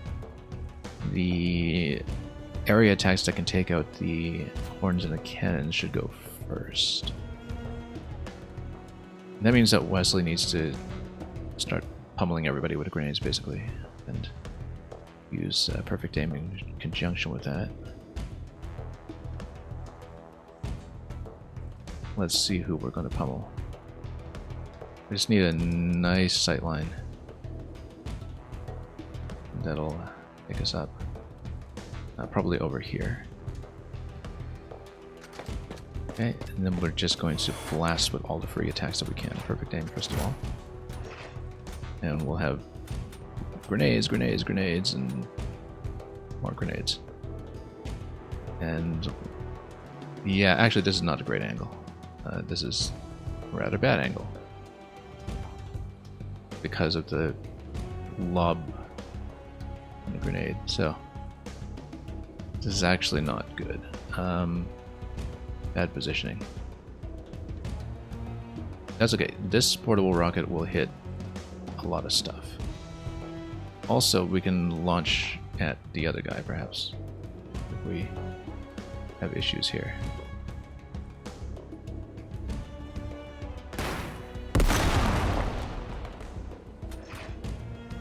And the sub-launcher will actually hit, but not hit what I want, which is I want to hit everything up top.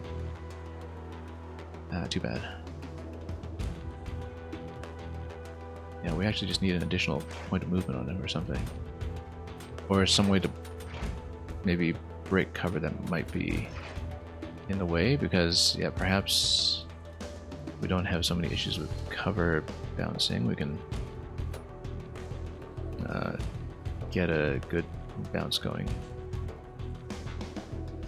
Like, yeah, it's not great. That'll just get stopped. Just bad position. Or a turn where I was kind of blowing all of my tools. This is good range on this guy, though. Maybe we can hit something. Or maybe I can go reactivate on him to give him an additional turn. Actually, yeah, that's what we'll do. We'll move him up and then reactivate so he can start attacking.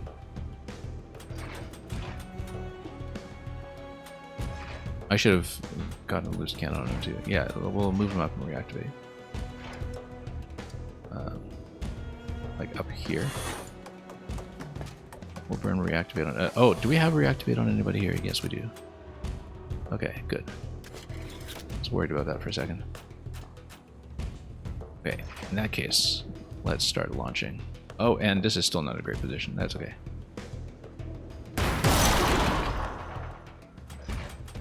Let's just pelt with everything we've got. That's actually quite a lot of punishment that all that stuff is taking. Also, we used up all of his points without even using the main attack. Oh well, that's fine. Wasn't watching what was free and what wasn't. Wheel and deal isn't going to give you a lot of movement at this point. You can move into the middle. Great barrel. Also, you'll notice that this broke the helmet, which means that you can really start whipping over there. Let's see. Chimney could come up here and do the sidearm plus charge.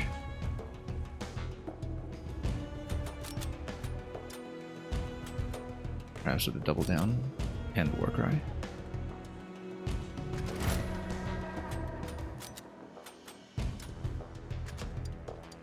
Yeah, sidearm plus charge up here, I think will actually do it.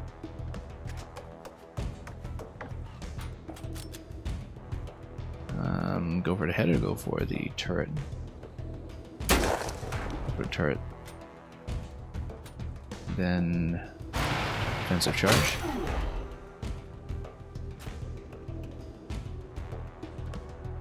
Yeah, I'm trying to see what we can do here. Wheel and deal up here. I mean, you know, if these explode, you're going to have poison all over the place, but we'll try to get some kind of aim line going here. Perhaps. Sidestep and then a move might work. Yeah, because then we wheel and deal to go up here. Yeah, this is probably a better position. Then we'll go probably double shot. Then we'll attack this way. Yeah, so that horn is almost down. Attack power is still up though, so we need to be a bit wary. You know what? Let's just burn this guy. Free action. Let's just do it.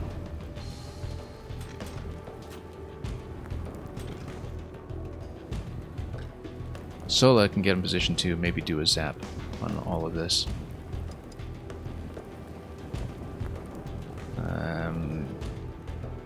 Here would not be bad.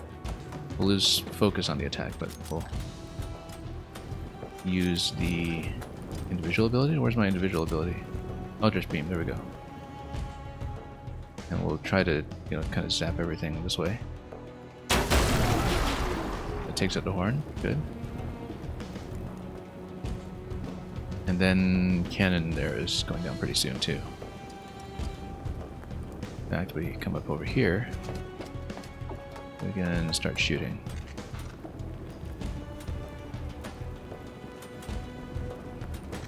We'd better perfect aim this. Oh, doesn't do enough actually. Got a penetration here. We can do a reactivate on somebody. That might be helpful. That's not free though. But it might be helpful because somebody could still shoot up here. Actually, reactivate on Wesley because he's still got his main weapon. Well, that's a... Yeah, that's the way to do it. Yeah, because then he can blast the main attack.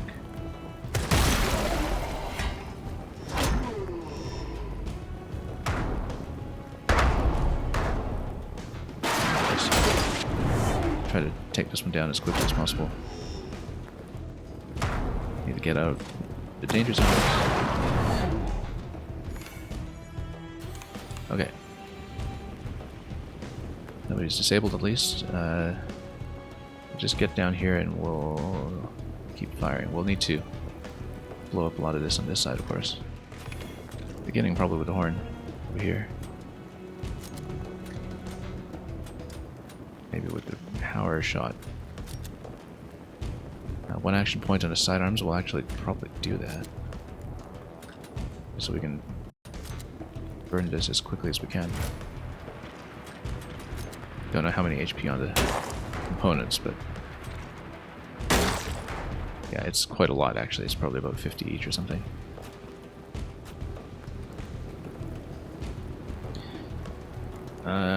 Yeah, Chimney's going to do the same thing as before. Sidearm plus charge, probably. Do we have... Yeah, we have the defensive charge available every turn, so we can...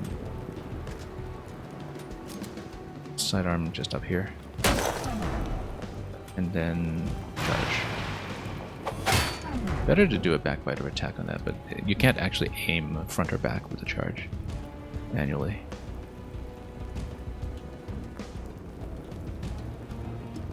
Come down here and get a couple of headshots, I think. Might be easier from above. Or from this location. Bit vulnerable up top, but... Loose cannon and weapon charger. Let's do it.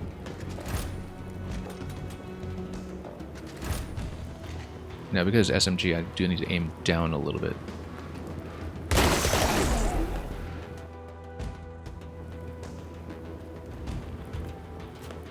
Okay. So, Wesley... Oops. Can try to go for it. Not really a direct hit, but over here might do a bit of an area effect on the armaments there, which is what I want.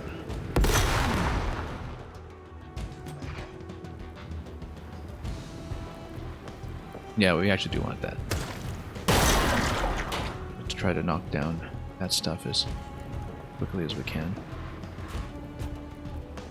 Tristan's the only one left this turn. Wheel and deal is not active right now, so we want to come down here and shoot from behind. Maybe get some bonuses off Backbiter. Activate the double shot ability to fire twice. Do we have it?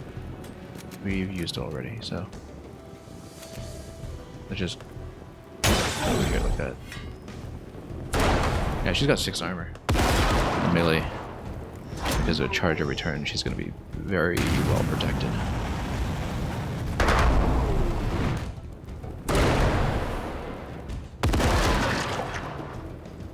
Yeah, we have to watch out for the floor effects, of course.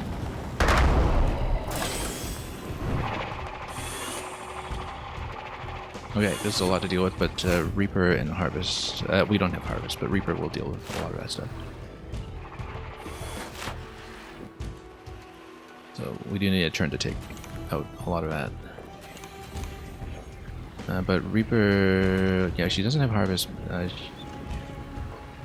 does potentially have the Hunter's Mark. Let's see here. Sidearms on cooldown. With the back shot on this, we might be able to take out this unit here. Let me see.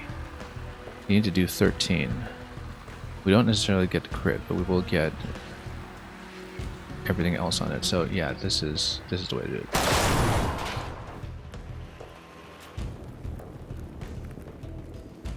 Yeah, we need to clear the room a little bit here. Sidearm plus charge on some of these. In fact, Judy could get over here and fire at all 3. Well, no, she's going to fire at 2. Chimney can sidearm 1, though. I'd remember that with the SMG, I'm able to hit more than one thing.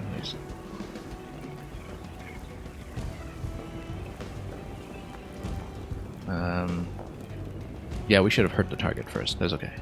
Cool. Maybe we can get a deflection off of this. Not quite. Okay, and a chimney can get over here and do some sidearm, perhaps. We better get in a bit closer. We want to play that way.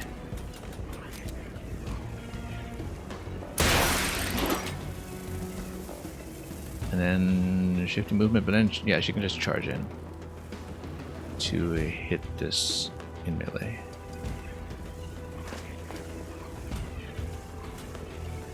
Defensive charge, because we just keep stacking armor on her whenever possible.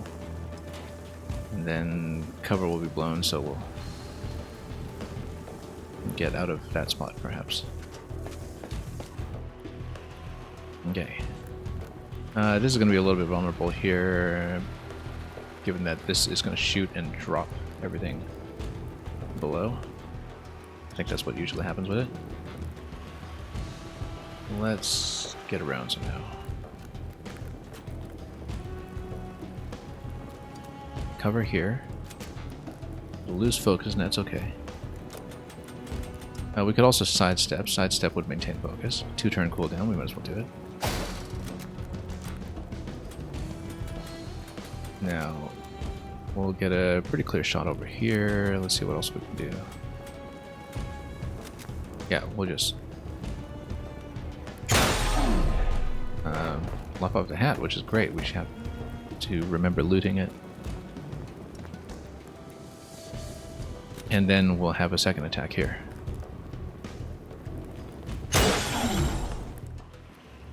Okay, so he should come down here and then just drop something down.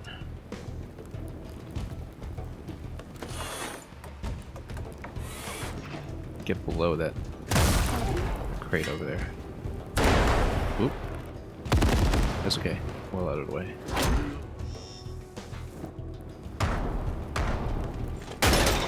Yeah, that's a problem. Too close on cover. That's luckily not an issue. Still haven't broken glass up there though. We'll need a heal there. We'll need it soon. Oh, didn't take that one out. Didn't see it. We probably could have taken it too. That's okay. We'll make sure we take out the totem on our way up. In fact, it makes sense to take her up here with the Reaper attack. And then we'll want perfect aim to try to get the headshot after that, I think. Sick burn as well will lop it a little bit and then take it out. And then take that one out. Good. Okay, we need to take out this piece here when we can. Wesley needs to heal up, and that'll be one action point.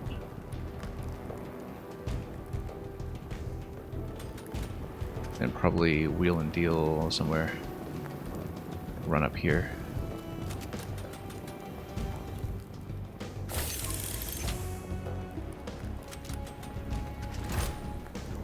To try to take out the attack power horn.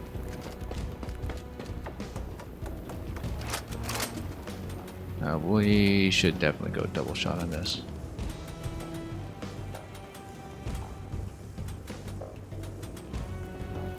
Yeah, and maybe even put on some armor just for additional safety, since we're running so tight on this here.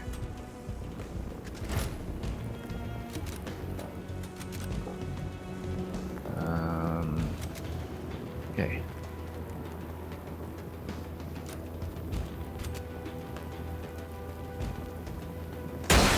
Good. That resolves one thing. And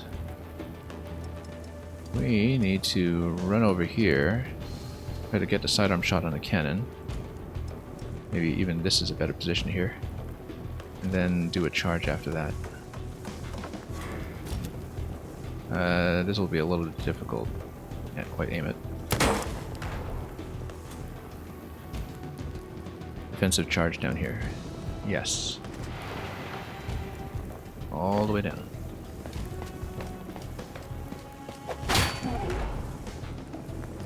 That's +6 armor, as before.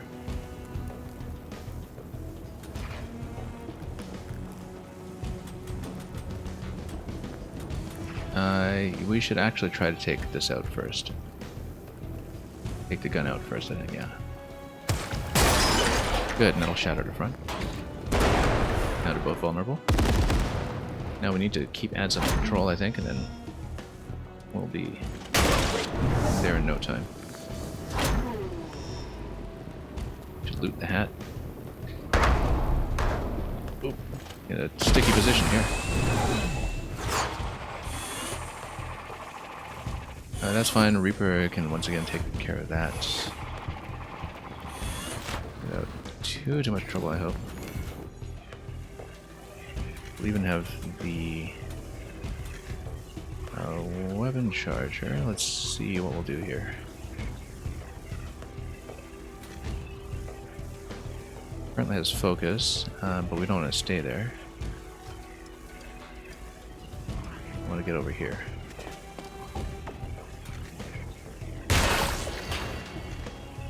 Then aim a little low on the SMG to, oh, didn't get them both. That's fine.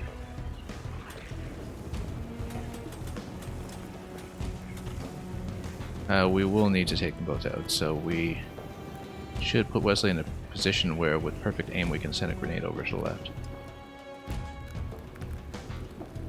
Let's just perfect aim first in case we can actually hit from a great distance. I don't think we'll be able to. We need a better position and likely one that does require me to stand in the ice. Or use reactivate.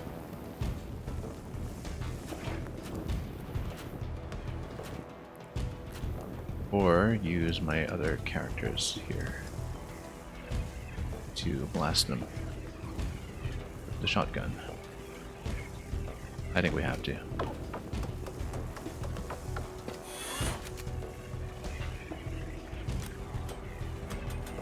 Let's see. We don't want to burn a point on that just yet. We want to go like this. Last one. Yeah, we do need to take that last remaining one. We have a sidearm handy here. But we do have this shot.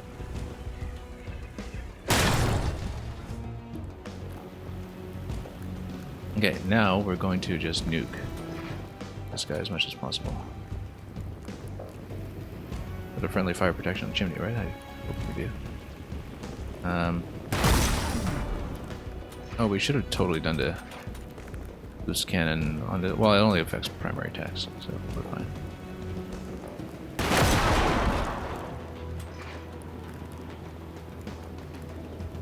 We're not really in a great position for primary anyway. But we can reposition. Potentially. We don't get shot in the feet, but that's okay. And... Chimney will have to run back for a sidearm and charge to the left.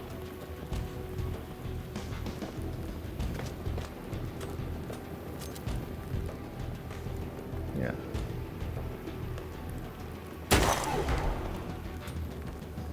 Then defensive charge left.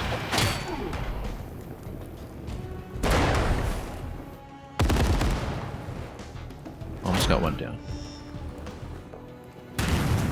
Did we keep forgetting the enemy that was up top, or did we actually take that out? No, we took it out. Okay. That's fine. Repositioning actually helps me here because my crew is right there.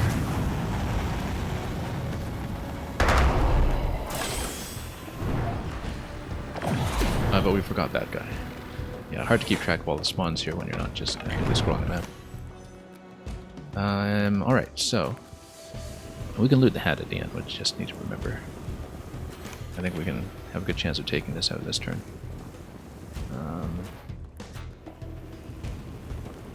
Let's see here, Judy. Ooh, that's a 23 down there. Let's see what we can do. Primary weapons +5. Maybe we can do something. With a critical hit, +5 would give me plenty to work with. At least for something already damaged, which it is. This would do about... Well, actually, if it does a full 18 with the critical hit, which may or may not be the case given how far out of range I am, then weapon charger might actually make sense here.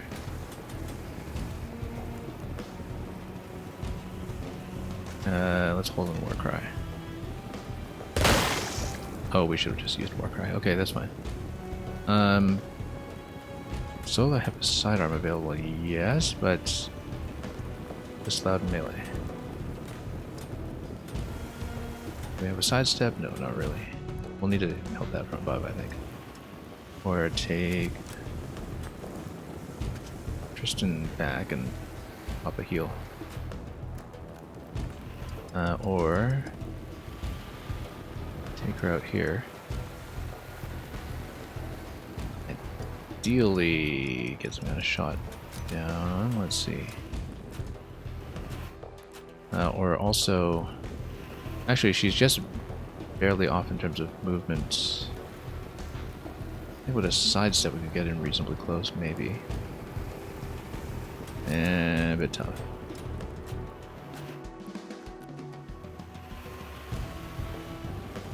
Can we blow cover or something? I mean, we can blow cover next to my friendly unit. Which we can move away first. We can move him out and then blow cover.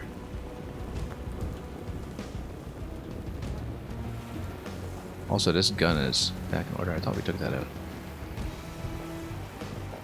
Yeah, that would be within range of the gun. Let's get down here.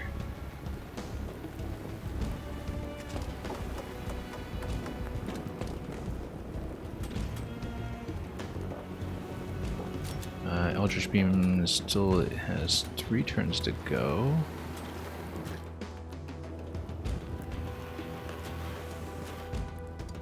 we can take Chimney over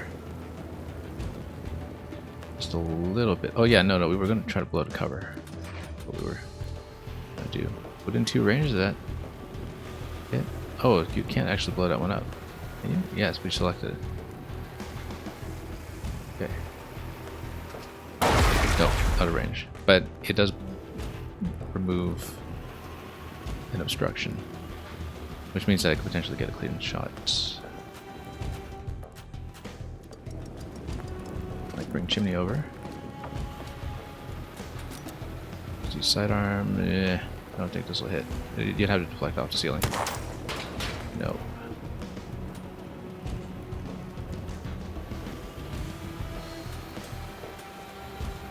Oh, we gotta get charged, but then you'd get hit by the weapon.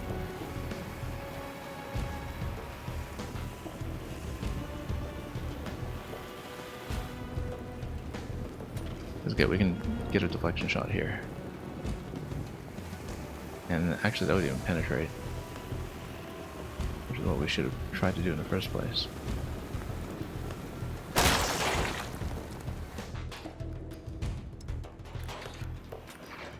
Okay.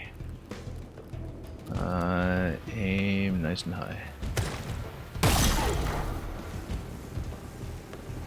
And aim down here.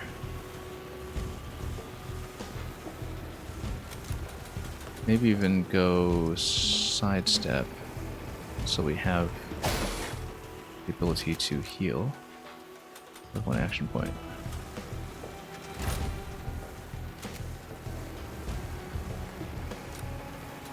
And we'd better get double shot this time.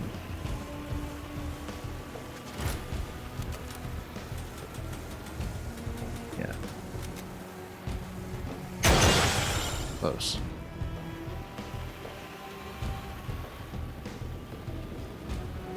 Chimney is still able to melee into somebody here. Oh, from behind actually. It's not too bad.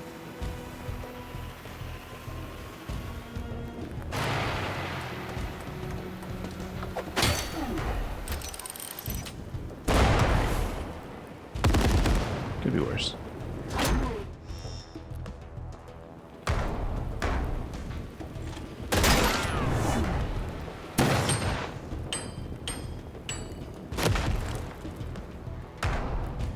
Well, I ignored my conspicuously weak flanker up top.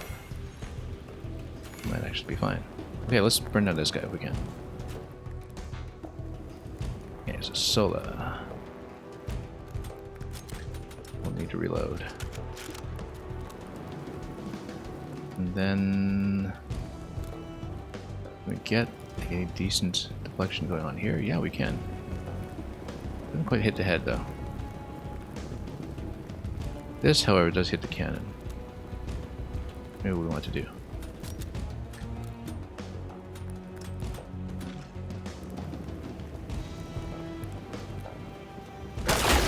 Good. Popped it. And then straighten ahead if we can.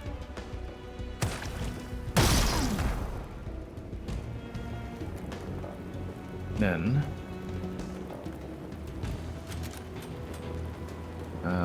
wheel and deal with the backbiter would be good.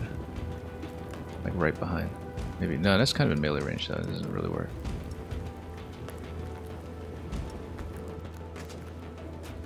But we probably need to pull him out somehow.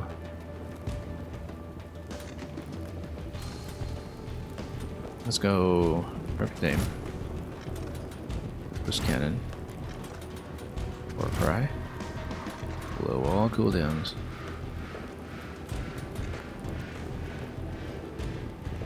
Then, yeah, it'll do about 40, maybe. Well, that's the best case.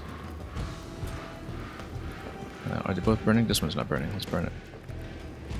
But that kind of burns Chimney as well, so let's walk Chimney out of there first. For the sidearm attack.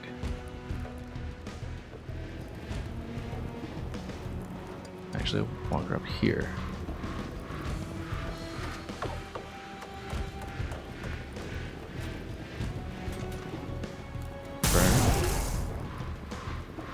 Yeah, that's only burning enemies on the floor, perhaps. I'm not exactly sure. Chimney. Well, we'll want to try to burn this guy down. And totally miss. Wow.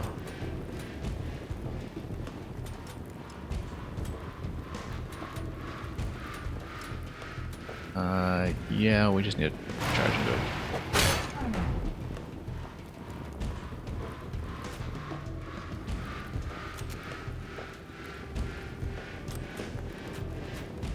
Do we still have available? Tristan should walk back and then perfect aim on that side.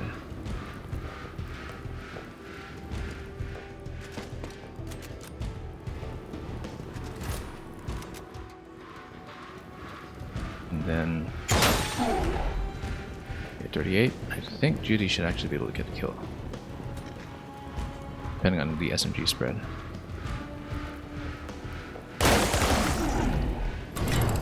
Four. Oh, so close. Again, the SMG spread got me in trouble here. Burning will actually take it down to 2 HP and oh, okay, actually came down. Right, because of the damage reflect on Chimney. Medium alarm, that's okay. Try to be quick.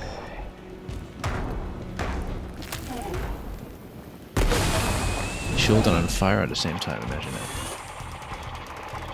Oh, that's a lot of stuff. Okay, luckily we have Wesley and hopefully some grenade cooldowns. Do I? No, well, we have the cover cooldown.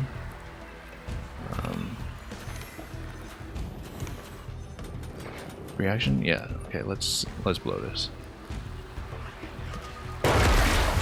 Absolutely need to.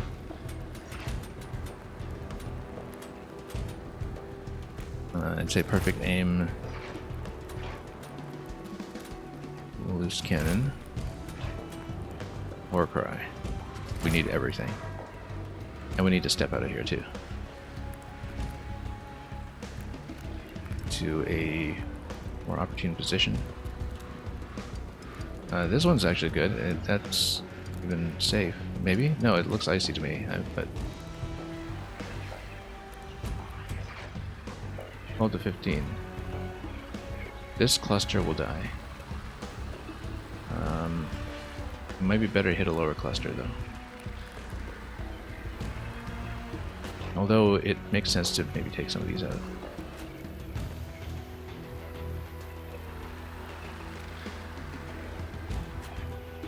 Again, Judy can do the Warcry strategy. Also, we do have a sidearm available here.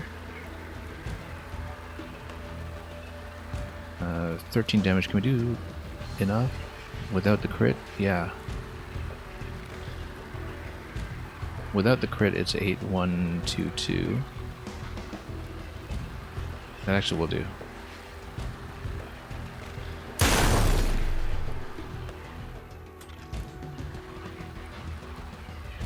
And so, well, really regretting that we don't have some kind of penetrating shot here.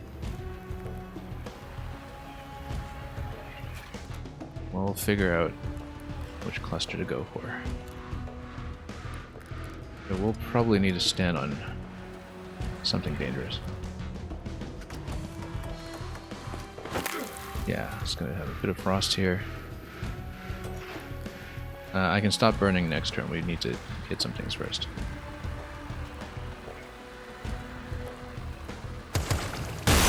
Good. All three down. And in fact, a double shot even overshoots that a bit. Gives me a little bit of overkill. Alright, at this point, Judy can easily take out 2. We do need to get her out of here. No cover to stand behind, though.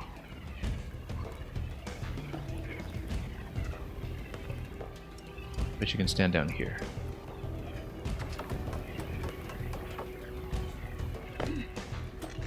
She's still able to get enough damage. 9-4. Yeah, if this is a hurt target, then she's able to do something. But let's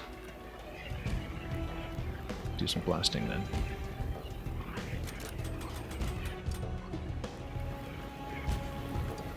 In fact, Chimney should come down here. to shoot one and slap one. Dr. Nefariously Handsome, welcome. Oh, she's still on fire. That's not good. But yeah, we can take one out and heal. And then shifty movement isn't going to get her far enough to melee on this side, I think, but we can put her behind cover. Then we can see if we can actually get something in charge range. We can, although we should probably put her fire out. Judy is able to hit and hit at this point, but again, we want some advanced damage, I think.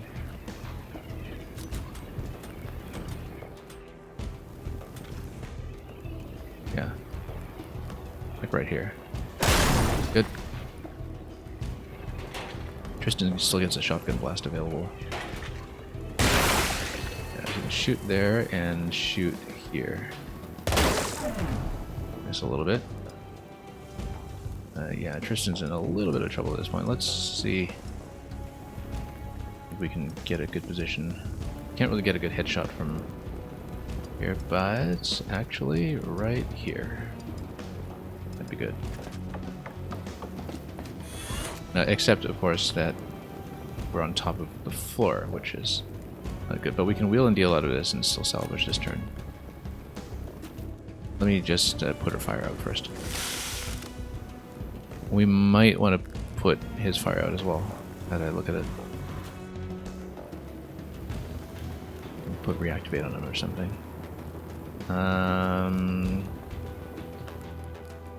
We don't actually have a good position with wheel and deal. I think we might just have to sack this turn. Or do a... yeah, you can't really do a deflection with this weapon. Not very well. Maybe through here, but no, not really. So yeah, I'm pretty close. I mean, this is the final map of this zone, obviously. And we've been having a great time, actually. It's kind of flown by considering that I've put so much time into this game. I'm at a little over 60 hours, which is over 3 times what it takes me to 100% the original. And partly it's because I've been streaming, which means I've been talking and taking longer because of that. But it's felt like a much shorter game than the hour count seems to indicate. As I was telling somebody earlier in the stream, this is one of the longest tactics campaigns I've played. And it doesn't feel that way at all. It feels short. And it's been really breezy. But by hours played, it's actually longer than most tactics games that I've played through as a campaign. You know, like most of the ones I can think of. Alright, so we should probably wheel and deal back here. Or sidestep if we can. So yeah, sidestep is good because we can get over here. That looks a little icy though. No, we're still fine. Okay, just get a back shot over here. I can take it, he says.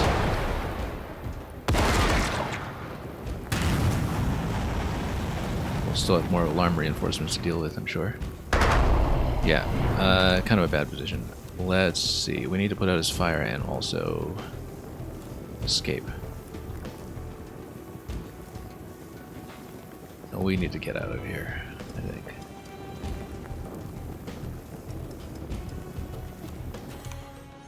Maybe with a reactivate.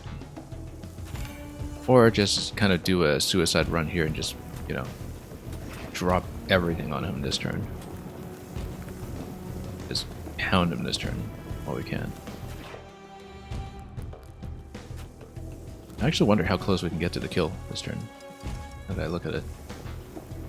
Might be able to do reasonably. It's just that the head is way out of position right now. But, you know, for example, we could do the sidearm maneuver.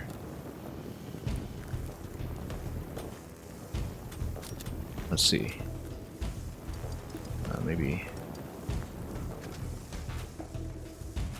yeah, let me just plan this out a little bit. We have the Ultra Beam available. We do. Which means, combined with... what else do we have here? Yeah, power shot. Let's use the Ultra Beam. Right through to the head. Okay. We can get a sniper deflection as a headshot. That would be ideal. I don't think we can get it.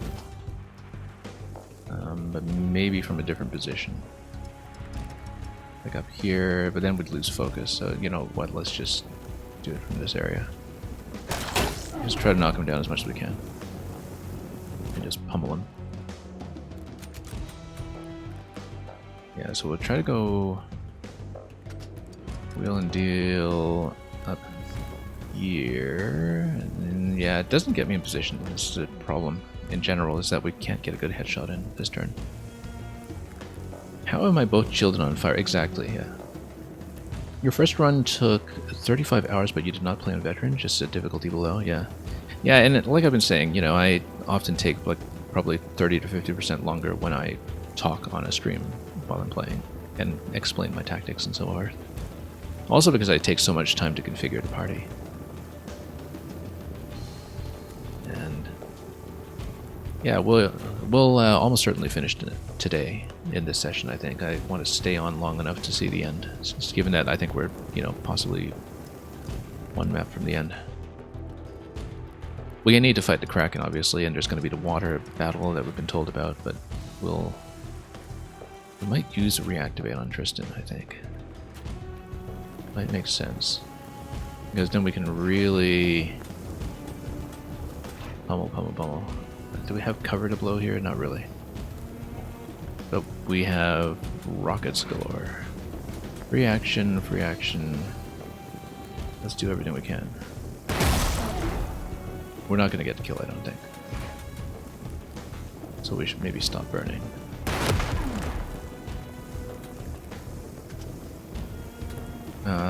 Stop burning is just one action point, so we can do it. It's just that we're likely to die this turn anyway. I don't know. But we can use maybe reactivate and then escape that way.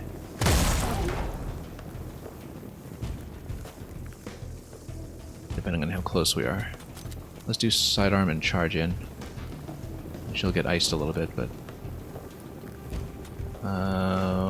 War Cry first. What else do we have? Sidestep.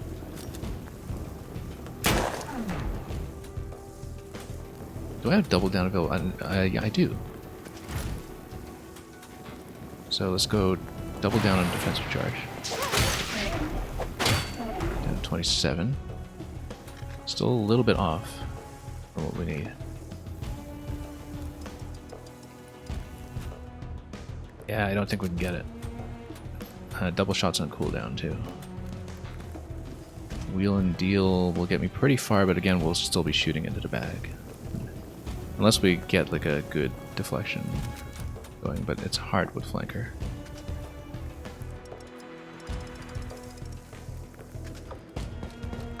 You'll do a veteran run if they add New Game Plus, yeah.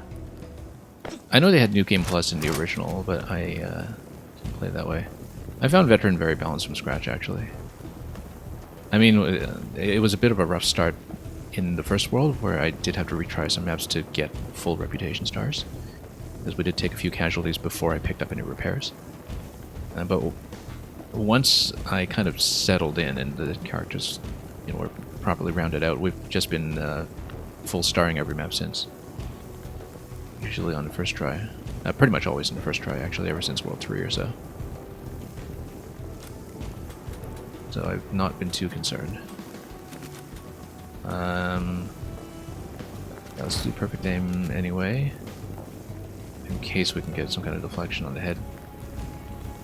Not really, just seems to miss. Yeah, no, not great. Hold 19, however.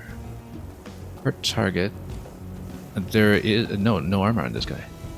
So can we actually get this without the crit? Yes, because we have 9, 4, 1, 2.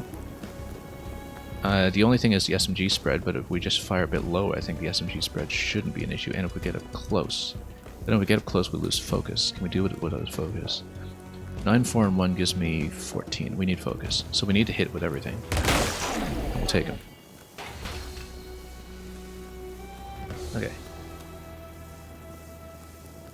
Yeah, actually, Too bad they don't have the New Game Plus, given how massive this game is when it comes to the classes. It's only just now that we've finally seen level 5 on each job, actually, because, you know, there's so much to level up, you're just not going to be able to get everything. So, and the Kraken Horn is ours. Yeah, I'm glad I calculated that I was able to rush down this turn. I was kind of tight. I needed every point of damage. But it was a bit of a gamble because, you know, otherwise I was going to be blown away over here. But we managed to get this hat in the corner too, which is great. I've been looting all of the boss hats, of course. But let's get a loot. And yeah, he's frozen at this point. Maybe that puts out the fire, who knows. Let's grab this. We've got the payroll ability, in fact, to get within range. And thank you for the GG.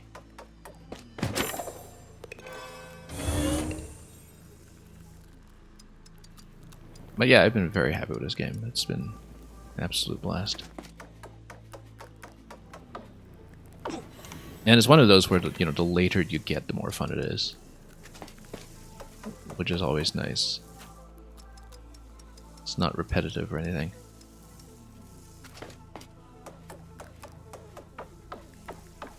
It does settle into getting easier, but that's because you start unlocking abilities that all feel overpowered, and it's just a matter of which overpowered thing you want to go with out of many, many choices. Okay, so yeah, one more character to wait, and then we'll do that. Where's my... Oh, he's still frozen. I need to pop him. Okay, hang on. Let me get my sniper here. Totally forgot.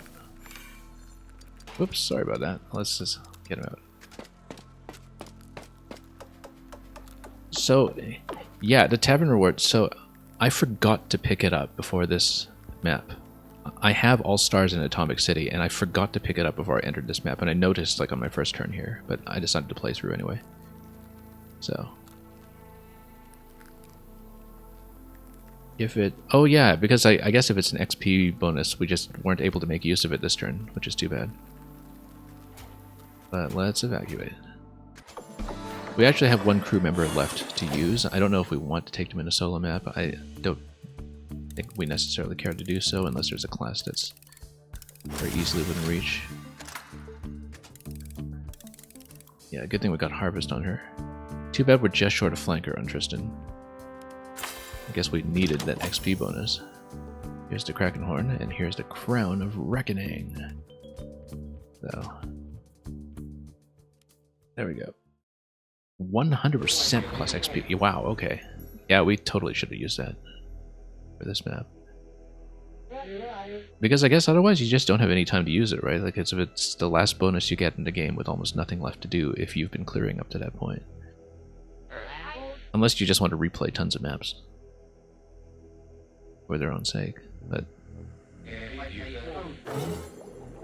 it does mean that we can, you know, maybe do a quick solo map to level up our last character here, since we have...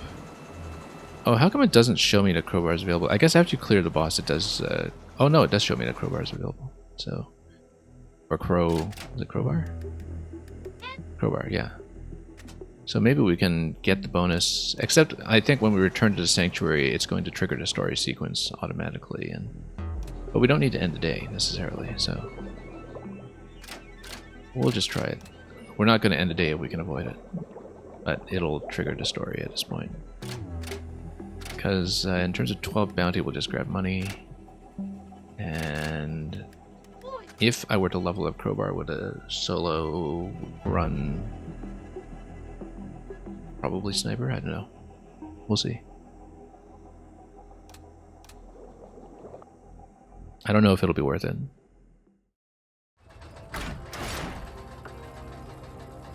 Yeah, the gear is less for beating the game, but just so you can max out your guys fast for achievements. Oh yeah, I'm not on Steam for this, I'm playing on Switch, so... I didn't even think about achievements, actually. If there were Steam achievements for... maxing out or something. Unless you just mean, you know, doing it for its own sake, which is totally fine as well. Okay, what are we doing? We want to enter Sanctuary. It'll trigger the story, and then we'll decide whether we want to end the day yet or anything else. Of course, I've also been running for long enough that maybe we just want to try to finish up. Call the beast to you before the rage drives it to the surface again. Properly armed for underwater combat, yeah. We're doing alright. Then we'll do the map.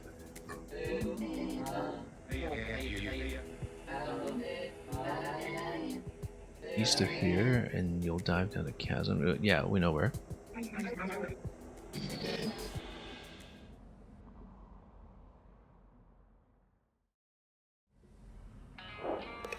Yeah, so if I'm not going for achievements, I guess it's just something fun for its own sake. I mean, it would have been useful if I had remembered to grab it before the last map, because that would have made the difference between level 4 and 5 for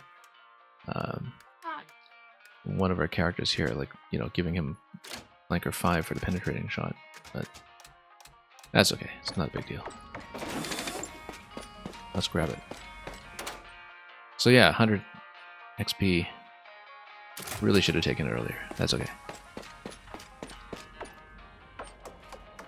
Maybe we'll level up Crowbar for one class, but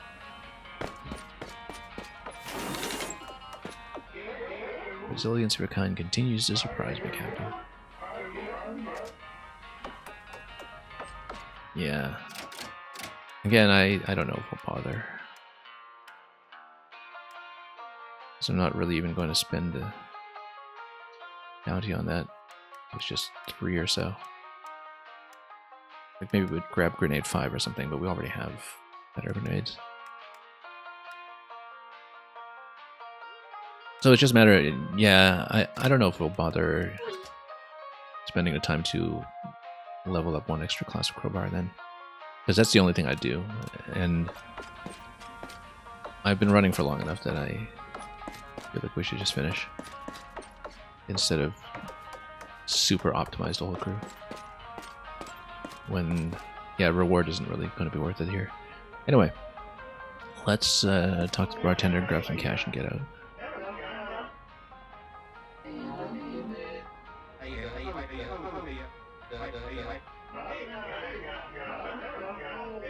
Cogsby, Captain Leeway. Yeah, let's scratch that map. I don't really feel like doing the extra map here. Collect rewards, and then maybe we'll buy a quick thing. New game plus mode where you keep ship upgrades and gear, but character levels reset. Sounds like fun. Yeah, that could be, because then your ship just blows through everything, and then, you know, you can replay it quickly. But, I mean, there are a couple ways they could do New Game Plus for this. It's potentially very flexible. You see, even if you keep class abilities, for instance, you can just do a total reset on the weapons, and the class abilities that you've unlocked are still a pretty significant progression when it comes to giving you extra cogs and some extra defense and so on. Like, I think it would be significantly impactful without totally breaking the balance of the game if you were moving up to Elite or something, right?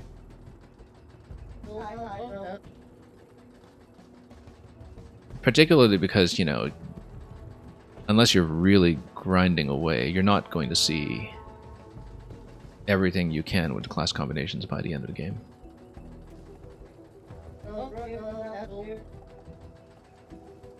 And you'd still have to probably, you know, spend fragments on the incremental upgrades for the class and character abilities anyway.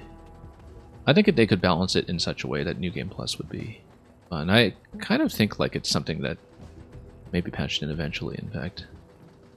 If there's any post-launch support like there was for the first game. I mean, the fact that the first game had DLC was a big surprise to begin with. Anyway. Once we call the Kraken, we cannot turn back. Yeah, it's going to be the final boss, point of no return. One last night before the fated world is on our shoulders.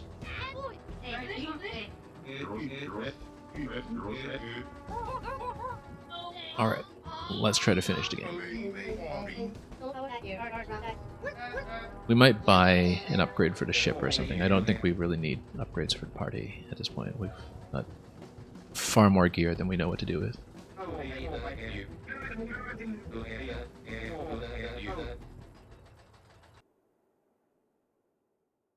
You'd think Heist 1 also patched New Game Plus. Yeah, I couldn't remember because I did play Heist 1 on 3DS at launch. But then later I played the Complete Edition on Switch with the DLC. And yeah, maybe I didn't notice New Game Plus originally because it was post-launch, but I honestly cannot recall. Okay, so in terms of something we can take, I was considering maybe getting the Engine 3. I don't think there's anything that we really want to get.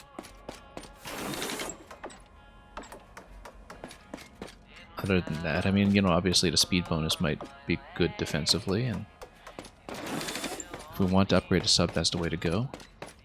Otherwise, we'll go for something else here, like probably the damage item, to be honest, depending on what the final map is and how many characters you can take in with you. Yeah, we already have a lot of stuff like this.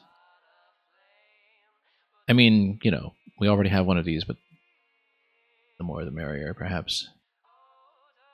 But on a boss map, it's maybe less critical. Depending on what's actually inside the boss. I'm sure there'll be lots of minor adds and so on that we have to take out. But, yeah, let's actually go back to Argent Articles, and I'm thinking I'll improve the ship as my last big purchase. The best other option would be more damage. But, can you be negative? Yeah, go ahead. Go ahead. It's all open to discussion. Do be as critical as you need. Be it of me or of the game or anything else.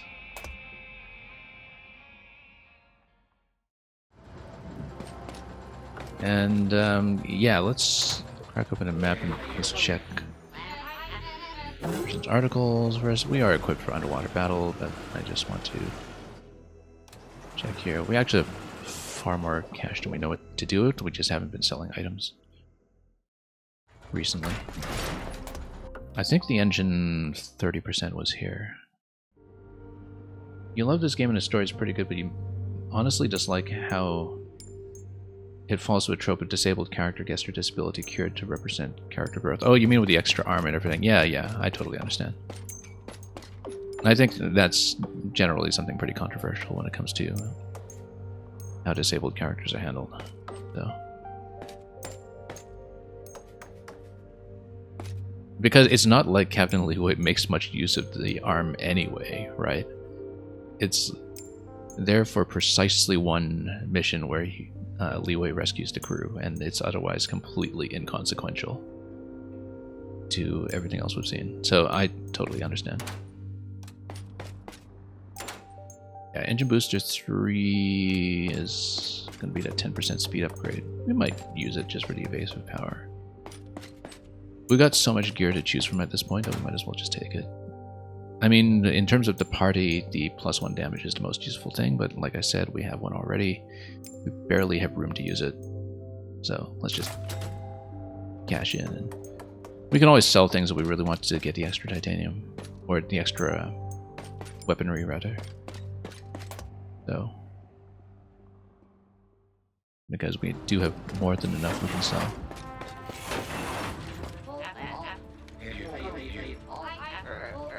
But being able to dodge a little better is going to be helpful, I think.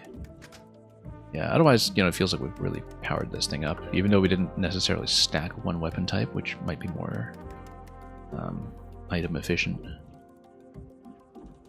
Yeah, we'll go with that.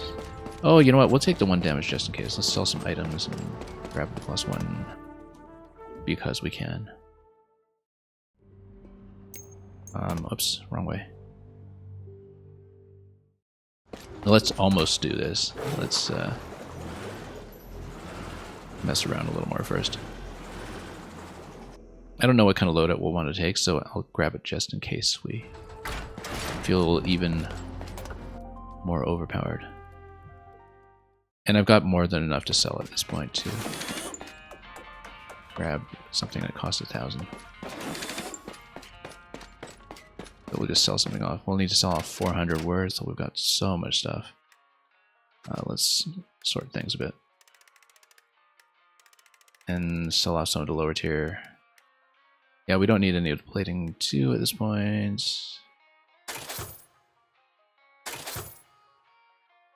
That's not even worth very much. We don't need a laser 1.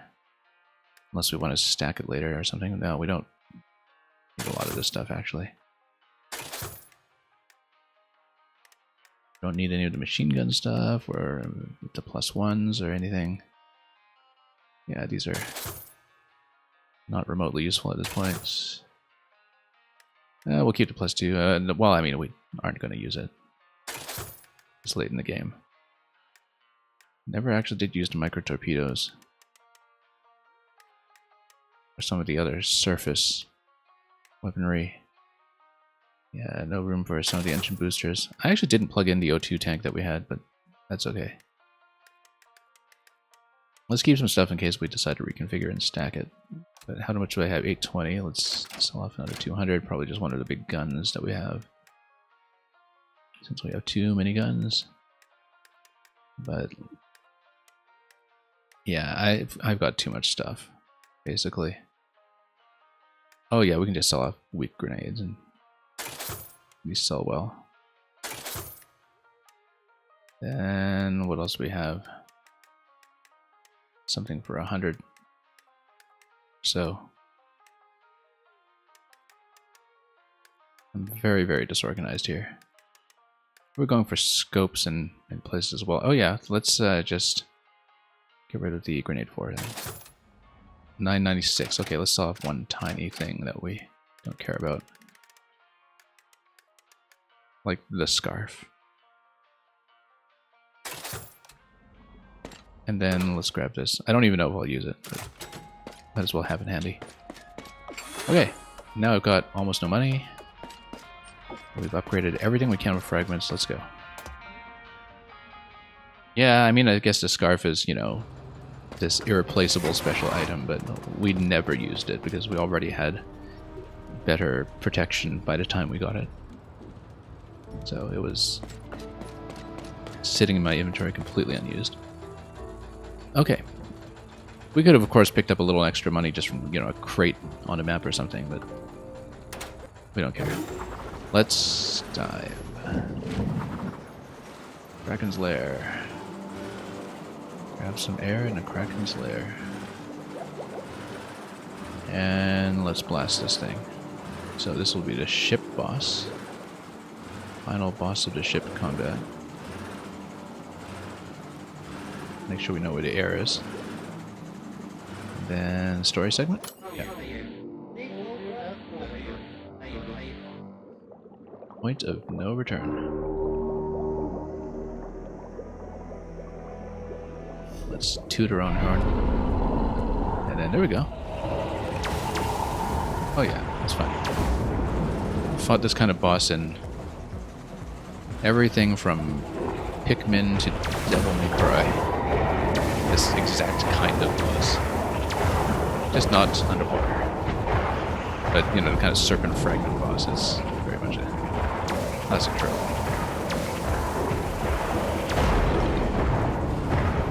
Yeah, we just need to chase down a bit. Oh, shield's off. That's okay. Fine. Shield recharge would be nice. Yeah, we've got so much on the hull. We'll just spin around with the laser, actually, and just whoop, kick a little bit. In a few missions, you actually made your guys turn into ice on purpose sometimes for good defense. Yeah, that's interesting. I didn't actually try that out. Usually because I had so much warm defense. Whoa. God, I'm pointing the wrong way here. That was not great. Took down a big chunk of my health all at once, actually. Wasn't paying attention which way I was facing.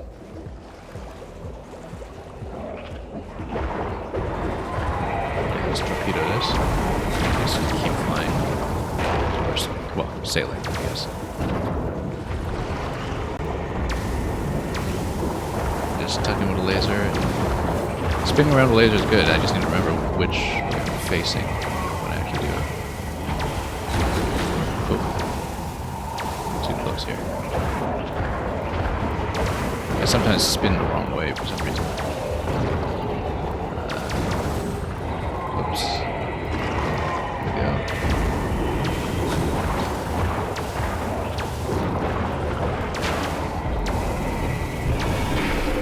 Okay. Well. Let's see some more. Now it's going to be fast. Yeah. Very much a classic Zelda style boss as well. Hold on.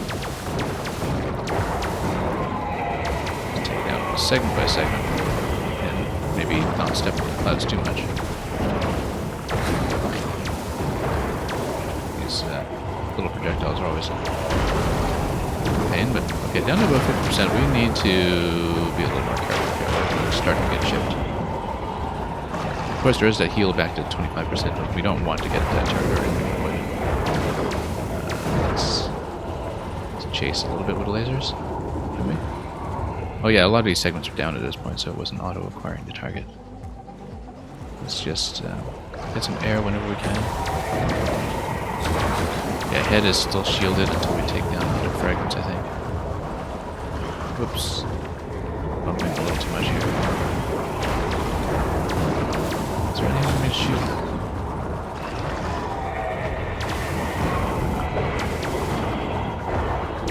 Okay. Oh. Taking some punishment.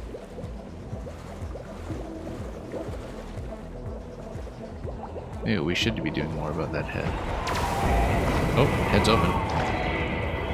Wide open. Let's just not take too much damage. We'll otherwise just sail along with it, I think. Try to turn around for a torpedo at some point. Manage it. Oh. Missed it. Getting a little bit low. Getting really low, actually. We're under 25% now. Now let's get out of here and heal up a little bit. Try to get that heal from... Well, I mean, we aren't really going to be out of combat ever, so we just need to be extra careful here at this point. Keep the shield up when we can. Almost dead. Almost dead. One good torpedo facing the head. Or even just some lasers. Okay, I am in peril. But luckily, that is down. I hope I'm not like taking damage during a cutscene or something. Should hopefully freeze damage. What breached it, Captain? Time to move in. Let's get that boarding party ready. Save trophy. Now, how many units? 5. Okay. Well, we can really play around with a squad a bit. And to prepare for any emergency, make sure to equip your entire crew, not just those assigned. Okay, that's a fair warning. So maybe we should have leveled up that last character. Because, yeah, I guess maybe this will involve both parties. Like, if you take a party of 5, it'll switch to the other one to rescue them or something. We'll get into the final map. So. Yeah, I'm glad it warned me. Alright, let's equip the whole crew. Yeah, maybe we should have done that last level up in Crowbar. Okay, I think we should put a lot of characters on their main, so to speak, just to get as high powered as possible. So do we go Reaper main with her or Sniper main with her? Here we go. I don't actually know how Harvest interacts with the Sniper reload. That's one thing that we never checked. But kind of do it based on points here. I mean, we have enough SMGs for 2 Reapers. So maybe it makes sense to keep her on Reaper and keep Judy on Reaper so we have 2 Harvesters, and we keep them in separate parties.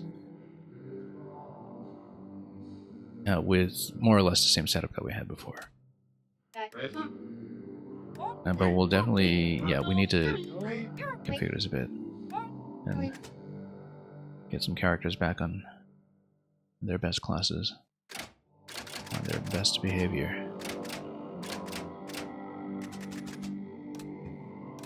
Yeah, so the kind of hammer sidearm idea, yeah, too bad Cornelius is just off of Engineer 5. But if he has enough points, I think we actually want to put him back on Brawler. Let's see, we'll have 2 parties that are more or less equivalent. We'll keep Wesley with his setup. I like him like this. Although we might want to reconfigure some points. I want Tristan back on Engineer, I think. And we'll take off the XP badge. Yeah, because he was always kind of an Engineer main for the extra heals and such. And we will put the atomic handgun on him, which means we want titanium casings. We'll get these other items going as well, which also means what cool. Payroll isn't going to be too consequential because treasure is not as much of an issue here. We'll want some of this stuff. Focus might not be as interesting here. We can do... Oh yeah, actually no, we want floor protection for sure. And can we take off enough to get Backbiter? Let's see. Maybe taking off focus might be fine, although it synergizes very well with sidestep. And we don't necessarily need like that much movement.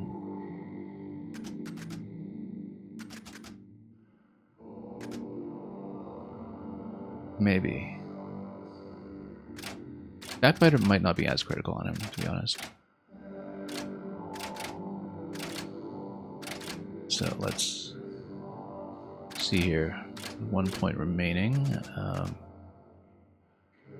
Fortify might be good because you might be putting up custom cover sometimes.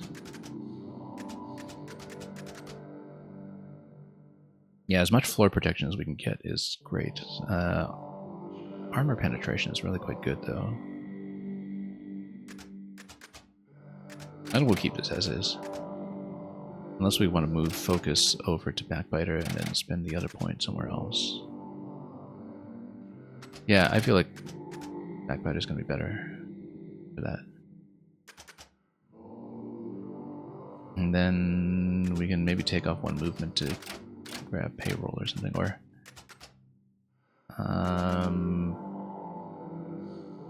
put up boom boom just in case of friendly fire. Or no, we'll go 4 to 5. Okay. Okay, this will be fine. And then yeah, you'll get the aura increase as well. I mean, we could also put the big aura increase thing on, but I think I like that as is. Okay. So let's see what else we'll do here. We'll probably take shotgun off of beacon and go back to something like sniper. Maybe even as our main sniper.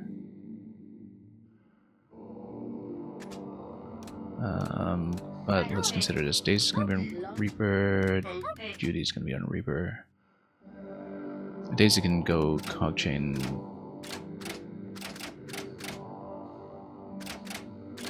Six for like really just 1 additional point.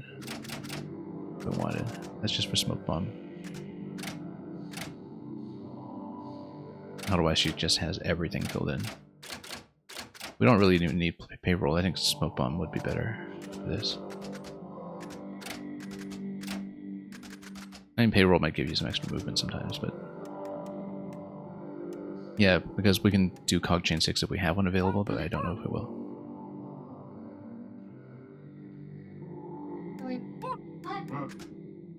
Okay, so yeah, she's done, he's done. Yeah. Okay, so same kind of setup here with the super armor and cooler and charge every turn. I like that. We will switch this kind of setup that we have with Poe over here over to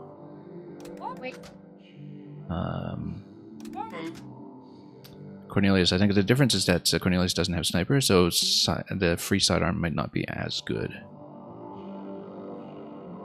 on him, which might be an argument to keep Poe in Brawler. But we'll figure this out. Because we do want to max out as much as we can.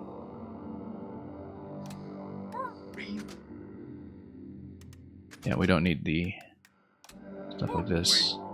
Damage badge is actually a very good idea. Well, on anybody who's on engineer, but definitely anybody who's on the kind of melee plus sidearm setup that we have going as well. I'm just trying to figure out who's going to be a little better on sidearm.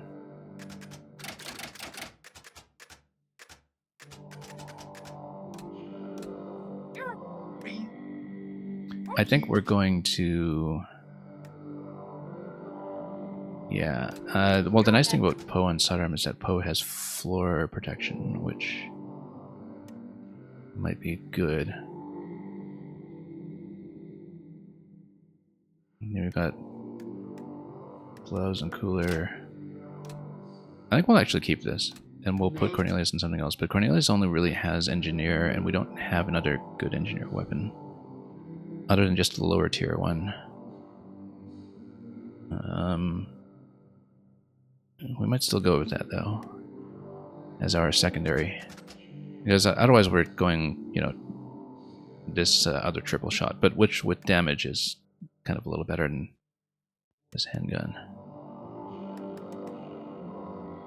But then we have somebody else who's kind of still on heals, eventually, on a secondary party. So Beacon, I thought I said we were going to put on Sniper, which I think we should still do.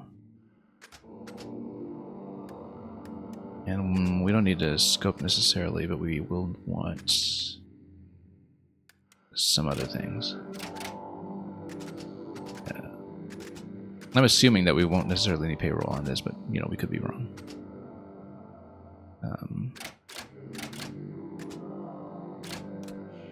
So we don't even necessarily need to cog chain unless, oh, payback would be good. Actually, a lot of things would be good. Sure, let's put the cog 3 on this. And then probably a lot of crit on top of that. Payback. And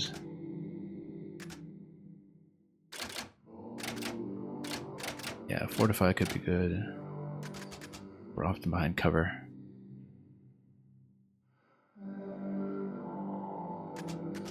Actually, yeah, let's do explosion protection.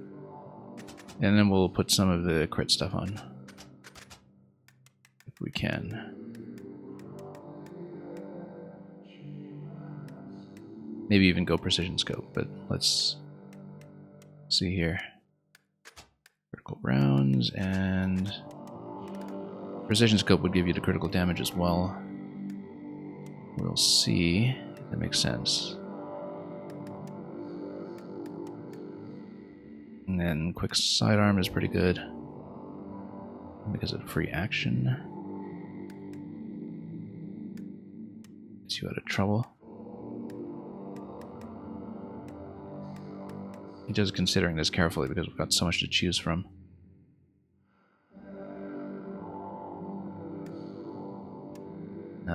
The grenade isn't a bad idea. We haven't been using the Insta-Blast at all, actually, but... HP is also not a bad idea. Got so much to choose from. Let's see.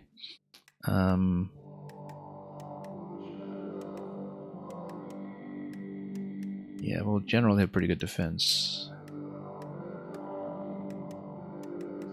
I actually want to go precision scope then, unless we want precision scope in one of the other weapon classes that has more trouble aiming.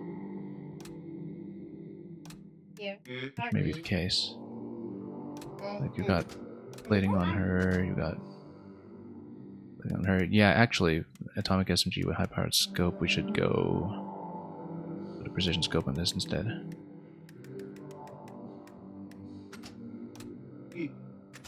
Gotta kit out everybody here. So keep all this as is. I think this is probably good. I don't know if we have better reinforced plating than that. I think we're fine.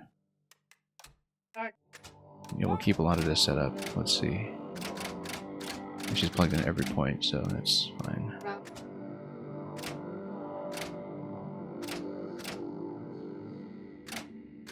And I think this is generally okay.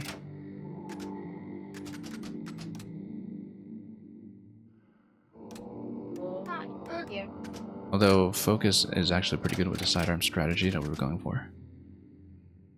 So again, we'll probably take off payroll and one other point. If we can spare one. No, we can't really spare one, I think. Unless we spare a movement point or something and go for focus. Purely for the sidearm shots.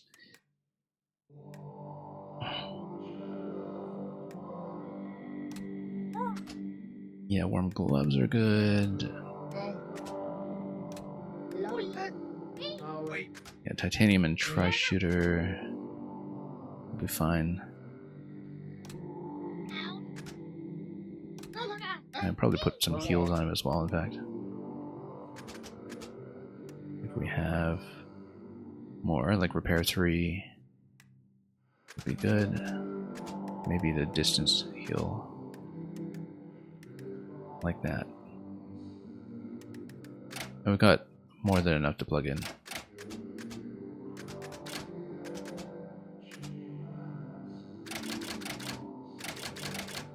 Six cogs left. Payback for sure. Shifty. Guts. Hard shell would be nice if we can feel something for it. But I don't think we will. I think this is fine.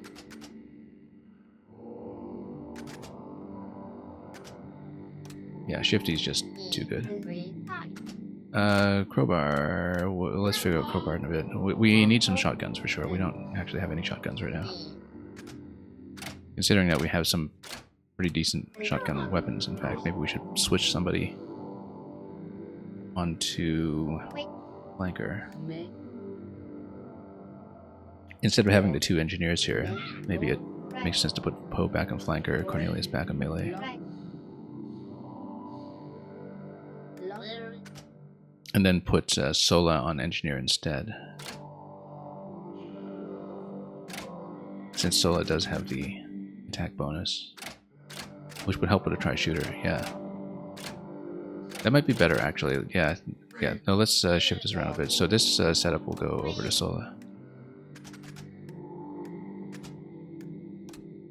And that's with the repairs and the casings. Repairs, where are you? And then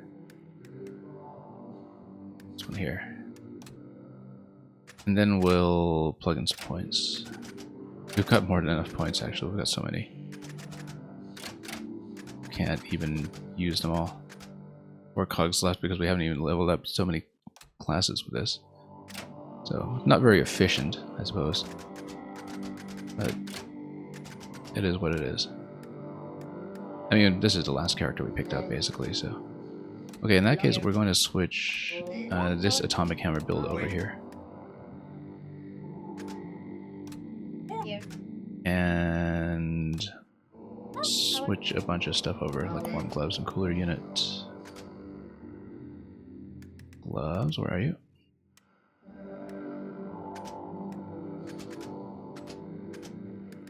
And cooler. Let's see what we can put on. Probably a cog chain, actually.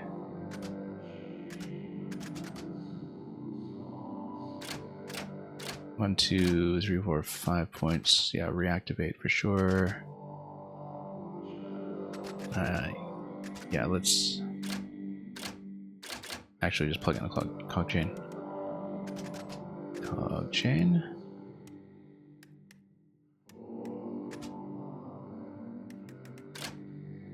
We'll just pull that one. And then we'll have points to spare, I think. On what, as engineer, probably no, as brawler rather. Put on boom boom. So we will change back to flanker. Reduces all cooldowns by 1 every time you scrap an enemy. Let's go with that tentatively. I think it might be better on.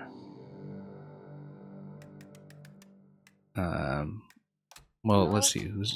Neither of these are really cooldown based.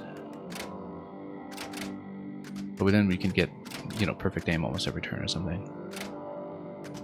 And then just plug everything in that we want. Shifty. Put on the sushi sidearm or something. Pretty extra attack.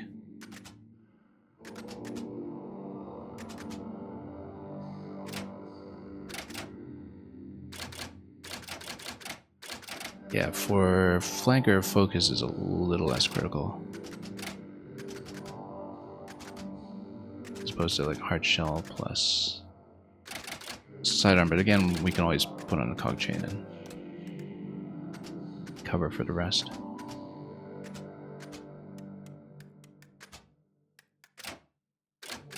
So, you know, put on focus and put on blast shield.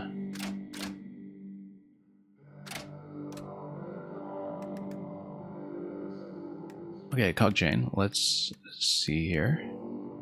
And then for someone who's kind of running up front, titanium alloy. And, oh, almost certainly a scope. Yeah. Definitely a scope, I would say. Whoops, not fireproof boots. Scope. And did we just switch to hat? Oh, you know what? Let's put on the Crown of Reckoning. Yeah, actually, instead of titanium alloy, what we were going to do, yeah, maybe one of the HP items instead, or a sidearm, I was going to say. Since we went to the trouble of taking free sidearm, right? And quick sidearm is free anyway, but maybe we have a better one, like the... Let's see, auxiliary weapons, sushi sidearm. With the piercing attacks. Yeah, you know what, let's take it. No. Crowbar can go with the square shotgun.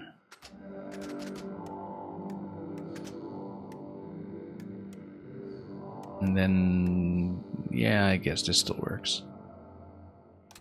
We might even want to move that +3 movement onto somebody else, but like maybe one of these. No, I think we're fine. We've got lots going on with them.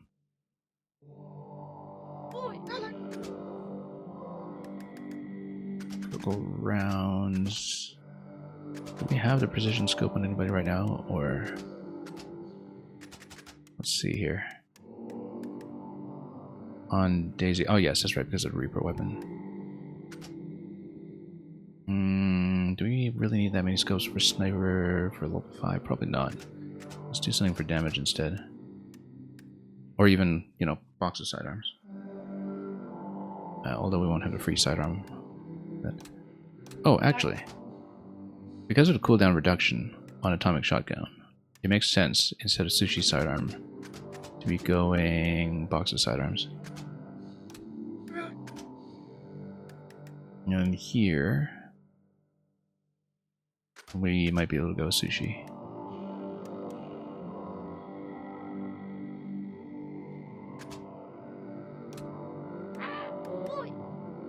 can have that extra attack. Okay, are we almost done?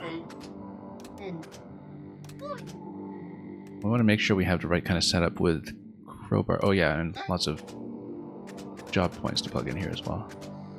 Sola's already kind of maxed out on that, so nothing to do there, but always more aim. We've got a lot that we can put in payback. Lots of defense, obviously. Amped up is always going to be good, I think. I don't have too much else that's aura based apart from the heal, but the heal is important.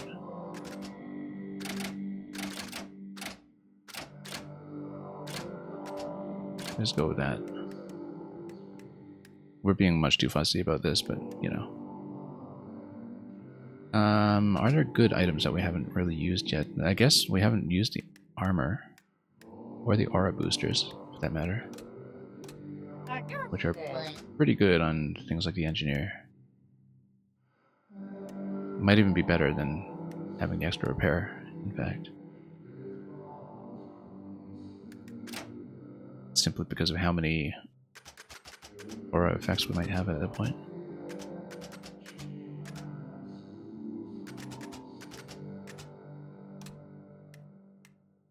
Because how much of an expansion is that? Let's take a look. We also haven't used the Insta-Blast. Yeah, 2 tiles. As opposed to having the extra repair? Maybe.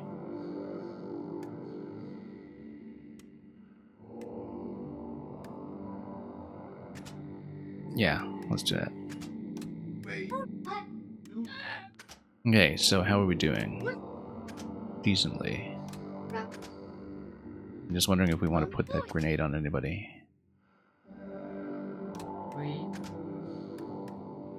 I think we're going to be fine. I mean, we could always weaken Judy a little bit and put the Insta-Blast on her, but I think we're more or less set.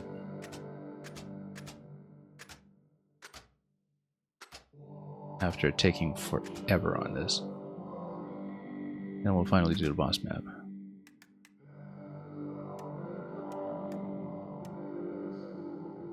Yeah, rather than Radiance, I think we'll actually go with the grenade on this. You just never know. But it's just a single use on it, right? Could get you out of trouble. Yeah, I'd rather do that. We don't plan around Radiance very much. Or take armor. But then we already have the heated plating, so... I actually wonder... No, we should change the heated plating to reinforce. Let me go Insta-Blast. And then we should figure out who we are actually going to take into the first map.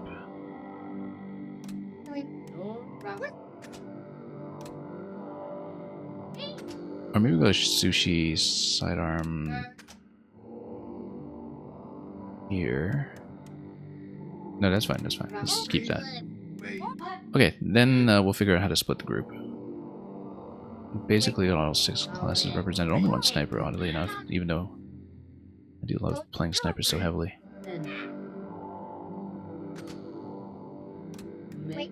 But I think we basically rotated everybody back into their level 5 main, and so...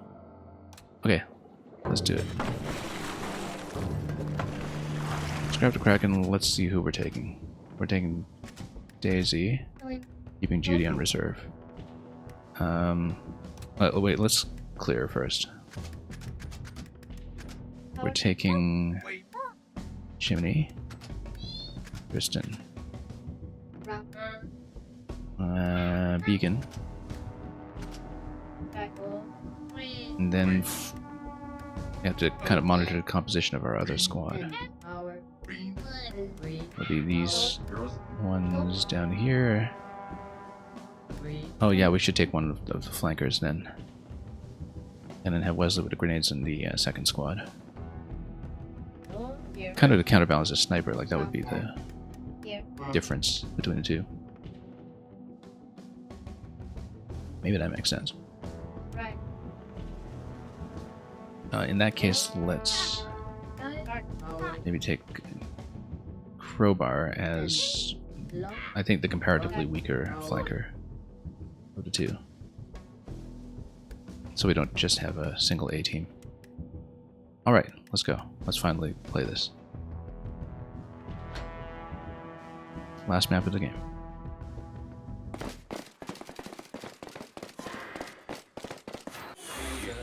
No matter what, we have to stop the Kraken for good. Everything we've done so far has just been in preparation for this moment.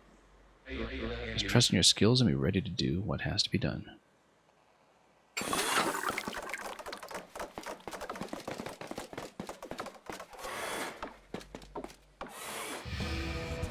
Okay. Trophy, can you hear me? I'll take that as a no. Not really. Vengeance. Hate. Destruction. Okay, I see lots of other things here that look like they are bad. We should take them out if we can. Active eyes, and some inactive eyes too. I guess the eyes are just what try to shoot you, so we should blast them. We really should have taken the grenade into this actually, but oh well.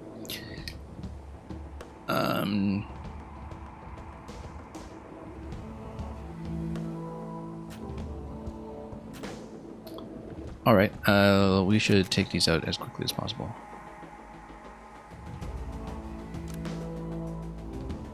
Which means, first of all, Amped Up and Backbiter, we should actually see if we can set up a penetrating shot. I don't know that we can. Maybe we stand here, but then the wall is in your way.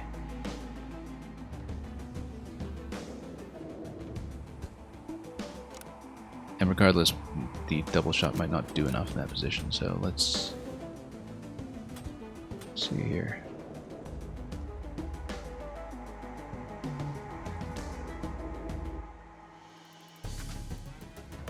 Let's go...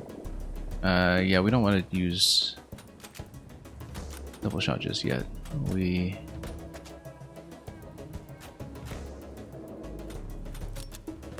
goes sidearm and smack for anything that's on the ground.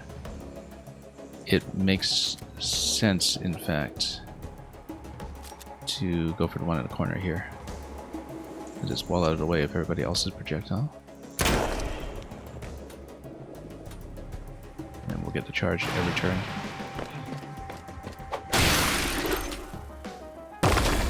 Okay. Takes off some armor. Yeah, so we basically need to use that. Let's get behind cover on Shifty.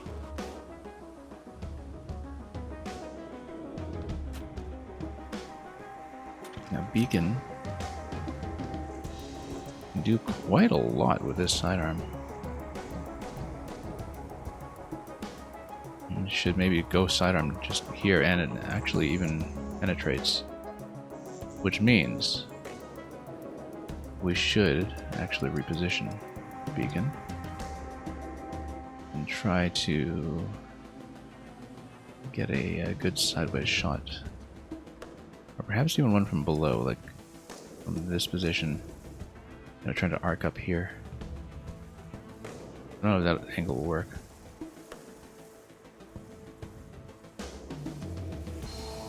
Maybe worth a try, except right now we have the benefit of focus, and so let's go sidearm over here. Get a piercing shot. Oh, it didn't quite make it. We can get a back shot off one of these. Okay, not quite. But we'll have multiple engineer attacks to work with here once we get out of this position. Maybe over here. I'm going to proceed cautiously for the time being. Probably one down. And then second one up here, that'll burn.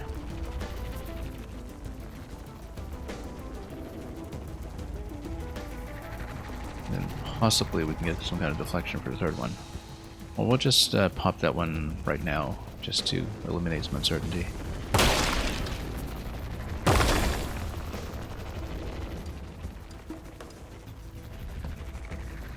As long as we don't take a massive area attack or something here.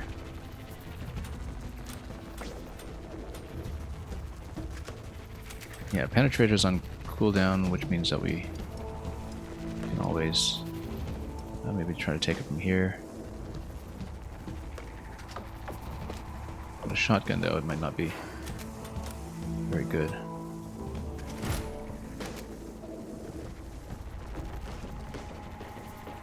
Yeah, it might not actually be very good. Let's see, it's just too short range. Do that. We can wheel and deal and get into a better position. Maybe get over here and do a big sideways shot from this location. It'll spread way too much, I think, but perhaps we can do perfect aim and double shot. Not quite. Yeah, too much spread. Blew too many cooldowns in that one too. Anyway, as a Reaper here, he's got a lot that she can hit with.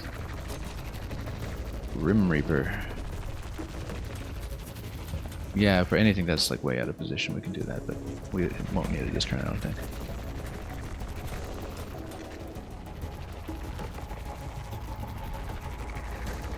Now let me just calculate this. We can do 9, even without the crits. Maybe this will count as back attack, but I'm not sure. Not quite. Rust. That's fine. Active Kraken Eyes. How many? 7. Okay, that's fine. We'll just knock them all out if we can. We definitely need more area attacks, I think. Whoops. We're at. Okay. Well, that means payback. Oh, shouldn't have burned that penetrating shot. We've got a lot to work with now. I feel like we're going to need harvest this turn. For sure.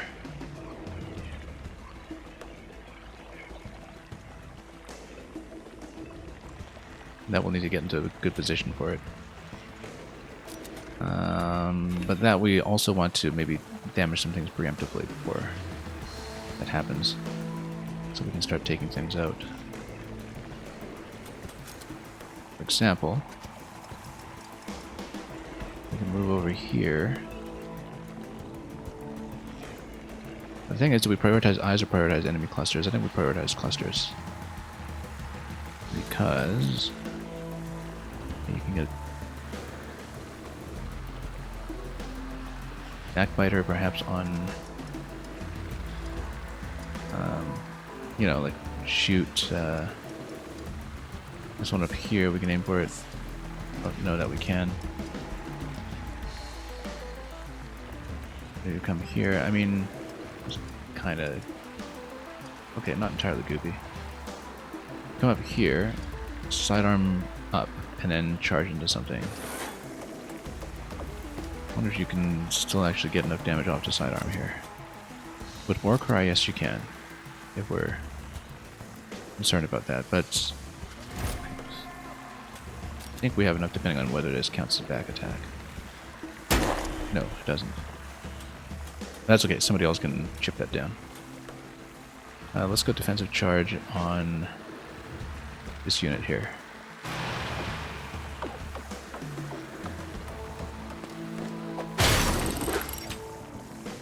And can't quite get in range to do another melee right away, but maybe get in cover.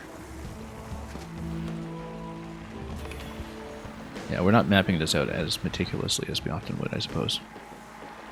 But there's a lot on the board to deal with right now. Okay, this is a turn for harvest for sure. We just need to make sure we know what position we're shooting from so we can actually hit everything. And using Hunter's Mark here as well is going to be extremely critical. As long as you take out this eye, it's not a problem to be in this position. So let's make sure we keep track of what is or isn't a free action. And let's make sure we know what we can aim at in our current position. So that can be hit. A couple of things are sort of under cover. That can be hit. I feel like we need a better position for sure. Let's... If you were down here, you might be able to fire at some things. Up here, you can still fire at some things. I actually like the idea of going up here. In that case, we just need to make sure we can count our movement points accurately, and we'll lose focus on the shot.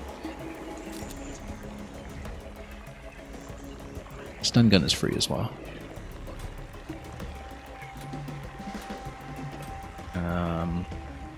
Yeah, Warcry. We want perfect aim. It's too critical. We want Harvest.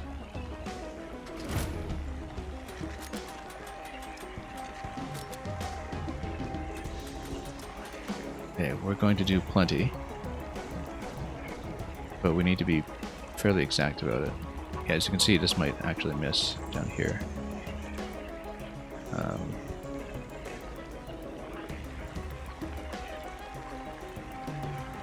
But maybe a sidestep, like down to this position, to do the trick, because you can deflect a back shot back to this guy here. Let's do that. Yeah, because you can deflect back like that. That would hit. In fact, you should probably stun it first to make sure. We want to get a back attack on as much as possible. We want to also hurt as much as possible preemptively.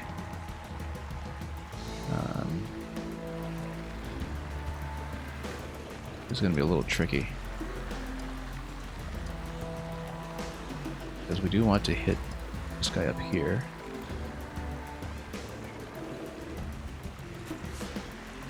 Beacon needs to move, I think. Oh, Beacon will also get sniper shots, though. And can do so from... There's a better defended position after a teleport. Like maybe over here.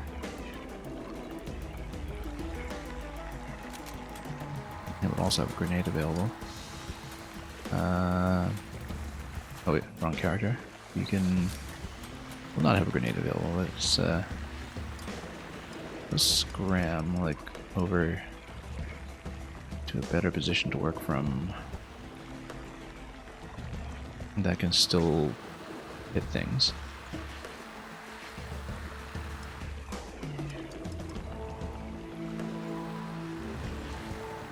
It'll be a little tricky here.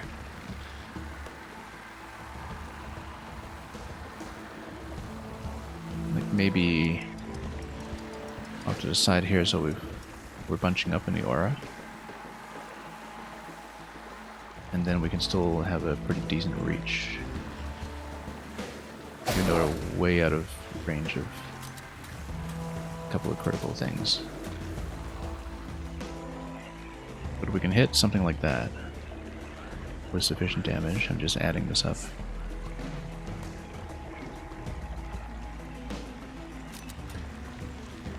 Power shot, let's go. Perfect. Just load everything we can. Sidearm is going to take a point.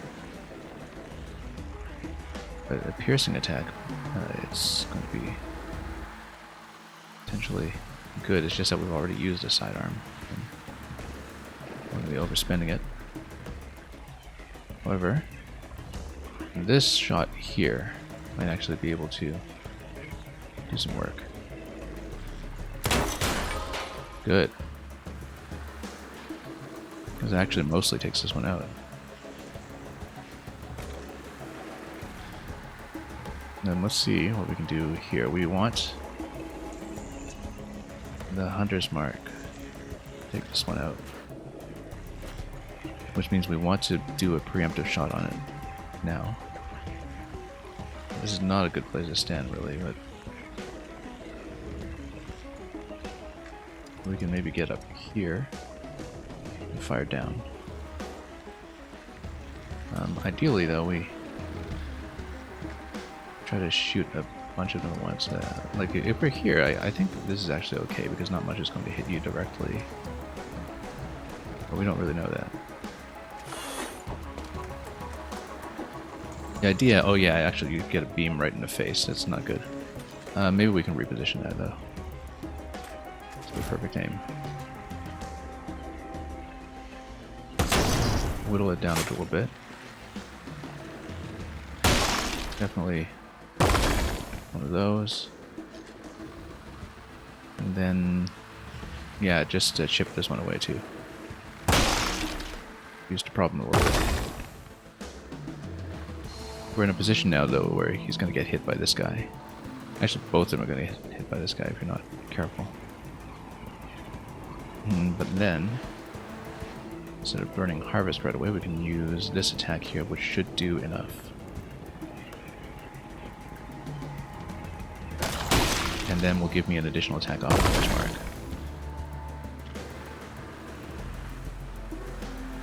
Which I can hopefully use to take out... Oh, I was hoping for this guy, but might not have him here. Just adding this up. Yeah, can't always see what qualifies as the back attack here, that's the thing. And we won't get any more hunter's marks, so it's going to be -2 on that.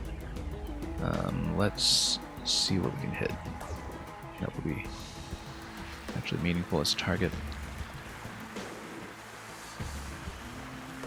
Just really hoping to get this one. I don't know if we can get some kind of crazy deflection on it still.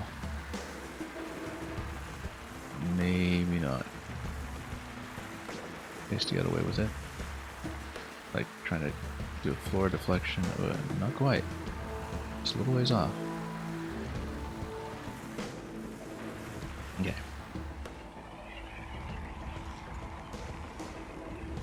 Well, let's see here. Maybe deflect against this one up top. That'll take it down significantly after this, or I might be able to take it out.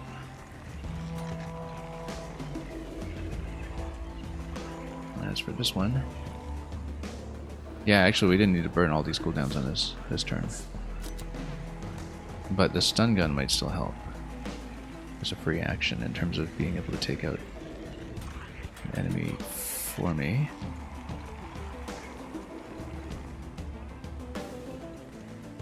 Indeed. Go here. Stun gun.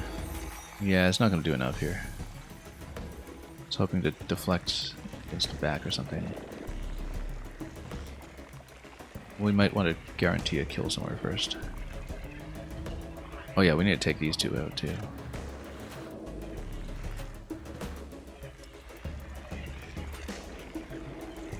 Is it too late to activate Harvest? Oh, it might be. Or did we already do it? Yeah, we already blew the opportunity to use it actually, so that's not good. That means that we want to use Insta Blast. Way down here. Can we get it all the way down? Let's see. We actually kind of can.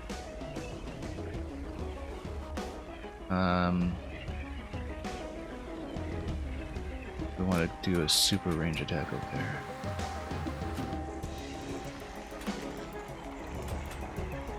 Spends an action. Yeah, we need to make sure we actually get this attack.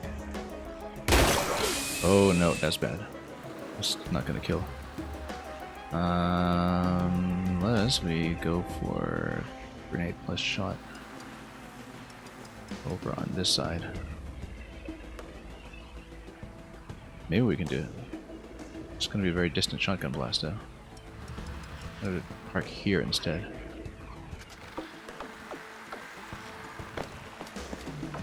Otherwise, this will be a lot of wasted attacks.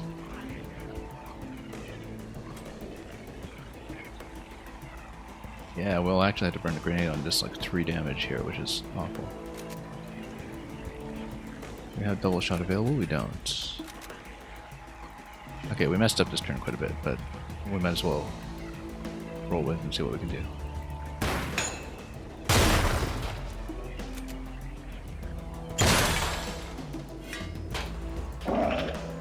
Yeah, spending too many items already after.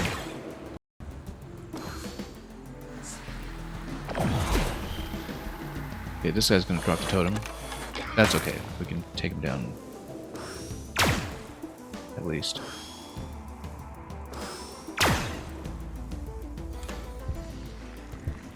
Okay. So yeah, this is going to allow me to go Reaper on this side, which is good, but let's make sure we know what we're doing. In terms of positioning. Yeah. So she goes over here. Then she's able to shoot 2 of them. You go stun gun over here, and then blow away 2. Maybe. Stun gun isn't going to do much through some of the armor. Yeah, how do we use harvest already? And oh, yeah, I guess maybe I did burn one already, and we just wasted it.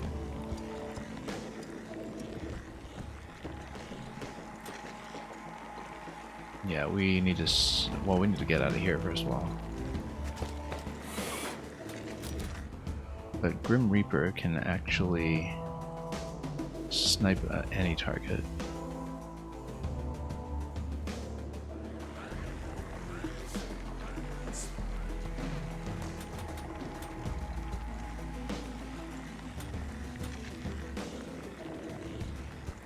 But it doesn't allow me to snipe the eyes.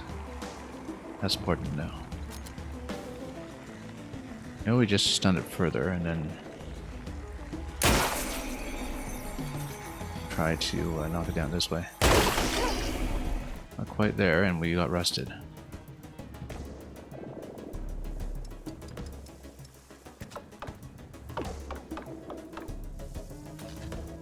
Okay. Well, 3 attacks here, it's pretty clear what to do. We'll probably build cover on the left too, just in case. But right now we're not likely to be hit by anything, we just need to first of all. Oh yeah, we should have left that as somebody who's actually going to have Hunter's Mark, but whoops, that's okay.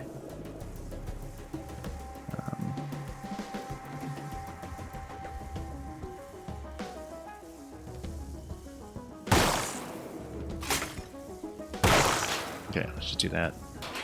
Not the most efficient. But we can...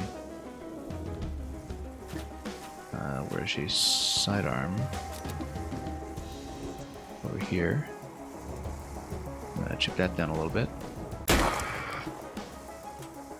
And still run a defensive charge, which will get it most of the way down, just not all.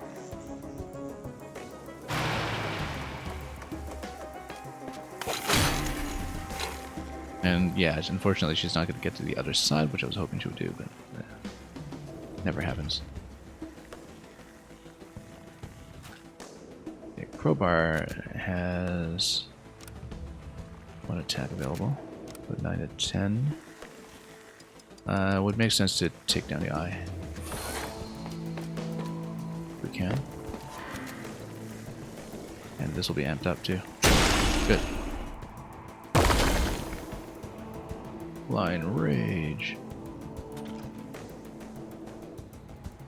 My beacon will need to take this out. Let's just hold still. Yeah, we just need to reduce the problem a little bit. I'm sure there will be more eyes. Activate after further turns.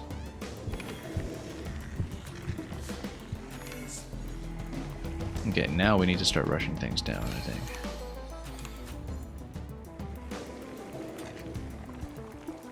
Yeah, we've got a hunter's mark here, that's good.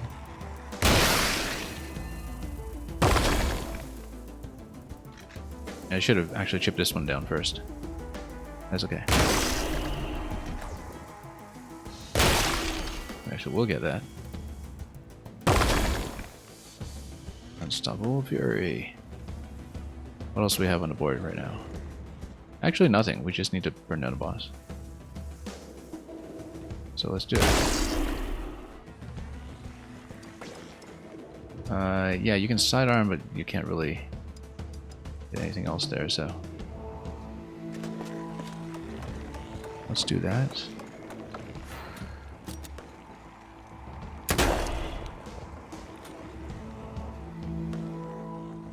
Can you actually break cover on these? Oh yeah, you can actually run up to it and smack it. We should have used a double shot actually.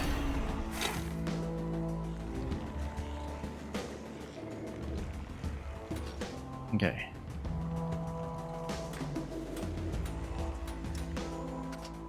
It'd be a good idea to heal up some allies in conjunction with taking an easy shot.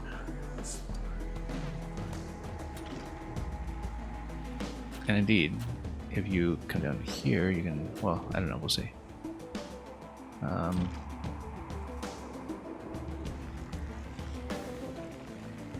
Yeah, we'll just blow up everything we can here.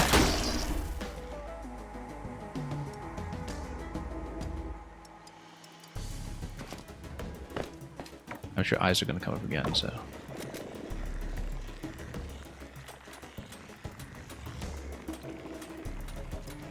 Can't do double shot at the moment, but let's do that. Go with an aura, perhaps, and then just pelt a few times. Do we have movement points available? Sentinel generator? Yeah, let's actually do that. That's only for this turn, though. So it's not actually helpful right now. But let's just blast. If you set it on fire, too. Oh, totally forgot to move out of there. Okay, activize 3. That's fine. We'll be on pace to take him out, I think.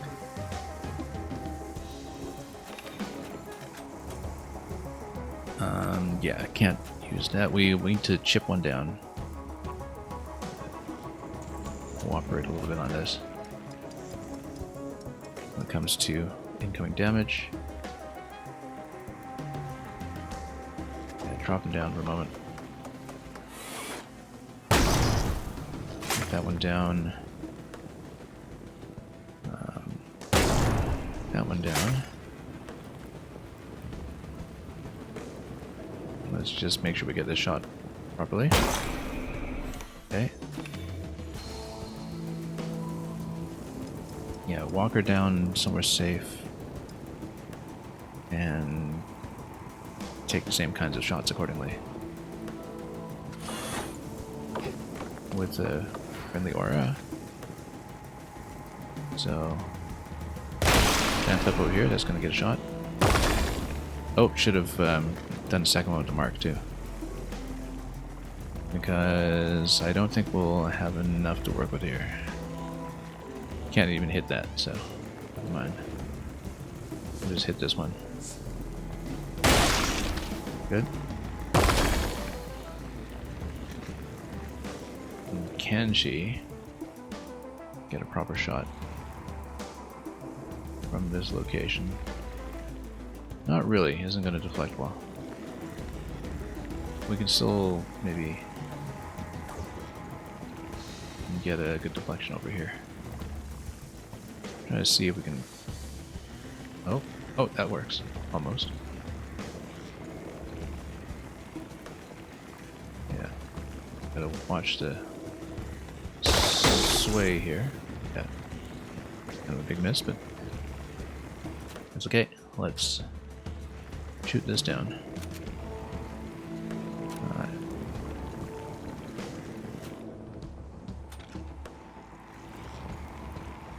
Yeah, this is going to be a little bit off, I think. Let's add this up, because supposing we don't get the crit, supposing we don't get backbiter, that's still going to be 9 and 6. 15, so we need 2 more, yeah. With a power shot, we should be able to take it. Good. And even get a second shot out of that, due to the hunter's mark.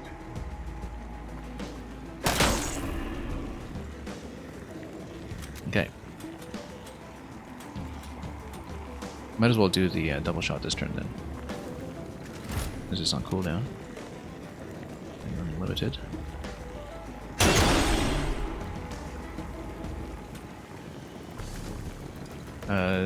Yeah, maybe stand back and then do double down into this charge. Like sidearm first. And then double down and charge. Oh, base change? Base change. Maybe. Ooh, that's quite a bit of fury. And quite a few eyes.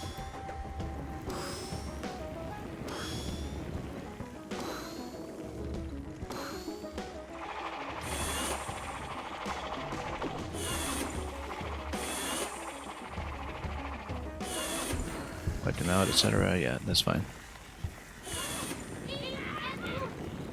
Captain, what do you want about joining the fight?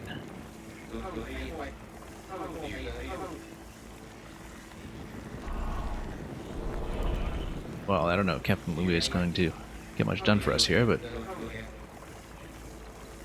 if we can get trophy on our side, then maybe. You are not the Kraken, you are trophy. Remember. Wrath. Okay. Tutorial for Captain Leeway, so maybe Captain Leeway is more useful now. Morale boost gives everyone an attack bonus. Okay. Surprise, surprise.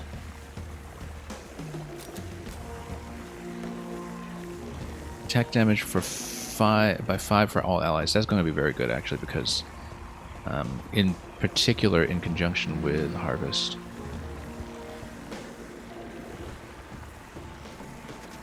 Ends his crewmate's turn. I actually want to get him out of cover here, because then we can...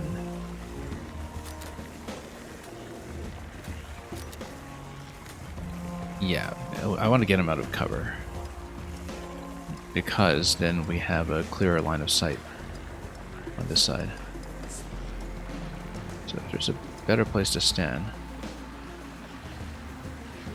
like maybe right here, then let's do morale boost. And then, now, if we can get a clear shot at a lot of this stuff, or maybe stand in here to get a clear shot at everyone to the left, then we use Harvest.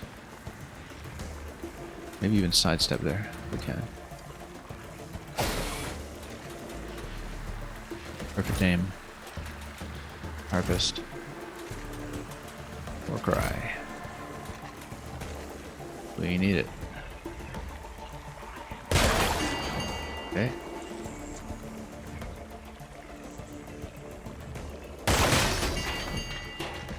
Take out everything we can.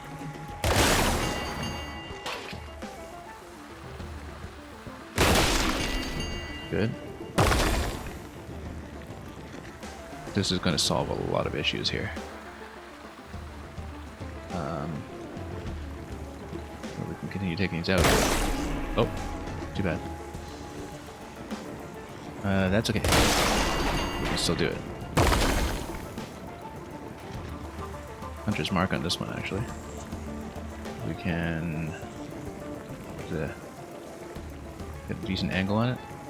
Maybe. Oh, too bad. Oh, that's the end. But a reactivate would be good. Do we have a reactivate on her? Who's got reactivate? I don't remember the icons very well. Let's see.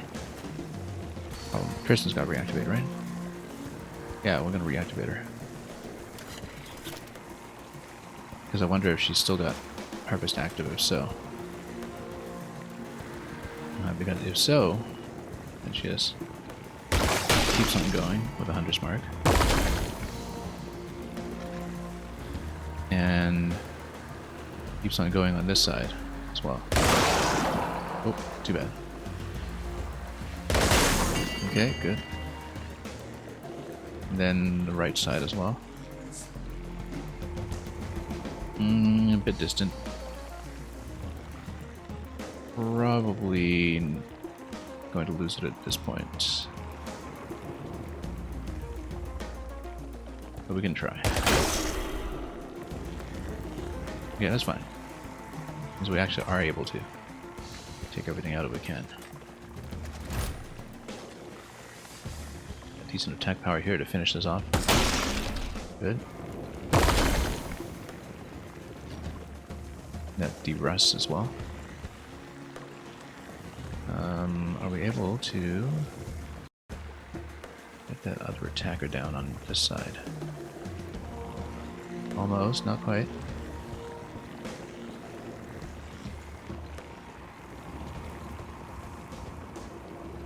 Yeah, it's just the one down here. Oh, maybe we can hit one down there. Can we? Not quite, but we can maybe hit this guy. Oh, just so close. Gonna miss. Unless we can get a better bounce here. No, it's just barely out. Oh, this actually hits. Oh, that's spectacular. And then this actually hits. Okay, great. We're in pretty good shape, actually.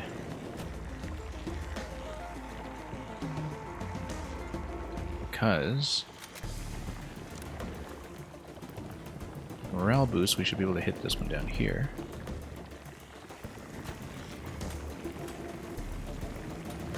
Chimney's also able to go over here and fire this way.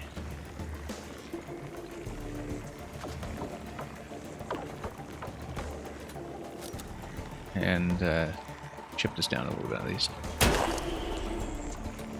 Defensive charge. Interesting that you're able to charge some of the dormant ones.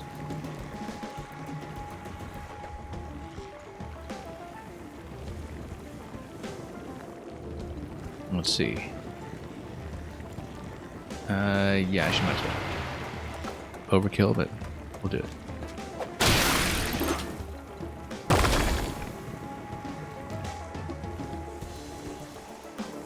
Then shift her out this way. Okay. Crowbar should be able to take us out at this point.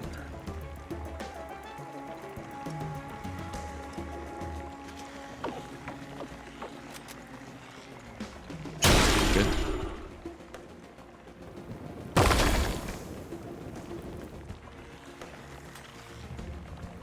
And then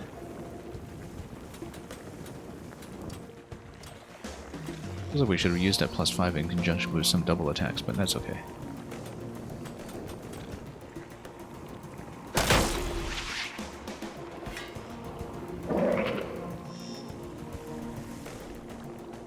Okay, and the whole board is clear, so we basically just get a turn to go a little bit ham. And actually, it makes sense for engineer to go first to break. And also, for that matter, maybe get some heals down.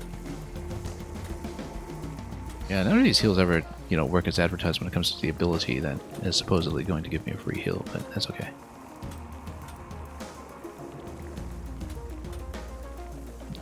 Yeah, let's actually just do the group heal here, maybe. You know what? No, we'll just shoot.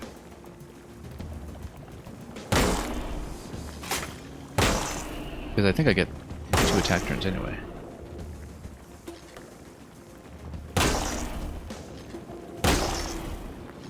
I should have done more to actually get some mutual buffs up on our crew, but that's okay. Chimney, take a shot, and defensive charge. Oh, forgot to put her double on. Oh well.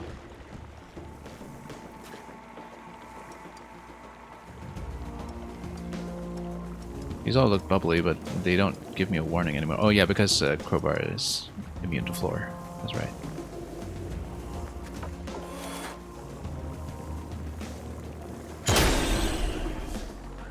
Okay. Leeway doesn't do too much here, but we can do a group heal at some point.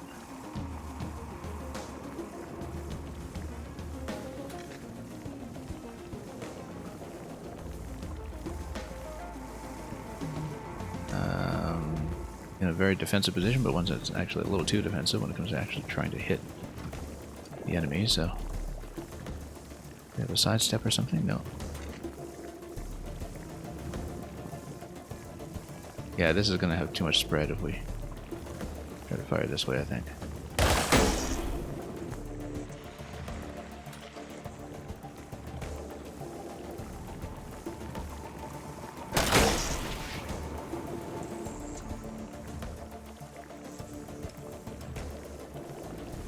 Just over here.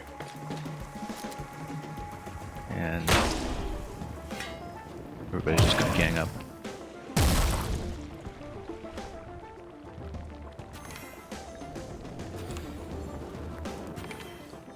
Yeah, getting there. But we don't know what the part with the second party is about, so this might take some time.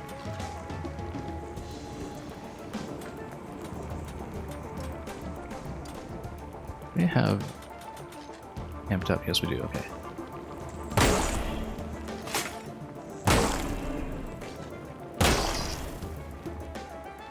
Yeah, it gives you a generous number of turns, expecting that you're taking all this time getting rid of the eyes. Now, I don't know where the warning is on that attack, where it's going to blow. Maybe we shouldn't be standing too close.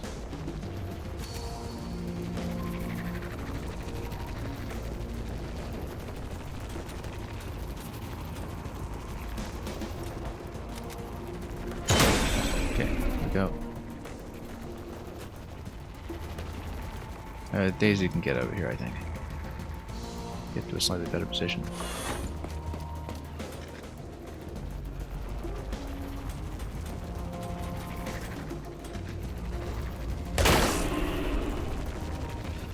Jiminy is once again going to go sidearm and charge. Hopefully it isn't some kind of like close range explosion or something. I feel like it might be.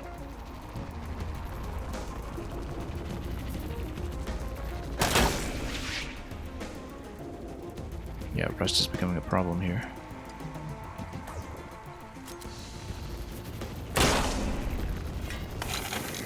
We're doing a lot per turn.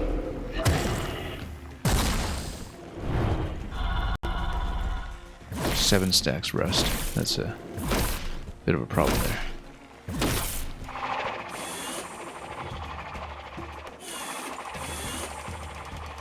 Now, this should be on Leeway's cooldown for the attack. I wonder if we rush down the boss, we need to take care of the Az. I feel like we don't. But we'll find out. I mean, we have to take out a lot of eyes to get through the armor, so we do need to do it. So, is Leeway's cooldown available? It is not. That's a problem.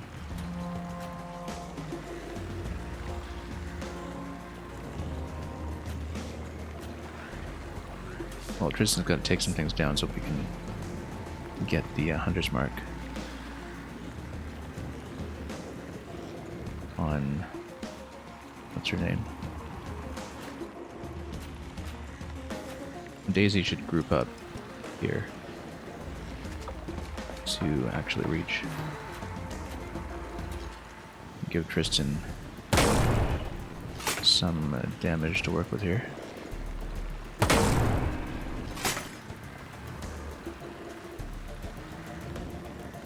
And oh, I don't have harvest anymore, so we really need to make use of hunter's marks.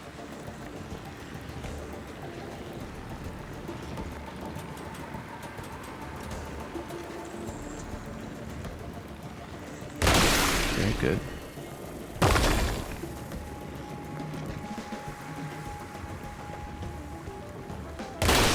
Good.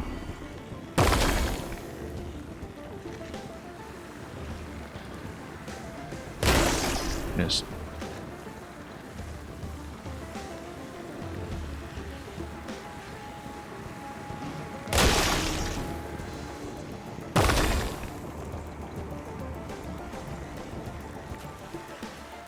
Okay. Next, we're going to go. Yeah, we've got a lot to deal with here. I think we need to just let the enemy spawn and prioritize the eyes. We don't need to worry about these ones because as long as we take down the eyes, we can go for the kill next turn with +5 damage. I think that's the approach we should be taking here.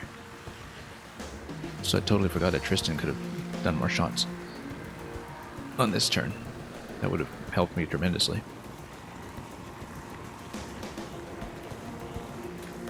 Perfect aim on this. Yeah, maybe get this down by a few.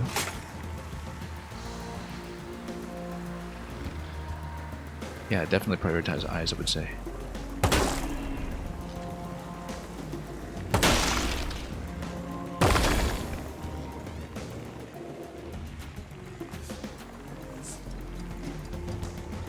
Chimney can come over here, sidearm and go.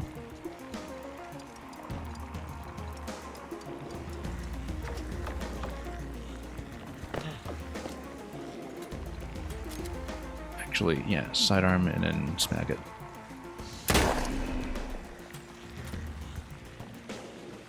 It's not going to be quite enough. We could double down.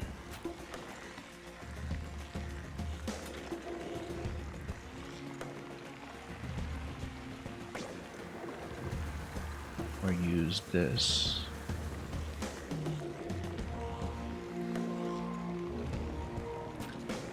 Actually.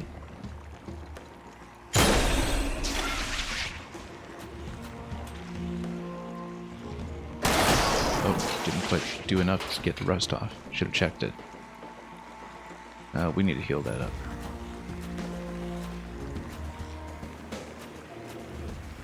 Yeah, Liwei's got to get over here and heal. Nearby allies is not nearly close enough. Gonna have some trouble there.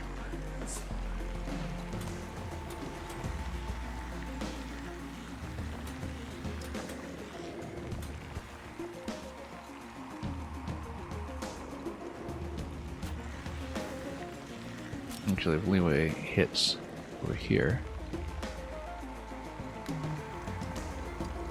then maybe we can do this. Very goopy all over, though.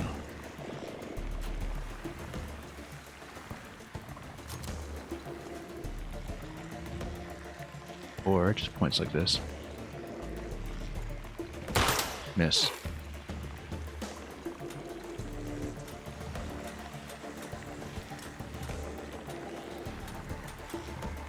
I think we use double down. More important to use it on this guy than on the boss. Maybe.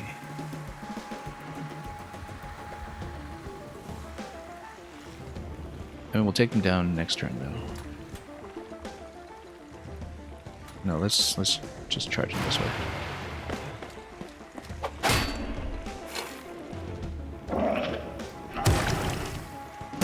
Yeah, that's getting rough. 8 stacks. Yeah, boss has to go down this turn. We've got the +5 going now. What we don't have is Harvest, which we really shouldn't have burned too early in this matchup.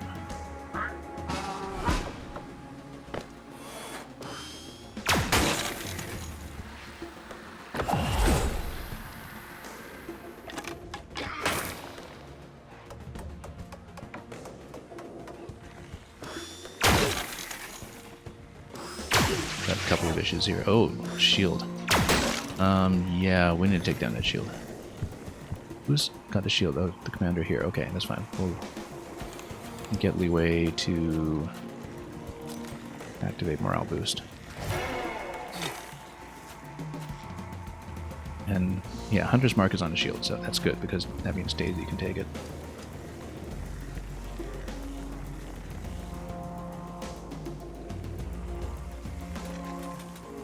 Perfect aim.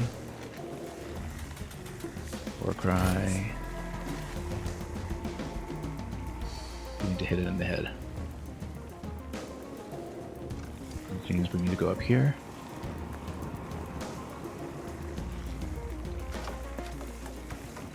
Yeah, gotta do it.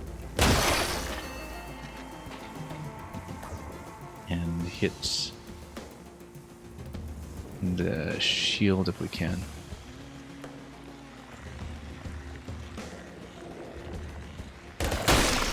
Okay, good.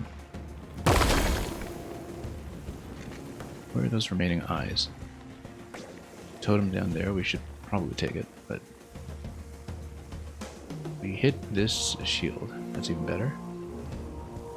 I don't know if we can do it though. A little bit off.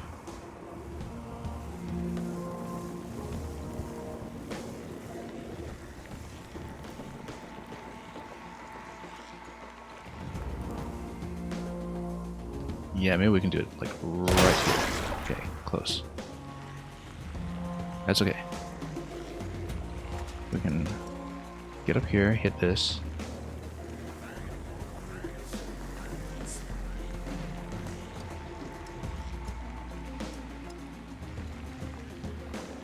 Yeah, sidearm.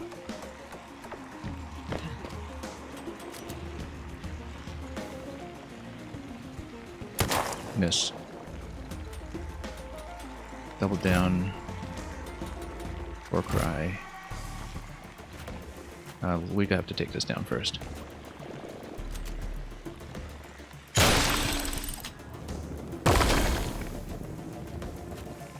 We're just going to try to rush down.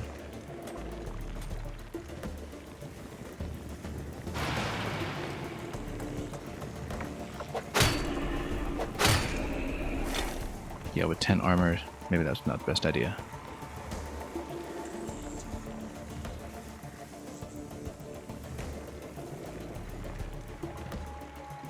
Where's the remaining armor coming from? I only see 5.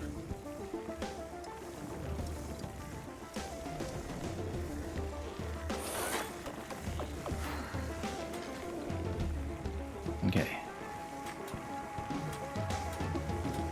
Yeah, let's Sentinel generator this turn.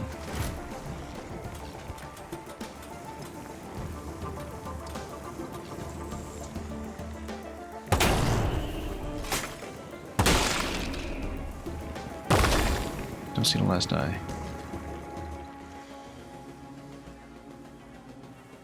Oh, down here. Okay. Didn't even see that.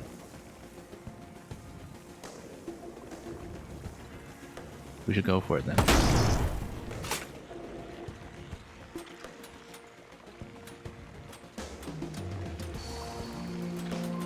We need to heal.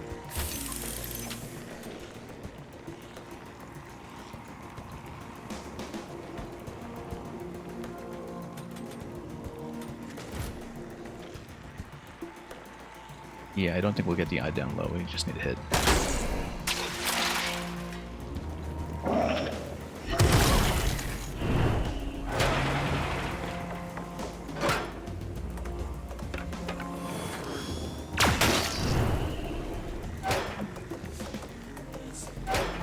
This will act as a blocker. That's okay. We should be able to just rush down this turn, I think.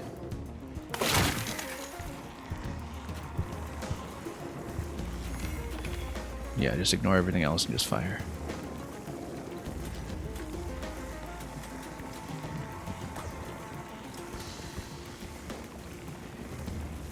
Except we will need to take out this guy in the bottom first.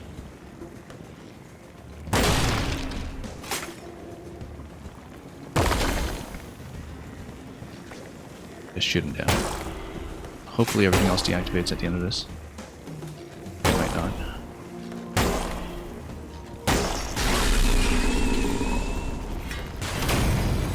Vengeance. Yeah, okay, good. We're rushing it down. Work. No casualties, technically.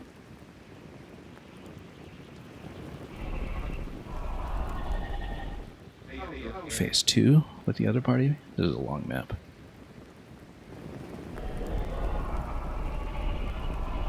Shattered Heart. You take the other group in?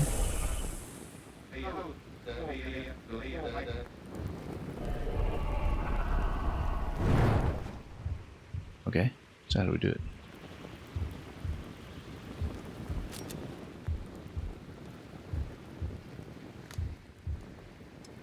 Just come up here and blow it?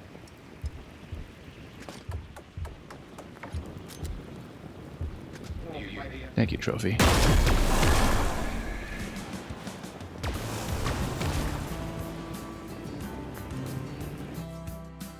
Okay, I guess the other party didn't matter after all. I guess maybe that's just a fallback contingency or something. Where you get to replenish and call in troops or something. We never saw it. I thought it might be a two-party thing with a second map, but I guess not. Anyway, that's it. SteamWorld Heist 2. Let's watch the end.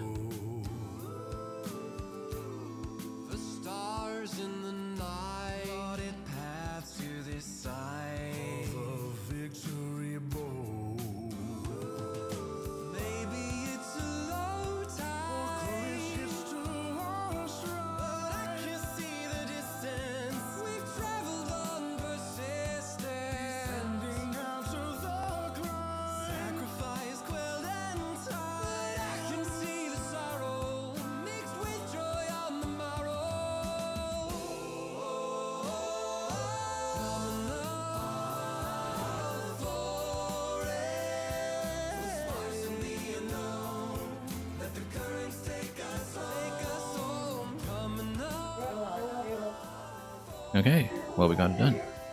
Didn't even take the full A team necessarily. But yeah, I guess maybe your backup crew acts as reinforcements in the events of casualties or something. I wonder how the point of no return save works, whether it's before the final fight or what.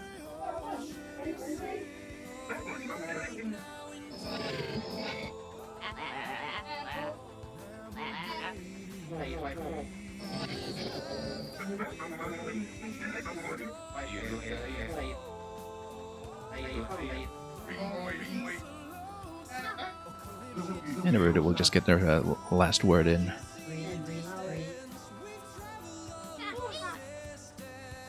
So we did get the complete party. And until we see more adventures.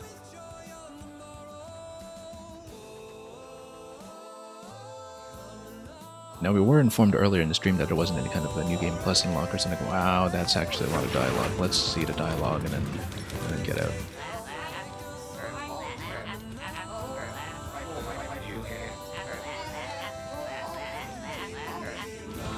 Okay. This is the epilogue of sorts, I guess. So we know what everybody's final aspirations are.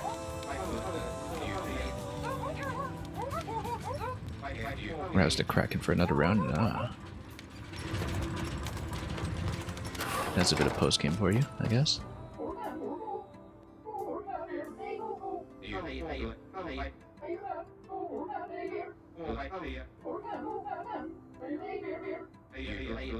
Yeah, this is a perfectly fine body in this crew.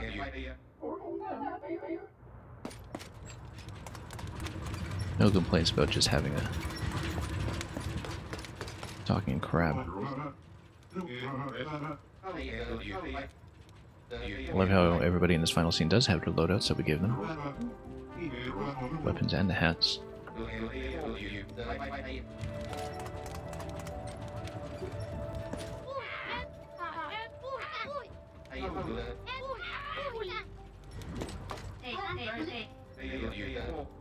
Well, Daisy was first up on the cruise, though. She's seen some things by now.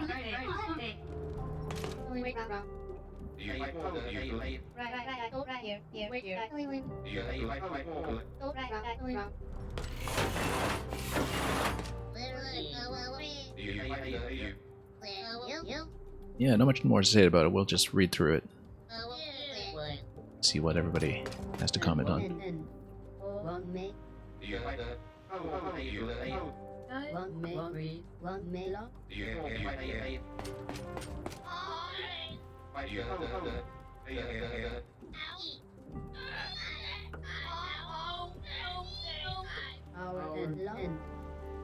And we'll probably never see this crew together again, but that's okay. Maybe there'll be DLC.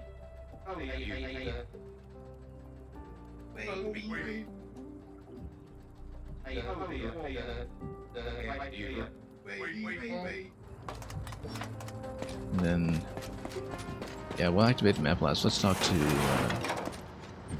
Faraday and see how the legend has passed on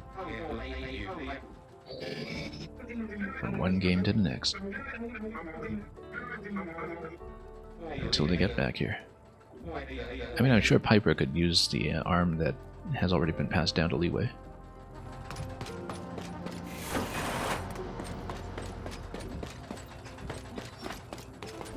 We really just wanted to pass on the favor.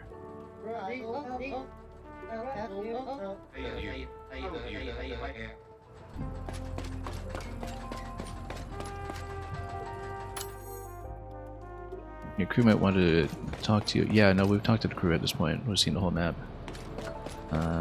Let's see what is presumably the ending. And sail on. I don't know if you can actually do anything to look at your crew at this point. Not to reserve XP and all that, but I don't know if we picked up anything from the last map. Since we were all in 5 already.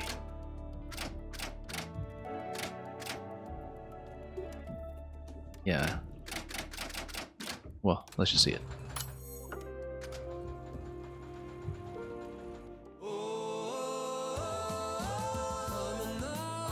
And that's the end. We'll get to see what the crew gets up to.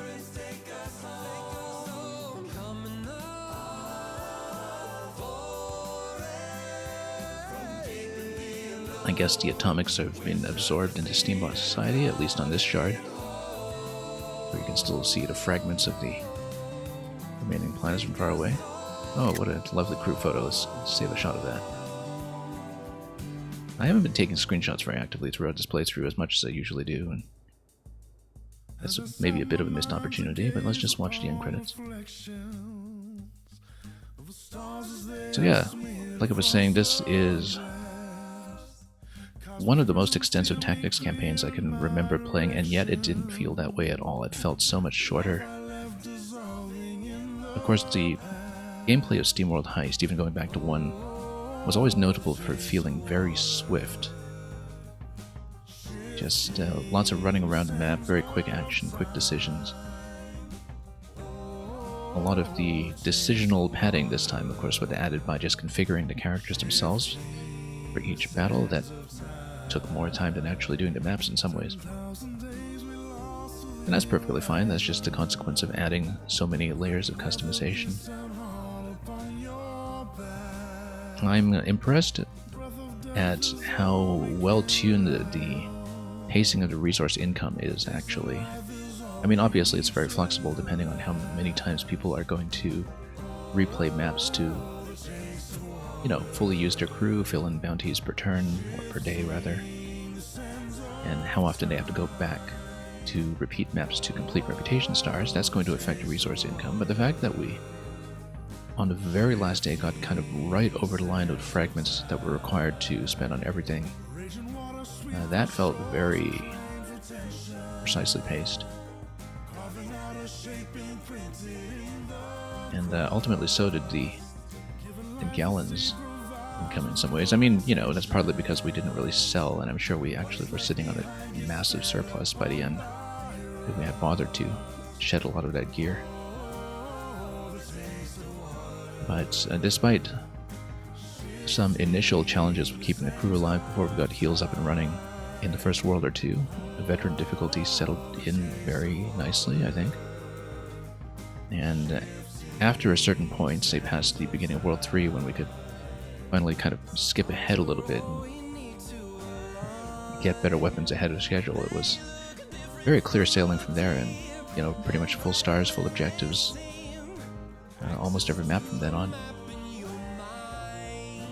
I rather liked the granularity of a lot of the objective design as well, in terms of, you know, some things like the epic loot being tied to reputation stars, other things just being tied to the bounty bonuses. There's a lot of scalability for being able to push yourself on the risk-reward balance, where, you know, you never feel like you need the bounty points, but it's something you can challenge yourself to amass turn by turn. I love these sub-designs that we're seeing here in the end credits as well. Yeah, a very tight-knit trio here, steam-powered giraffe.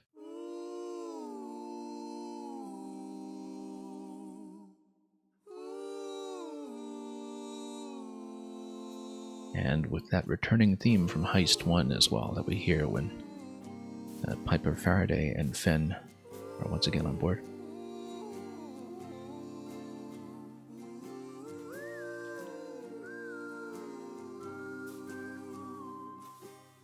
Yeah, we'll just watch through the credits and take a moment to reflect. Total playtime on this was well over 60 hours, closer to 70 by the end. Kind of in the territory of our playthrough of Paper Mario: The Thousand Year Door earlier this year, which is remarkable to think about because, you know, this just seems like a smaller game in some ways. But it really isn't. It's just, you know, one of those games that flies by so deceptively that only when you think about it afterwards you realize just how absolutely stuffed with content it is. Just in terms of a lot of the design and diversity in the maps as well, which is something that I think is a real standout. Earlier in the stream we were making comparisons to the transition from Dig 1 to Dig 2 in terms of the level of, first of all, customization, but also the level of handcrafting that came in. And it actually kind of reminds me of Pikmin 2 and Pikmin 4 as well, in terms of the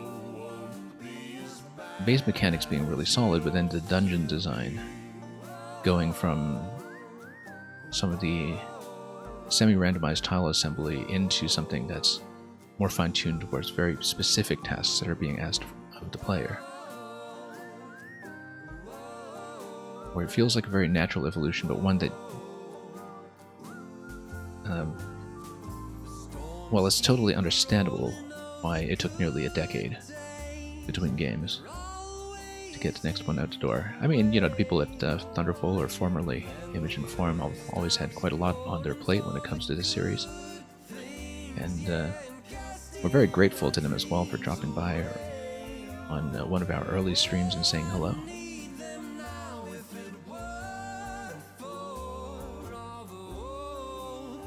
But yeah, we can totally tell why it took so long between games. But Heist was always, I think, the most robust of the concepts in the SteamWorld series. There's quite a lot of competition for that as well. I mean, Dig 2 was a fantastic game, for instance. But Heist was always something very unique and special, where you can't believe in some ways that nobody else occupies this specific niche of finding out how to tune squad tactics with this kind of spacing and with this kind of pace. And yet, it kind of expanded into this, absolutely gigantic sequel anyway.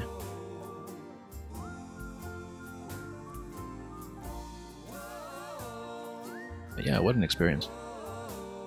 I'm very happy to do the full 100% all-stars, almost all bounty objectives. We did miss one or two here and there when it comes to the bonuses that we didn't go back to recover, I think. But this is about as complete as can be apart from buying up all the hats in the shops, which we probably have enough of a surplus to do if we were really serious about collecting it. Like we acknowledged, that might have been something relevant to Steam achievements, which we do not see on Switch.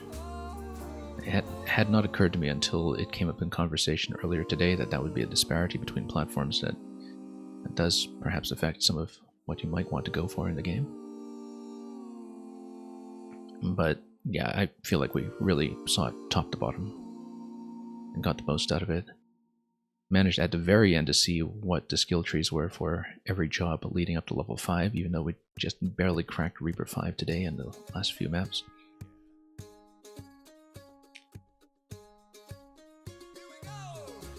Anyway, let's sit through the localization credits. Understandable for a smaller team, but we did of course detect a lot of little copy editing issues in the English script that I think I'm much likelier to be picky about than most players will be. We noticed one earlier today that we didn't even acknowledge, I think, which was that naivete was misspelled, I think. Put an extra I instead of an E. But, little things like that, just little things in the script that stand out. But small team, complex project, many localizations. We totally understand in the launch state.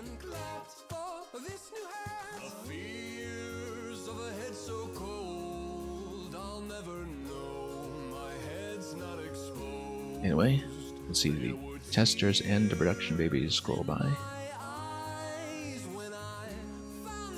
Congratulations on all of those counts. Yeah, we see these little interior maps over here as well.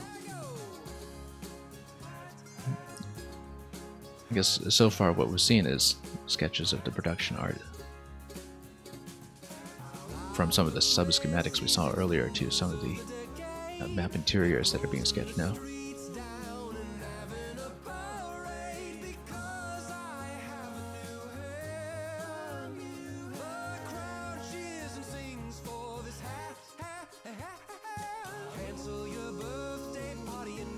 And with all the licenses out of the way, that's it.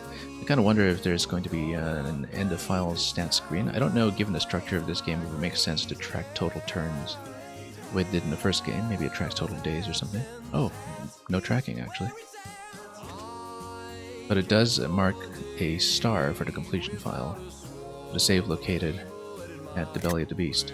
So, yeah, I can kind of understand, given the structure and the repeatability of the map, why it wouldn't have the star ranking for turns taken or something. It doesn't make sense for this game, the way it does for something very lean like Heist 1.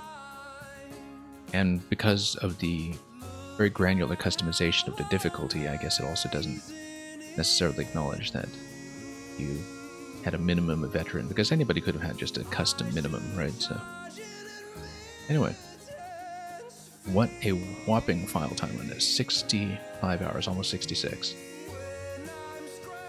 Just absolutely huge, and we didn't even realize it. I mean, it took a month on this, and it just flew by. We're very happy to have concluded it, and that is it for SteamWorld Heist 2, and we'll be moving on to play some other things in the days ahead between now and the release of The Legend of Zelda Echoes of Wisdom later this month, and we'll be keeping you up to date of what the next program will be. For now, though, thank you to anybody who has joined me either live or on the VOD over the progress of this game, especially some of the fellow players, and again for the staff dropping by from Thunderful itself. And it's been a pleasure to share this with you within the first month of its launch as one of the early players into the breach, particularly on a slightly higher difficulty. Not quite elite, but, just hard enough to remain interesting yet flexible. And I think the pacing came together just very nicely at the end. Even if the playtime makes this look like an absolute marathon. Well, that's it. Out of the belly of the beast and into whatever adventure is next. Thanks for watching. Thanks for joining me for all these segments of SteamWorld Heist 2. And we'll probably bring in some more tactics games to come, even though it is often a little quieter on the stream when we do run these. Always such a pleasure to play them, though. So, until next time, have a wonderful day or week or other span of time ahead of you with whatever you may be playing or watching or otherwise enjoy. And as always, fare thee well.